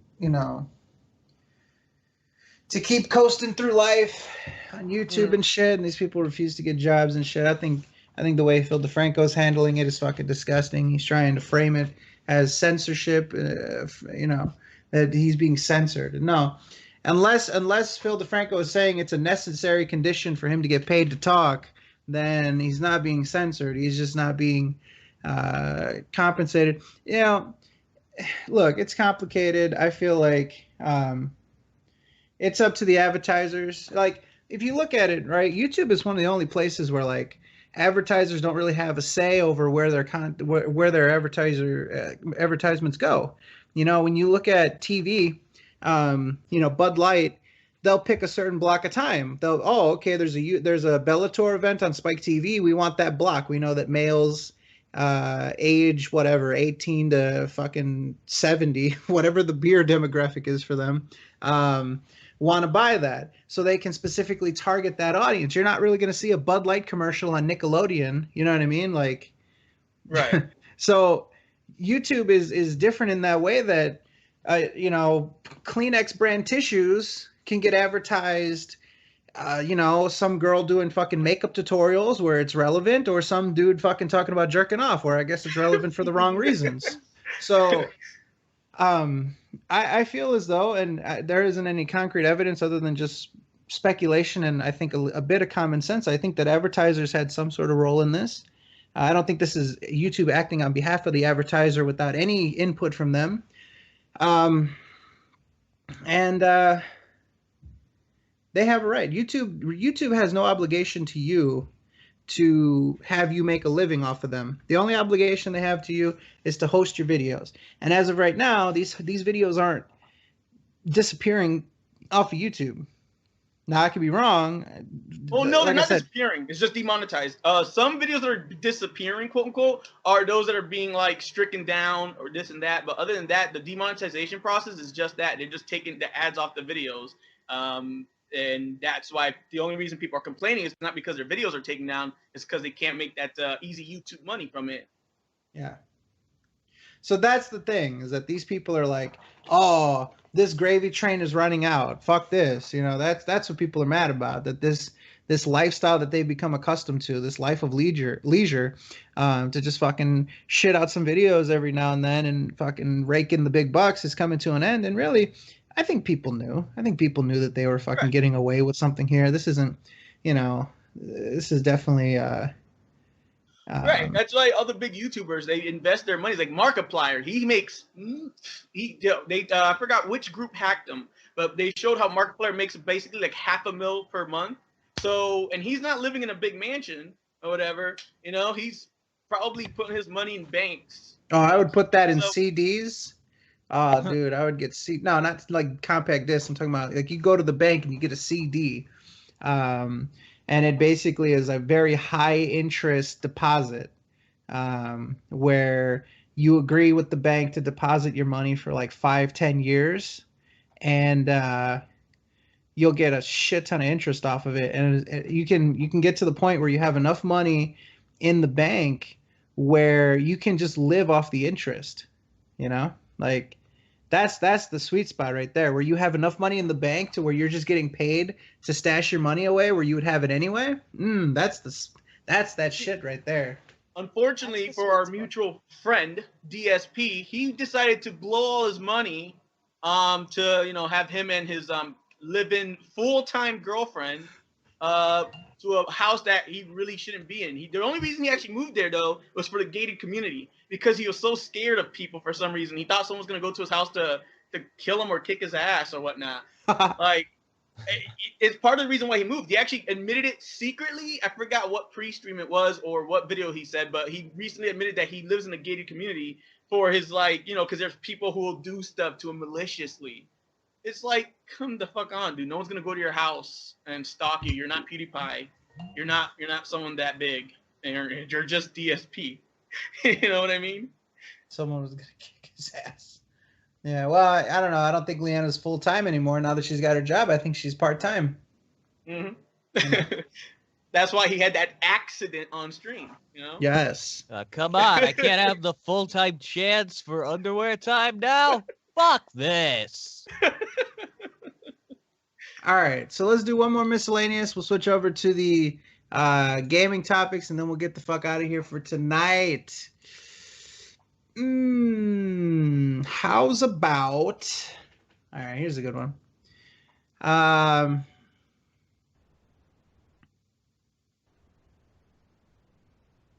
I thought I saw one. Oh, okay. Never mind. That was older. Do you guys plan on doing an SOK hangout in the future, like going to a park or a restaurant submitted by Sherlock Ho? A park? Yeah, I'll meet you guys halfway. Remember we were in the gonna middle. meet that one piece of shit in the park? Like they had the bench and shit. We were talking no. about meeting up. Oh yeah. Meet me at the park. Yeah. We Meet were you guys talking about halfway. meeting up in Las Vegas or something. Yeah, Las Vegas. Yeah. Or Yeah. E3. Yeah. Something like that. Oh, I do want to go to the Heart Attack Grill. So Yes. Oh, you're gonna get the quads? yes. Absolutely. Next show up summer. big. I've been looking at next summer. Maybe something will happen. Hoping. Wow. You gonna eat another can of Let's- Surströmming? No. Oh, dude, we should do a live. What we should do is we should do a live Surströmming opening. Like, we don't have to eat it, but we just have to open it and like be over by it. That's the battle. The battle is Oh, smelling. it's so bad, dude. I don't. It's so bad. You don't understand how bad. You'd be at an advantage. Dude, I Yeah, you actually see, he'll have think it- PTSD from that shit. Dude, the shit is so bad. I'm not. It's not even like funny. How are you not mentally prepared after all the videos you watched and shit? Like, Dude, how are you not mentally prepared for it? I ate it, but part of it. I still just I couldn't do it. Oh, it's so When you bad. think about it, So when you- bad. When you think back on it, how do you feel? Like, what does the smell? Is that going to stick with you forever? Like, Scales, like the shit, the saltiness, like the bones that are like in my mouth. I didn't really get to describe the taste. It's just salt and like there was like bone scraping and like felt like scales. It was so fucking gross. But even just like opening it, smells like Holocaust? Yes, but like to describe that more layman's terms, it smells like if you went to like a 90-year-old grandpa and you farted right in your face and then you put into like 20 baby diapers at once. It's so fucking bad. It's not fucking funny. It's disgusting. It might have been funny to watch, but it's not funny to experience. It is I can imagine. the worst thing ever. Except for blue cheese. Blue cheese is somehow worse. Fuck. Hey, Luke. yeah. Hey, Luke, how'd you get the taste out your mouth? What did you do? What was the process of getting rid of that nasty taste? Puked it up. Then took a shower and I rinsed out my mouth with water many times. Eventually, then I saw a movie and then I exhaled. I cleansed my palate with a movie. No, Movies. I'm sitting at it. So this is like hours and hours. At like 5 hours later, I like exhaled and like all the fucking taste came back. Oh my god. It's so gross. Oh my god. So fucking good. I feel like for your senior prank at the college, you should put some Surströmming in like the vents and just leave it. Oh. Or put it in the girl's bathroom. Perfect. Oh. You evil motherfucker. Dude, it's I wants don't the want to whole experience stank. it. So bad. Yo, Oh. that would be an effective weapon. Like, Like you make a Molotov cocktail with Surströmming in it, and then when you throw it in the bottle breaks, it lets the smell out and shit. Oh my god. So people will get arrested for that. You can't get arrested for throwing fish at somebody. Apparently, If you just throw, if you throw fish on the ground, people have lost Yeah. their bond and whatnot, like they're renting, But and the they United open States, Surströmming we don't cans know inside. but in the Well, U.S., no, they it don't know smells shit that about bad, that. and you can't get the smell out. I think is there's like a that case to be made. I don't think the U.S. is that cultured on that. They're just gonna be like, oh, some stinkfish. No, it's dude. You don't know how bad it smells. Like, and it's so like it's literally like nuking a place with like the worst smell ever. Stink. Nuking it. Like it's not. Oh, if you put your face up the cake and smell a little bit of it. No, it's fucking thick. Radiant. It's radiant. Yeah. It's There you thick. go. Lupol, can I just say that like one of the best things that you've ever done in your life is when you were pointing down at the can and talking shit to it. Like you were like shaming the can. Like it was so awesome. Like Saying that it smelled like the Holocaust. I really think good. that when you were pointing down at the can and saying negatives, it reminded me of like the Salem witch trials, where like you were condemning the can to be burned at the stake or like to hell. You know what I mean? Like There you go. you hated that can so much, and you were like, "What the fuck is that?" What the fuck is that? You're slut shaming that little can there, dude. Are you thinking It about really it? is. So, Oh, dude, remember when you said it smells like really.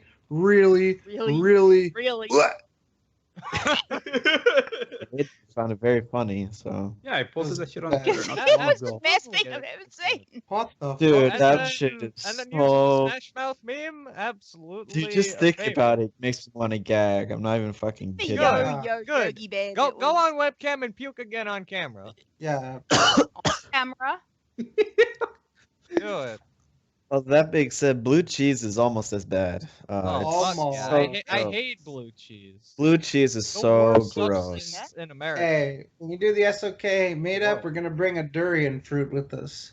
All right, I'll do that. I'll do that. I'll do that. I don't even give a shit. You'll eat the durian. Durian fruit, yeah. What if we hid some Surströmming inside the durian fruit? Yeah, Well, that's dude. fucking- If you open the can, you would not be able to get to it unless you had a gas mask I'll on. put a gas mask and then I'll Yeah, fucking have fun. inject. I'm gonna inject the water into the durian fruit. Whoa, So when you have slice fun. into it, It can't smell as bad as that fucking the Surströmming. combination of the shit and the piss, it's gonna be ridiculous. I- Alright, so anyways, go ahead. Hang Luke, on. finish It's finish maybe. it up, Loopies. Ugh. So I was just saying, finish up your thought. I was gonna wrap this topic. We're gonna wrap. Wrap it up. So, Wrap it up. anyways, we want to do an SOK meetup eventually. Maybe we'll do it in Las Vegas. Which, I mean, it's responsible because we don't want Fizz to drink and drive, so we can just have it in his backyard, and then he can just stumble home and black out somewhere near his house. So that'll be fine for him. All right, let's move on here. We'll get to the gamming topics. I'm gonna grab some Witter. So let's start up. No Man's Sky, people are talking about some patches. No Man's Sky news. I don't know if you guys have already talked about it, but yeah, people are getting refunds because they feel unsatisfied with the game. Do you feel that hyped games that end up being let down should end up following this sort of thing submitted by Destiny Decade? Have at it. Well, I'm surprised people haven't learned that shit soon. I've been having this kind of attitude for more than 10 years now. Yeah, Which but is like why- recently, yeah. Sorry. Yeah, that's why I'm never ever hyped for games, except for like a very Resident very. Evil 7. That's and before that it was PT. Like I'm really really picky on the games that I'm going to be hyped for. You know. I think the whole disappointment thing, because like it's been like a trend for like the past 5 years that games have been like super mega disappointing. Like think of all the big disappointments recently: No Man's Sky, A Mighty Number 9. Yeah, all this shit. So it happens so Batman much. Arkham Like Knight. when they happen, they're big. Like they take up news story. Like for my number 9, the day that happened, fucking flooded with my number 9 shit. Flooded with No Man's Sky for like a few days. And then it gets left back, and then it gets like forgotten about right after. So, The other game yeah. that flopped was the one that Phil got famous for. What's the one? I forgot the name of it. That's how bad it was. What's Duke the one Nukem that? Forever? Oh, No, no, no. Homefront. Yeah, Homefront. That one. But That no one game. had expectations for that. Like, no one cared about Homefront 2. Like, because the first Homefront, everyone said, yeah, this fucking sucks. What? Fuck this. And then People Homefront always 2. said the best thing about it was the multiplayer. That was it. Yeah, in 2011, so no one cares now. But like Homefront: The Revolution, nobody cared about at all. So that's not even like a disappointment because like No Man's Sky is just a huge fucking disappointment on every end. You know, like some people liked the game, some people thought it was cool, but it was cool for the first hour, and then I got so fucking bored of it because it was the same shit over and over and over. It was a gameplay loop, and if you like the gameplay loop, because it's so limited in what you do, but if you like the gameplay loop, I can understand why you'd like it, but I didn't. There's supposed to be some updates. I didn't mean to interrupt you. Sorry about that. But there's supposed to be some updates. So I guess what happened was they kind of rushed it out due to the death threats and Sony being like, hurry up, release the game. So they didn't get to put everything in. And even though they lied about tons of things, what they're doing now is they're patching everything up and trying to get rid of the crashes so they can actually update the game, the stuff that they were intending for it to have. But unfortunately, they didn't have all the stuff ready when they launched the game, which they should have delayed it another year so they can actually put at least some of the things they promised, so they can have at least been a halfway decent launch instead of oh look, this is you get nothing. You literally, because just like you said, like an hour or two into the game, you've already completed everything you can do besides finding rare creatures and whatnot. So hopefully with the updates, they'll add that whole base building concept and other things. But until then, the game is basically just space Minecraft with not much to do. Not even that. Like Minecraft, you find your own entertainment, and No Man's Sky, I guess. But the only entertainment you can do is walking around looking at creatures, which I did. Like people like say, "Oh, the creatures are weird and stuff." Yeah, they're like alien creatures.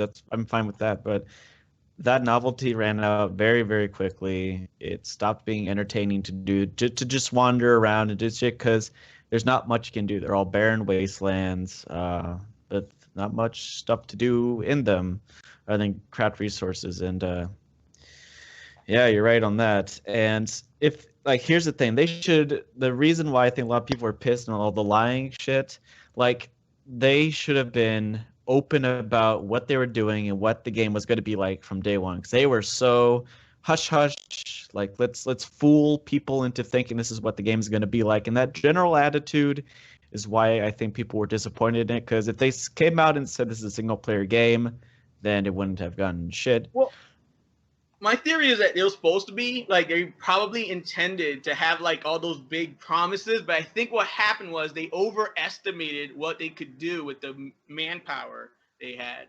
So what I think was they had all these like expectations and like good intentions, like we're gonna put these things in because people are excited about these things, but when it came time to it, they couldn't deliver. And instead of saying, "Oh, by the way, we couldn't deliver," which they should have done. They should have said, "Oh, by the way, before you buy the game, there's some things you're not going to see in it. Here's the updated list of what we don't have, what we do have."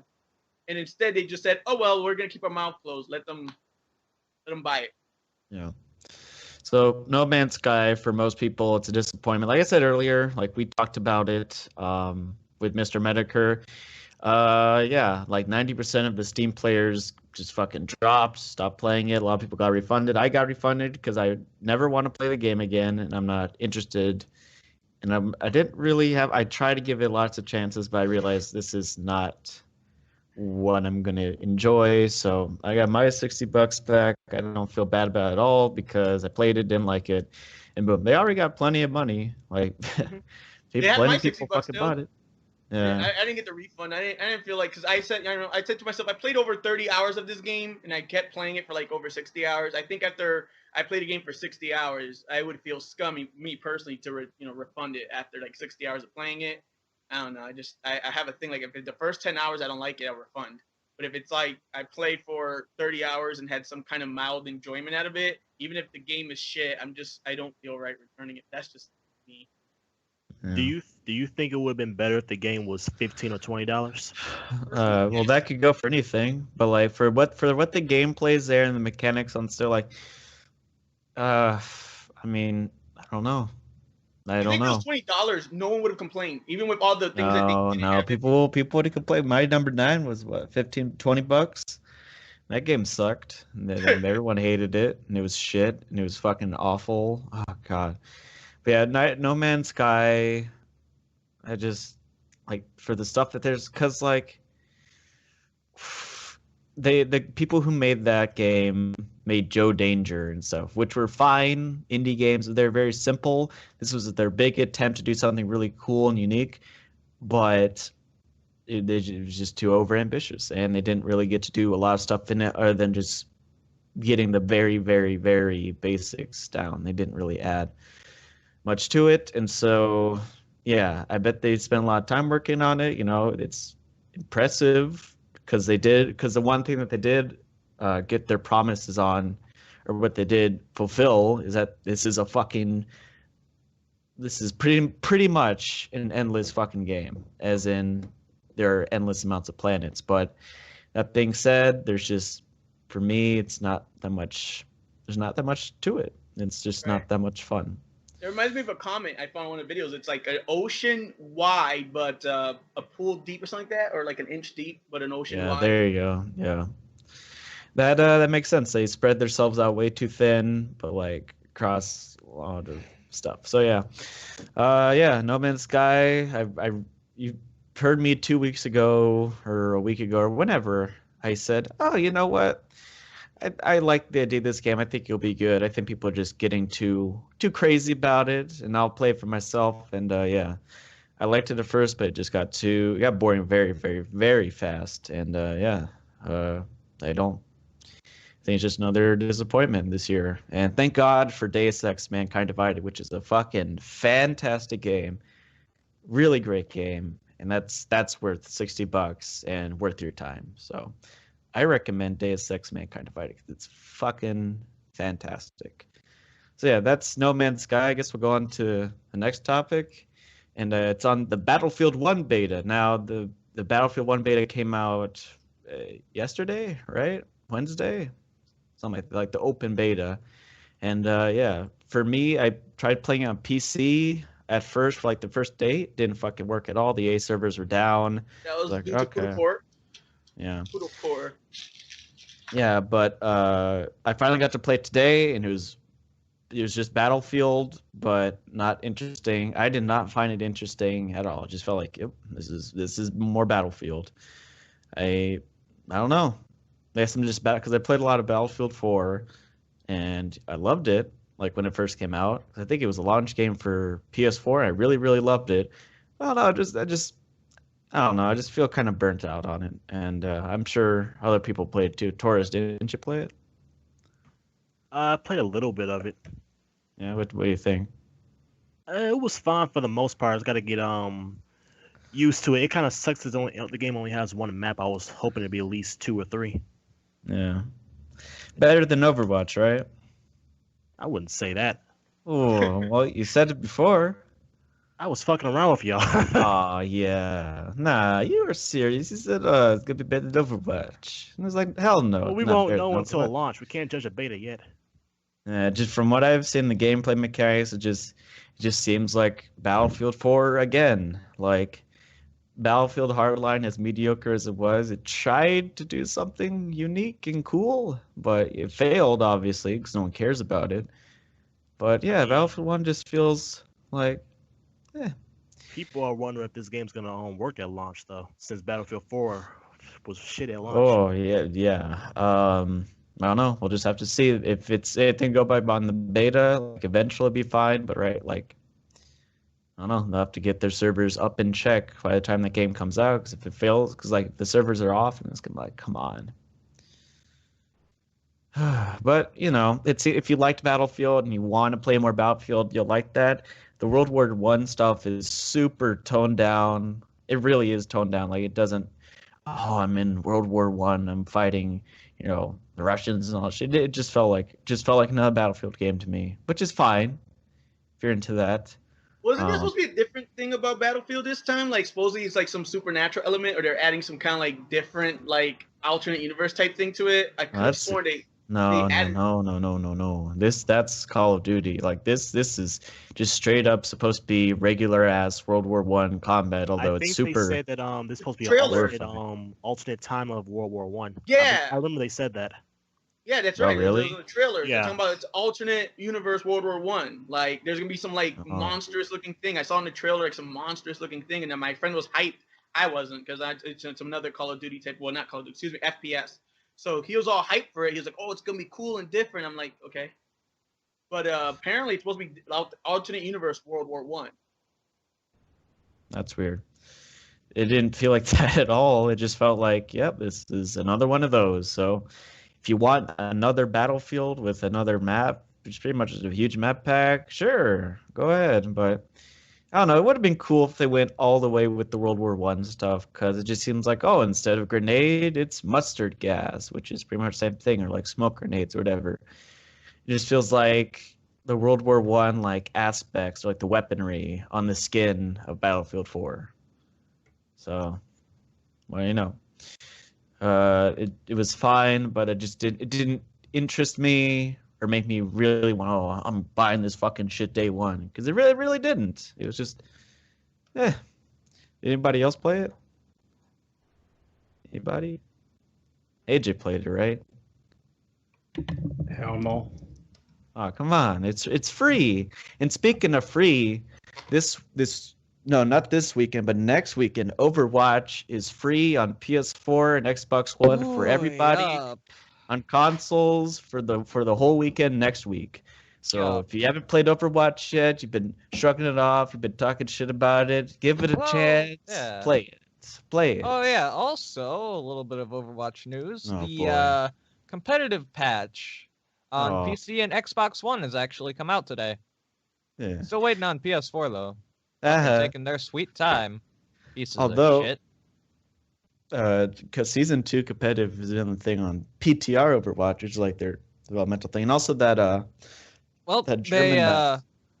actually both of those have come out in the latest patch and all the hero balance changes. So yeah, and that new map. The new map came out. and the new map. Yeah, It's pretty good. It's fine. I can vault. I like it a lot. It's fine. It's fine. Yeah, it's a good map. It It's, does its job and it's fine. There you go.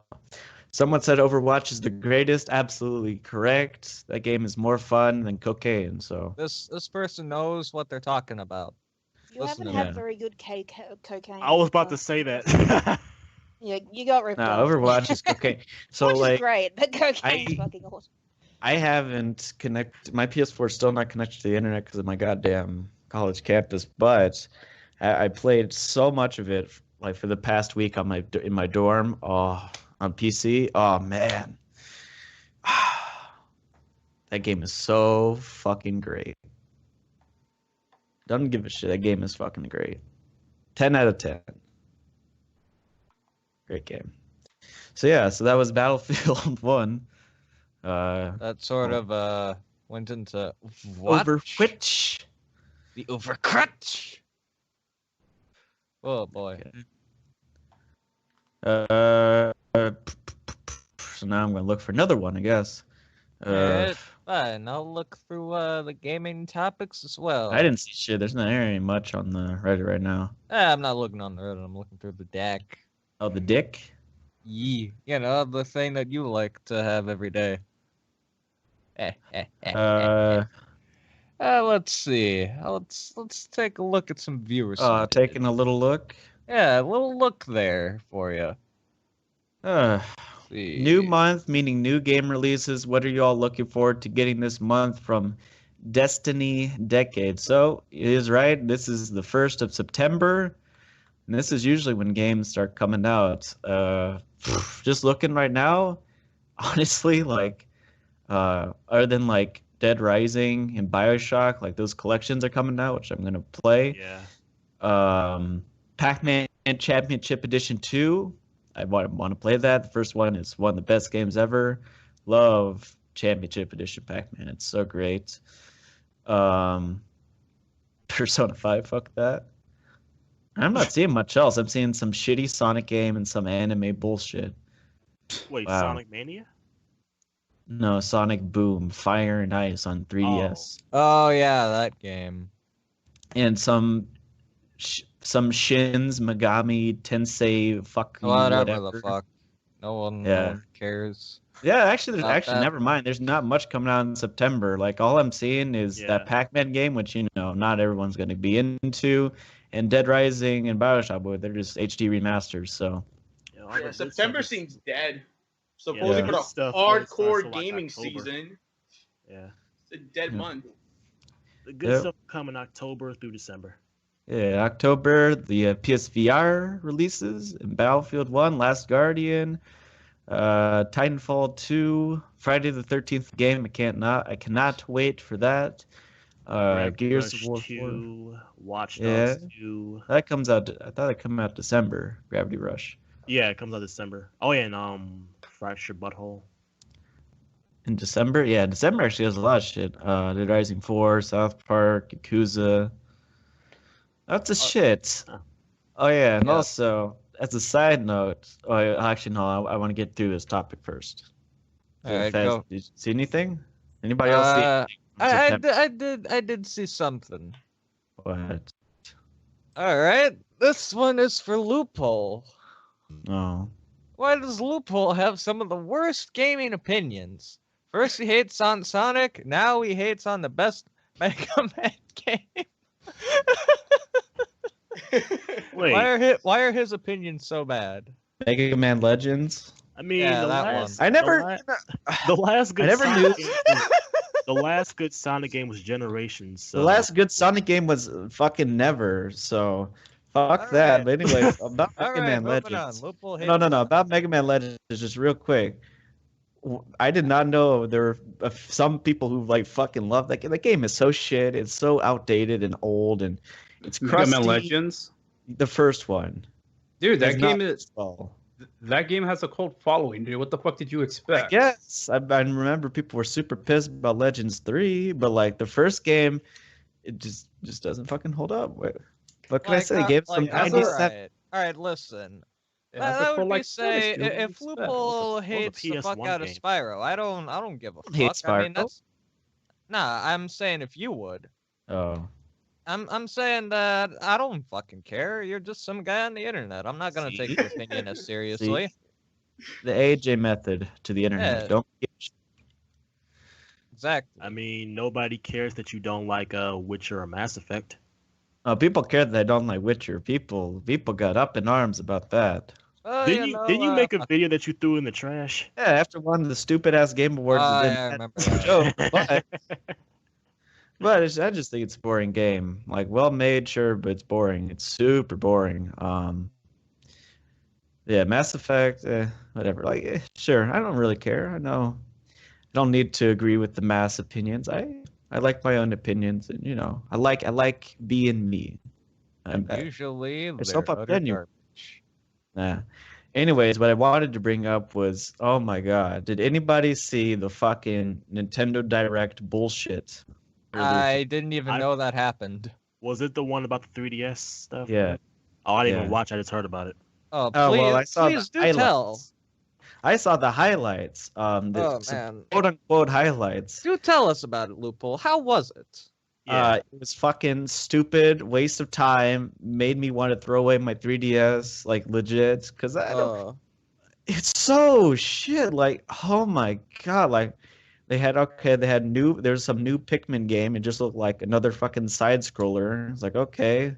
All right. Like Pikmin's kind of cool, I guess, like when it's on a home console and it's doing its own thing, but now it looks like a Yoshi game kind of, but you're just tapping on the screen more. It just looked fucking shit. Look, it's so shit. Like new Pikmin, it's a side scroll. Like really, like come on. It's new Pikmin, new Yoshi's Island, new Super Mario. Like all A those bunch games are of shit. Nintendo exclusives that are just going to be rehashed again. Yeah. You see, this is the thing with Nintendo is that they like to prey on nostalgia. Like I can get, absolutely. like I can get people enjoy the games that they played as a child, but you gotta just move on from all of that at some point. I mean, there's gotta be something new. Actually, you're right about them preying on nostalgia because Pokemon Sun and Moon, the new Pokemon game, they're using some of the old favorites and just making new versions of them and just letting those leaks out so that people can go, oh look, it's Pikachu all over again. But yeah, see. So I mean, I'm looking at. that's why I respect Sony because they don't milk all their IPs. The only ones I can think that are kind of milk, but still they still put out good quality is God of War, Ratchet and Clank. No. I said they still bring out quality though. That's all right. Listen, no, I would have to disagree. I think that All for One was fun with what it had. Yeah, you're the only one. No, I'm definitely not the only one. Hold on. I know it's fun to do this, but I just want to quickly go over the rest of this Nintendo bullshit. They showed off some $40 puzzle game, Picross 3D. Who gives a fuck? Some new Mario Party game on 3DS. Who gives a fuck? A DLC pack for Hyrule Warriors. Who gives a fuck? Some indie game that's been on the PS4 for like 2 years. Who gives a fuck? And then the big announcement with this fucking shit is Super Mario Maker on 3DS. Like, okay. And so Super Mario Maker, good game for the Wii U, made sense of the Wii U with the gamepad and all this shit. It's like, okay, well, if you're gonna put this on 3DS, okay. Now, okay. The reason why Super Mario Maker was cool because it had online and you could play other people's courses, right? Yeah. The 3DS version has no online, meaning you cannot pick people's courses that you want to fucking play. Okay, then why the fuck would you even port the game? Why the fuck would you port a game that's essentially based on user-generated content when there's not even going to be any user-generated content to play? For money. It's so stupid. It's so stupid. It's not the worst point. Like okay, just the basic announcement. Super Mario Maker on 3DS, sure, fine, whatever. Okay, cool. No online, like you can't pick people's courses. That's so stupid. It boggles my mind. You know what? This stupid NX shit. It's supposed to be coming out this spring, right? Well, it's September. We know nothing about their fucking console. So where are they gonna announce like the weekend right before? So the NX, the Nintendo, whatever the fuck is out. It's like, okay, where was the anticipation for this console? Because the only people who I know that care or even know about the Nintendo NX are people that I know are really into Nintendo and are into like gaming journalism shit. No one else knows anything about this fucking console. We don't even know like specifics about it. We have some rumors, some educated rumors, but nothing else. Like, what the fuck are you doing? I don't fucking understand. Like, and also just Nintendo makes no fucking sense. What games on the Wii U have come out this year that anyone has wanted to play? Their console is fucking dead, is my point. Like, Star Fox Zero? Fuck you. The whole year, like nothing. Zip, nada. You got nothing. If you are a Nintendo owner and you just have a Wii U, you got cucked. So I'm in disbelief in how little there is. Like the PS4 in 2014 was pretty bad. There was not much. Wasn't much stuff there. Still though, there was a game. There are games coming out. Not nothing. Like seriously, even if you want to say Star Fox Zero, that's one game in a whole year and nothing else is coming out. If you just have a Wii U and you like playing on your Wii U and you play video games a lot, you got fucked in the ass this year. So I feel sorry for you. I honestly do, because you have nothing to play. Like, it's sad. It's sad. Here comes the dislike squad. Well, it's like me. Well, you know what? I don't care. He's telling the truth, though. I mean, he's telling the truth. There's not really much Wii U games that people are like jumping out of their seats to go buy. There's not much anything, you know. Nothing. Absolutely fucking nothing. Outside Star Fox Zero, which sucked and was like 2 hours long. Like what? Nothing else. So Nintendo, I don't know. I hate to keep bashing Nintendo, but like, come on, like They what was keep the shit? making dumb decisions. Well, no, they're coasting right now though because of that Niantic shit. Was it Pokemon Go? I mean, everyone. Yeah, that's the only thing. Yeah, because they had such a huge high with Pokemon Go, even if it wasn't their game, it was their property, so people know about them more now, or they're in the spotlight more.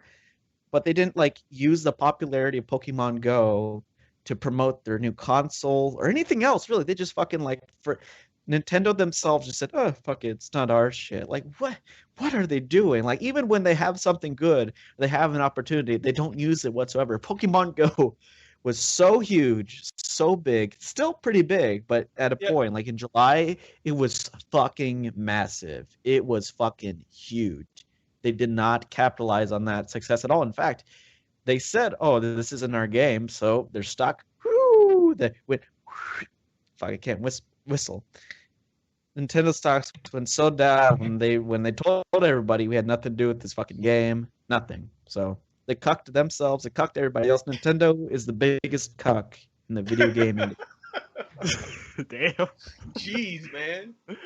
I'm being serious. Like, I just don't understand. I just don't understand. There's nothing else really to play. I just don't get it. So basically, Nintendo's girlfriend or wife is being like impaled by another dude right now. That's how serious it is. Yeah. Say it like that. Well, Yeah. I don't know what Nintendo's doing, honestly, and I would love to hear a counter argument, but like no one else has even said anything. Like they're not. What are they doing? They're doing nothing. Well, apparently, according to Rich of Review Tech USA, supposedly the Nintendo said that they're going to try to do better with the NX or whatever it's called because apparently they know they failed with the Wii U.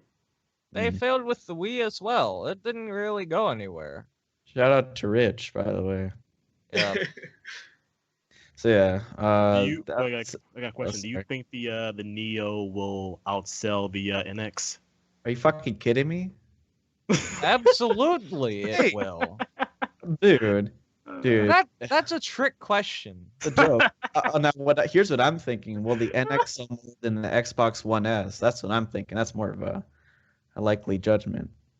Will people buy Nintendo's new console, or will they buy the Xbox One Slim? That's a better comparison. So yeah, that was our due Nintendo bashing. But yeah, hopefully I made Come back every week to hear us bash on Nintendo yet again. Yeah. There's be that one until Nintendo they get fan. their shit together. There's gonna be that one Nintendo fan who's gonna be like, "You guys are all assholes, and I hope you all die. Sincerely yours." I mean, don't blame us. Blame Nintendo for doing stuff like this. I mean, it's a nothing. Exactly. Like, there's people in this group that I know that wants Nintendo to succeed, but they keep doing shit like this, and it's like, we can't exactly say good things about you when you go and do shady shit like this. And they're not even doing anything. Like they're honestly not doing anything with any of the IPs or any of the hardware that they're putting out. So fucking stupid. Yep. But hey, Sony's following that path. I mean, look what they're doing. They raising the price of the PSN after the tragic fail of Ghostbusters. But it's not a coincidence. It's just a coincidence that after Ghostbusters tanked, they're raising the price of PSN. Coincidence. That's all. That's a bit of a stretch. Probably. I doubt it. I think it's more so just to match up with the UK price. That Ghostbusters movie was a joke. Oh God, don't get loophole started on it. About what? Wait, about what? Ghostbusters. Yeah. Oh. It was the 4th worst movie this year. There we that's go. A bad year. No, I'm actually saying, like, Ghostbusters is the 4th worst movie I've seen this year. So it's been a pretty shitty year. What was the other 3 worst movies for you? X-Men Apocalypse, which was a fucking headache, one of the biggest messes I've ever fucking seen. Complete waste of Oscar Isaac, everything. Okay. Very bad. Very, very bad. The other 2? Nine Lives. I saw that Kevin Spacey cat movie. Oh, I heard that less was said about pure that, the shit. better.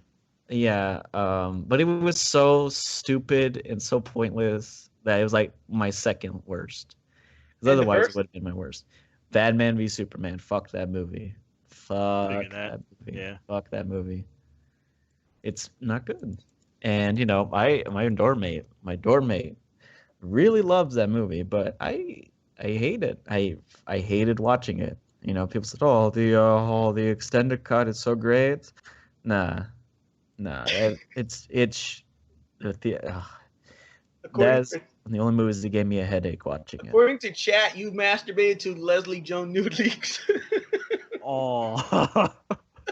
Sensei douchebag, your name is very appropriate. That's gross. Come on, man. Don't say bad things about my boy Harambe like that. He didn't die for this. Of course, be very, very interesting. You make it sound like it's such a transgression. Just Go to a No, I mean, you know, what more do you What's it expect gonna be like from that? somebody like Loophole? No. it's gotta be like that. I feel like what? If I saw it in like the Asian neighborhood, it would be empty. What do you want? What do you Oh, want? empty. Oh no. Come on. Being a little stereotype here. Not, dude. Who goes out to see Tyler Perry movies? What do you think the demographic Yeah, is? You probably would. You know what? That's the true. thing. What do you- I don't think Come on. anybody. Yeah, that's true. Only, Like, only, why? You know, only we're all black people united go in the out to fact see that movies. those They're movies are appealed awful. to. Yeah. So It's just No one not watches the right. Tyler Perry movies. The correct answer. No Well, one. except play- Loophole. we'll see him. Yeah, Loophole would. He marathoned row. on that shit. Marathon 5 of those movies, and it was a good time, and I would definitely do it again. Oh, it was a good time, right?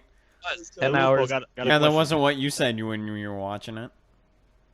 You didn't watch all of it though. What Of Of course Torres? I didn't. What's worse, Tyler Perry movies or Marlon Wayne's movies? Tyler Perry. I mean, Marlon Wayne's currently is fucking terrible. If you go back in the past, you might find some decent ones. Tyler Perry tries, Marlon Wayans doesn't, and I hate laziness of Marlon Wayans. Yeah. It's pretty much the same thing, right? Except Tyler Perry tries and he believes in his stuff and he wants to send the word of God out, and Marlon Wayans wants to let a fart out. So what do you? Yeah, I think it's. So you're saying a comedy movie spreading the word of God is more important than humor? Well, farts aren't funny, but you know, I'm just saying. I don't know. I think Tyler Perry. I think Tyler Perry tries with this stuff. Tries. It does. It doesn't just phone it. I mean, it's not good, but if he doesn't try to. Well, it is the same thing over and over, though. Yeah. So that's it. Like I didn't see many other gaming topics. Someone else asked a question about overhyped games. They brought up the same stuff we brought up. My number 9 and No Man's Sky. Arkham Knight. A lot of Was stuff. that? Oh. Huh? Was Arkham Knight a hyped up game? Yeah. Oh yeah, That's it was. You're damn right it was. I wouldn't know. Say so. Yeah, it definitely was. I don't pay attention to those kinds of He games. didn't have so- expectations for the most part, except if you played on PC. Oh So- God, yeah. Yeah. Yeah, it was just another Batman game, and like the combat was solid and it looked amazing, but yeah, it wasn't great. It wasn't amazing. I mean, Oh. the story was weak. Too much Batmobile. The Oh. boss battles were shit. Well, there was barely any. So Yeah. You know. Anything else? Because like I said, I don't see too many other real Yeah, good. Wait, hold. Did anybody play that Fallout 4 DLC? I did. Nuka World I or did. something? Yeah. Nuka World. Yeah. I just completed the good guy route. There's like there's 3 raider type endings and 1 like non-raider ending. I spent like a whole hour trying to engineer a way for me to not murder but piss off the gangs, because you have to do the good guy ending. You have to murder the leaders, but I did it without murdering them by messing with the game mechanics of putting that AOE shit on my robot. So what I did was I pickpocketed one of the leaders and had my robot try to kill it. And when that failed, I just killed it, but for some reason it didn't trigger murder, so I posted. Well, did you guys discuss the Nintendo Direct already? Oh yeah, you're Jesus. never here for stuff. I wasn't. Oh my I was God. fucking AFK for a while. Yeah. I didn't. In that time, yes. Okay. We talked about well, You missed well, a thanks giant thanks loophole for rant about Nintendo. thanks for being a fucking douche about it when I was asking the question. I was just asking a simple question. You didn't have to be a fucking douche about it. Metokur? Did we ever talk Mr. I'm Metokur? just joking with you, Moogle. Oh, I know. Oh. I know. Little jokes. This ain't a joke. Hey Alright. man, I'm sure everyone else is excited for fucking Super Mario Maker to come out on 3DS, right? Of course. Oh, especially yeah. that's the That's best part. something you kind of expect from Nintendo, to be honest.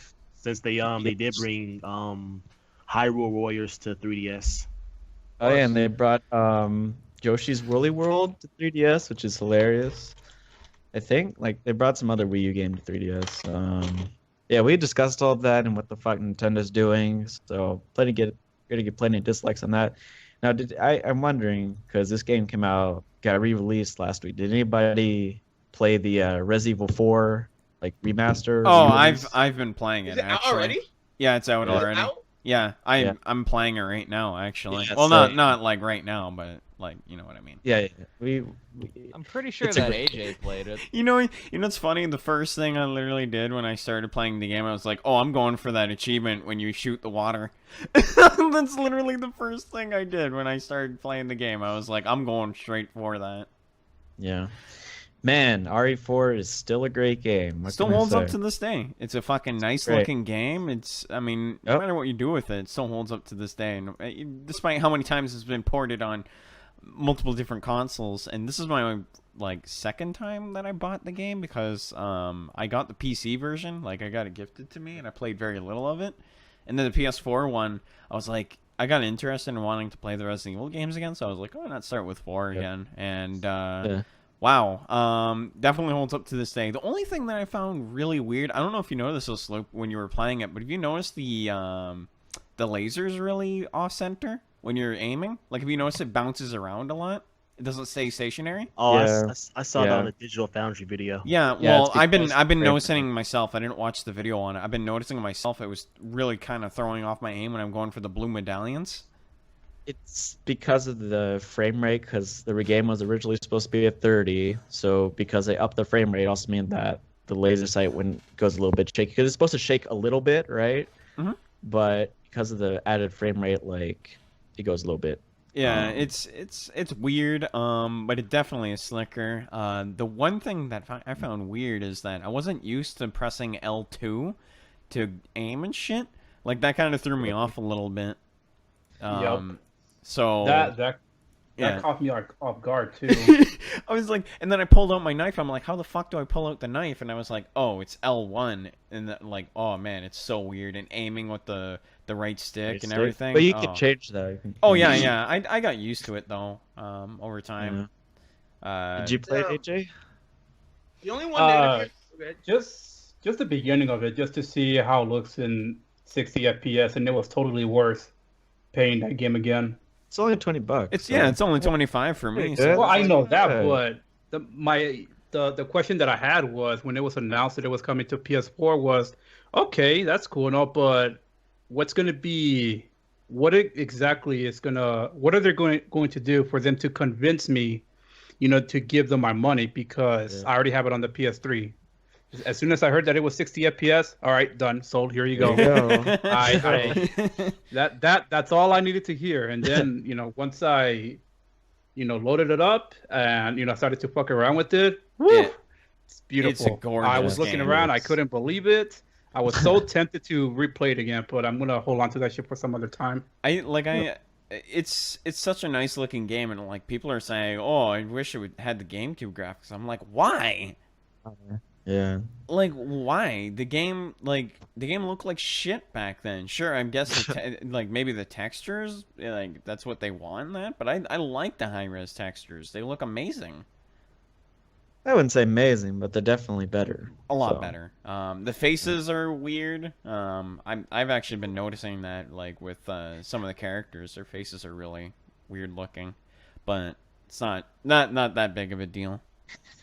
And I know Like that Resident Evil 4. I know the that was game. like Oh, go on. Oh, Sorry. sorry about that. Don't speak. Sorry. Resident Evil 4 was the first game I've ever played so much that I've actually attempted to speed run through the game, like without saving it, just rushing through the entire game, and I've actually clocked in. Now it's probably not gonna be impressive now, but back in the day for the GameCube version, I got to 159.59 on the dot, running through Resident Evil 4. To be fair, I had the Chicago typewriter because I played the game so much. So I had the Chicago typewriter, and I just like bursted through every boss ever. I know the game off by heart, so playing it on the PS4, I'm like, all the secrets are here. Like, it's funny. I only bought the treasure maps just for the fuck of it, even though I know where everything is. And I realize it's a waste of money. Because sometimes, because sometimes like I'll need a bigger case because I get, the riot gun and all that. Like, you need to get the riot gun as soon as possible the minute you hit the castle. Because if you don't have that gun, you are going to get destroyed by those motherfuckers with the shields. yeah. Yeah. So, Resident Evil 4 came out, fucking great game. And it's a good diversion to play on PS4, and Xbox One, and PC, and Xbox 360, and PS3, and Wii, and GameCube, and PS2, and PC again, and mobile, and on mobile, on Neo Geo, on Commodore 64, Atari. I don't know if you were being sarcastic about. I don't know if you were being sarcastic about mobile, but I'm pretty. No, it is. damn It is sure. on mobile. Yeah. Yeah. See, I figured. It looked like shit. It's pretty derpy on mobile. Watch it get remastered when the next generation consoles come I out. probably will. It's one of those games that always gets like a version of it. It's like kind of like Super Mario Brothers, I guess. Well, you can't really like. There's a lot of games that also fall under the same thing. It's just RE4 like gets the treatment a lot just because it's one of Capcom's most beloved games of the last generation, or not last generation, but like the generation before that. Generation. Yeah, It's one of their best games ever. Yeah, I can't wait. I can't wait for that Dead Rising remaster. Ooh. Dude, I'm telling you, man, I can't wait for that BioShock remastered. I'm gonna be on the same day. So I got 3 Dead Rising games and 3 BioShock games. Except for BioShock 2, all those great games. Ooh, what? Man. You don't like BioShock 2? No, it's I have terrible. a question about remasters. Why is everyone so excited about playing a game they've already played before? Because it's better, runs better. A boosted frame rate makes a huge difference. Having going back and playing trophies and also Dead Rising 1 was only on 360 and it ran shoot and had problems. That'd be nice to play in and of itself. But Dead Rising 2, great game. I was playing Dead Rising 2 off the records on PS Now. I'm like, I can't wait for this remaster because it runs like shit. Yeah. I don't know about you, but BioShock on the PS3 runs like absolute shit. Yeah, I saw that on PS Now. I was like, I'm gonna wait for the remaster. When I got the games on PS3 years ago and played through them because I absolutely adore the games, it ran like shit compared to the 360 version. So I want my experience to be a little bit better when I'm playing on PS4 and hearing the 60 FPS and everything. I'm like, oh man, this is gonna be really delicious. It's gonna be really nice. Gonna be delicious. And I have the shits on PS4, PC. I'm still playing on PS4 because I wanna. Yeah, that's what I said too. I'm like, I'm probably gonna end up playing on a PS4 anyway. Yeah. You need time to play BioShock Infinite. It's a good time. Yeah, I want the achievements, or sorry, the trophies. They're fun. Trophies. I like playing for trophies. You don't get anything out of it, but it's fun. Well, you feel more rewarded than you do with Xbox 360 the gamer points, because on Xbox One supposedly people are saying the gamer points don't really matter all that much now. But when you play on PS3 and play PS4, you do feel rewarded because you're getting tiered. You get you're getting specific tier trophies, right? You have a goal. Platinum. You have a goal. Yeah. The goal is the platinum usually. So it's just a fun goal to Yeah. achieve and get off and say, hey, I got all the platinums. I got the platinum for this game. It's a fun time. Makes you explore the game. Makes you play the game in a way you didn't fucking expect or want to. It gets you most of the game that you might not have seen otherwise. And yeah. So Like, can't wait. It's Granted, I don't have that many platinums and stuff, but I always feel rewarded whenever I get a gold trophy, and it's just really nice when you're playing a game and that's what you're rewarded with. But I digress. It doesn't matter what. It don't matter what console you play on. As long as you enjoy what you play, that's what matters most. Yeah, as long as your console has games and is not the Wii U, you'll be perfect. I knew that was coming. I kind of figured he was gonna take a pot shot at the Wii U. It's I cool had though. to. There's nothing out for the fucking console. No, it's cool, man. It's fine. Nothing. Look. All right, I'm gonna tell you something. All right, I haven't touched my Wii U in fucking 3 months. I haven't touched my Wii U. Oh. No, sorry. That sounds really weird. I haven't touched my Wii U. Oh. I haven't touched my Wii. Oh, fuck. Oh, God, it sounds so wrong. But yeah, I haven't touched my fucking Wii U for quite some time. Oh my fucking God, it sounds so wrong when you say it like that. Now, fuck you. Ever since Super Mario Maker came out, like the month after it came out, haven't touched it since. Actually, I did rent Star Fox Zero, beat it in 2 hours. Said fuck this game. This game is fucking terrible. And then I trashed it. I only really play Smash on it, and even then I barely even play it anymore nowadays. That's so boring. Yeah, well, it is now. It used to be fun when it first came out. I mean, if Nintendo's smart with the NX, they should add third-party support, so at least Nintendo gamers have something to play. Exclusives. You know, That will never happen. That will never happen again. That's the one thing that really bogged the Wii U down, was the fact that it had no third party. Bullshit. Yeah. That's the thing, dude. Even like they have not had good third party support since the GameCube. Fact. The last game I remember that was third party was Lego Marvel Avengers, and that was like what, like a while ago. That's like shovelware. Like the last game that came out on Wii U that was like a big game was Watch Dogs. What, and that was like months after it came out. Wait, you telling me you don't want to play Imagine Babies? No, I don't want to play Imagine Babies. I don't want to play Nintendogs. I don't want to fucking play. I don't want to play 30 party games in one. And fuck you. Give me shit. I want to fucking play. The greatness of Meme Run. Yeah. All right. Let's see. I didn't see many other gaming topics. If you could just think of one, I mean, it's like I brought up. I don't honestly think there are any. Oh, you know what? Actually, someone I put one in the chat. Oh, this one's a good one, actually. The PS4 Neo design allegedly leaked. Hold on. You guys pass over this, all right? I'm looking at the Google Doc, and Amoki7 says Twisted Metal or Vigilante 8. Vigilante 8. Really? You prefer Vigilante 8? I remember that. I don't know, man. There's another game too. What is it fucking called? Road Trip something? Yeah, I know what you're talking about. Yeah. That game too. Oh man, so good. But Twisted Metal, especially the reboot, I actually absolutely adored the fuck out of that game. I actually also really like Twisted Metal 3 and 4. Those are amazing games. Vigilante 8, I really liked as well. Just not as much as I did with like Twisted Metal 3 or 4. So I'm probably gonna go with Twisted Metal definitely. What was that fucking road game? It was called Road something. It's like Road Trip. I can't fucking remember what it's called, but I know. Let me look know it what up. you're talking Road Trip PS1. Let's see. I loved Vigilante 8.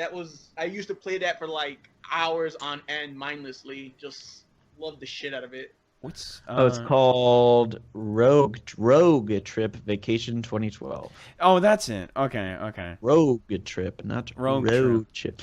Not the Road Chip. Okay. Road Trip. I didn't fucking realize that. Like I remember the game, but it's just like. Well, yeah, that's a good game. Definitely. Yeah. But yeah, that was a really good question actually. What? No, it's not. Oh, one game or another game. No, I think it's pretty good. That's a stupid. That's a No, shitty one. I saw it. Same genre of games. Oh, 2 games. Oh, All right, Grand Theft Auto or Saints Row. Obviously, it's Grand Theft Auto. Oh, Get you're out gonna of my you're gonna face. you're gonna put down fucking someone's goddamn question, even though What? we were able to all answer it. No No, problem. no. Here's what I'm saying. I'm putting down your opinion of that guy's question. Oh, okay. That's cool, bro. put it down It's cute. it's still a good thing. So. One game or another game. Hooters road trip. Yeah, that's definitely what I meant. Hooters road trip. There you go. Road trip. Yeah, I can't think of anything else. Should we wrap? I linked up in the chat on the wrap? PS4 Neo design. Oh yeah, If the Neo y'all want to design. talk about that. Looks like two PS4s stacked on each other and looks retarded. I will say it just looks like the Slim, but just with an extra layer. Pretty Yeah, much. looks like a Big Mac. Yeah, I'll post in Big the Mac. little chitty chat, a little PS4 Neo. That's real, which it does not look real whatsoever. It does not know. There's no way because this PS4 Neo on the thing, like in the picture, like it's supposed to be on the console. It's not gonna say Neo. That's like the fucking. That's like the code name for it. That's like Project Natal for the Kinect. That's bullshit. True, but And they this did is say a that mock- this it is will a be mock-up. the Neo will be 10 times bigger than the standard PS4. 10 10 times. times. Okay, that's Well, a little bigger. much. I don't know if it's 10 10 times, but it's gonna be times. bigger than the. 10 times. You know how big that would I'm be? over exaggerating. It's supposed to be bigger than the regular PS4. That's though. like 2 Xbox Ones. I have a question. Does anyone remember back then? I think that the PS4 was codenamed Project Orpheus or some shit like that. That's remember the that. That's PSVR. Yeah, that was the VR. Oh, really? Yeah. Huh. So That's pretty much it. I think you know what? Oh yeah, Orbis was what the PS4 codename was. Yeah, Orbis. Yeah. All right, so I think we should wrap. Should we wrap? Should we wrap? Should we? Man, think we should people are wrap. gonna we? people are gonna get real fucking annoyed with that shit pretty soon. Yeah. Should we wrap? All right. Well, Well, especially when it's coming from Fazzy. No, Um, you need to wrap up that mouth of yours because no think- one wants to hear anything that comes out of it anyway. I think Fred Oh, is a little yeah. sleepy. So The little Freddy boy fall a little sleepy sleep. yeah. So we've been at it for almost 5 hours. Pretty good sized cast. Lots of fun. We had Mr. Metokur. Yeah. We had lots of topics, lots of gaming conversations, lots of stuff. It was a good episode of the SoKast. Mr. Metokur was a great guest. Lots and lots of fun to be had. So I guess we should do the intros. All right, let's see. Mr. Moogle, where can we find you and what have you been up to? You can find me on Twitter under Mog Fantasy. You can find me on YouTube under Moogle Fantasy, and you can find me on my Twitch under Moogle Master 102. Where I might actually stream Resident Evil 4. I'll probably stream like a fresh playthrough of it, obviously. But yeah, that's pretty much it. Mr. Torres. You can find me on Twitter at AmazingArtist89. Haven't been doing much, but just been testing out PS Now today. It's pretty good if you have a good enough connection. But yeah, that's pretty much it. Mr. Lipple. You can find me on Tinder at Loophole572. What the fuck? Tinder. Perfect. Miss Shad. She's... All right. Well, you can find her on Twitter at Fraulein Schaden. She had to switch it up because some bitch took her name, and yeah, that's pretty much it for her. Our guest of the podcast, Paslatoro. You can find me at King Babymaker on Twitter. Yeah, that's about it. Quite the name. And as for Mr. Freddy Boy, you can find him at TIHYDP. The acronym for this is how you don't prepare for a podcast. You can also find him on YouTube using your little handy dandy search bar. Just type in "It's Fred Fucks." You'll find 2 avatars, one animated, one non-animated. He's been putting out some DSP related content on the animated one. Basically just little things like pre-streams of him bitching about stuff. You know, stuff like that. Yeah, so good stuff there. Let's see. And then as for myself, you can find me on Twitter at TTSBB1. You can find my YouTube, which is Freddy Fazfuck. And you can also find my Twitch, which is also TTSBB1, where, you know what, I should probably stream something on Saturday. So Or not. Stay tuned for that. But as for this this well-rounded show that we have there, you can what? Pezzy, you forgot AJ. AJ's not here, but I guess AJ, okay, fine. AJ's been here for 5 hours. You can find him. Hold on. I'll get to it. But you know, Loophole brings up a great point. You can find Mr. Evil AJ, the Evil AJ, on Twitter at EvilAJ2010, and that'd be pretty much it for him. But if you wanna listen, if you want to come to this podcast live, hitbox.tv/Sons of Kojima. If you want to listen to this podcast before it comes up on YouTube, SoundCloud, the Sons of Kojima, not Sons of Kojima. You can, and if you're you know, just wondering where you can find this, you know, somewhere else on that's not Hitbox, you can find this on YouTube on the Sons of Kojima channel. Don't type in SOK because you'll find some weird Asian stuff. I don't fucking know. ASMR. Fuck you. There's also our subreddit, r/Sons of Kojima. So go ahead and head on over there. Wonderful place, if I do say so myself. Brought to you by Mr. Pascal. Shout out to Pascal. Let's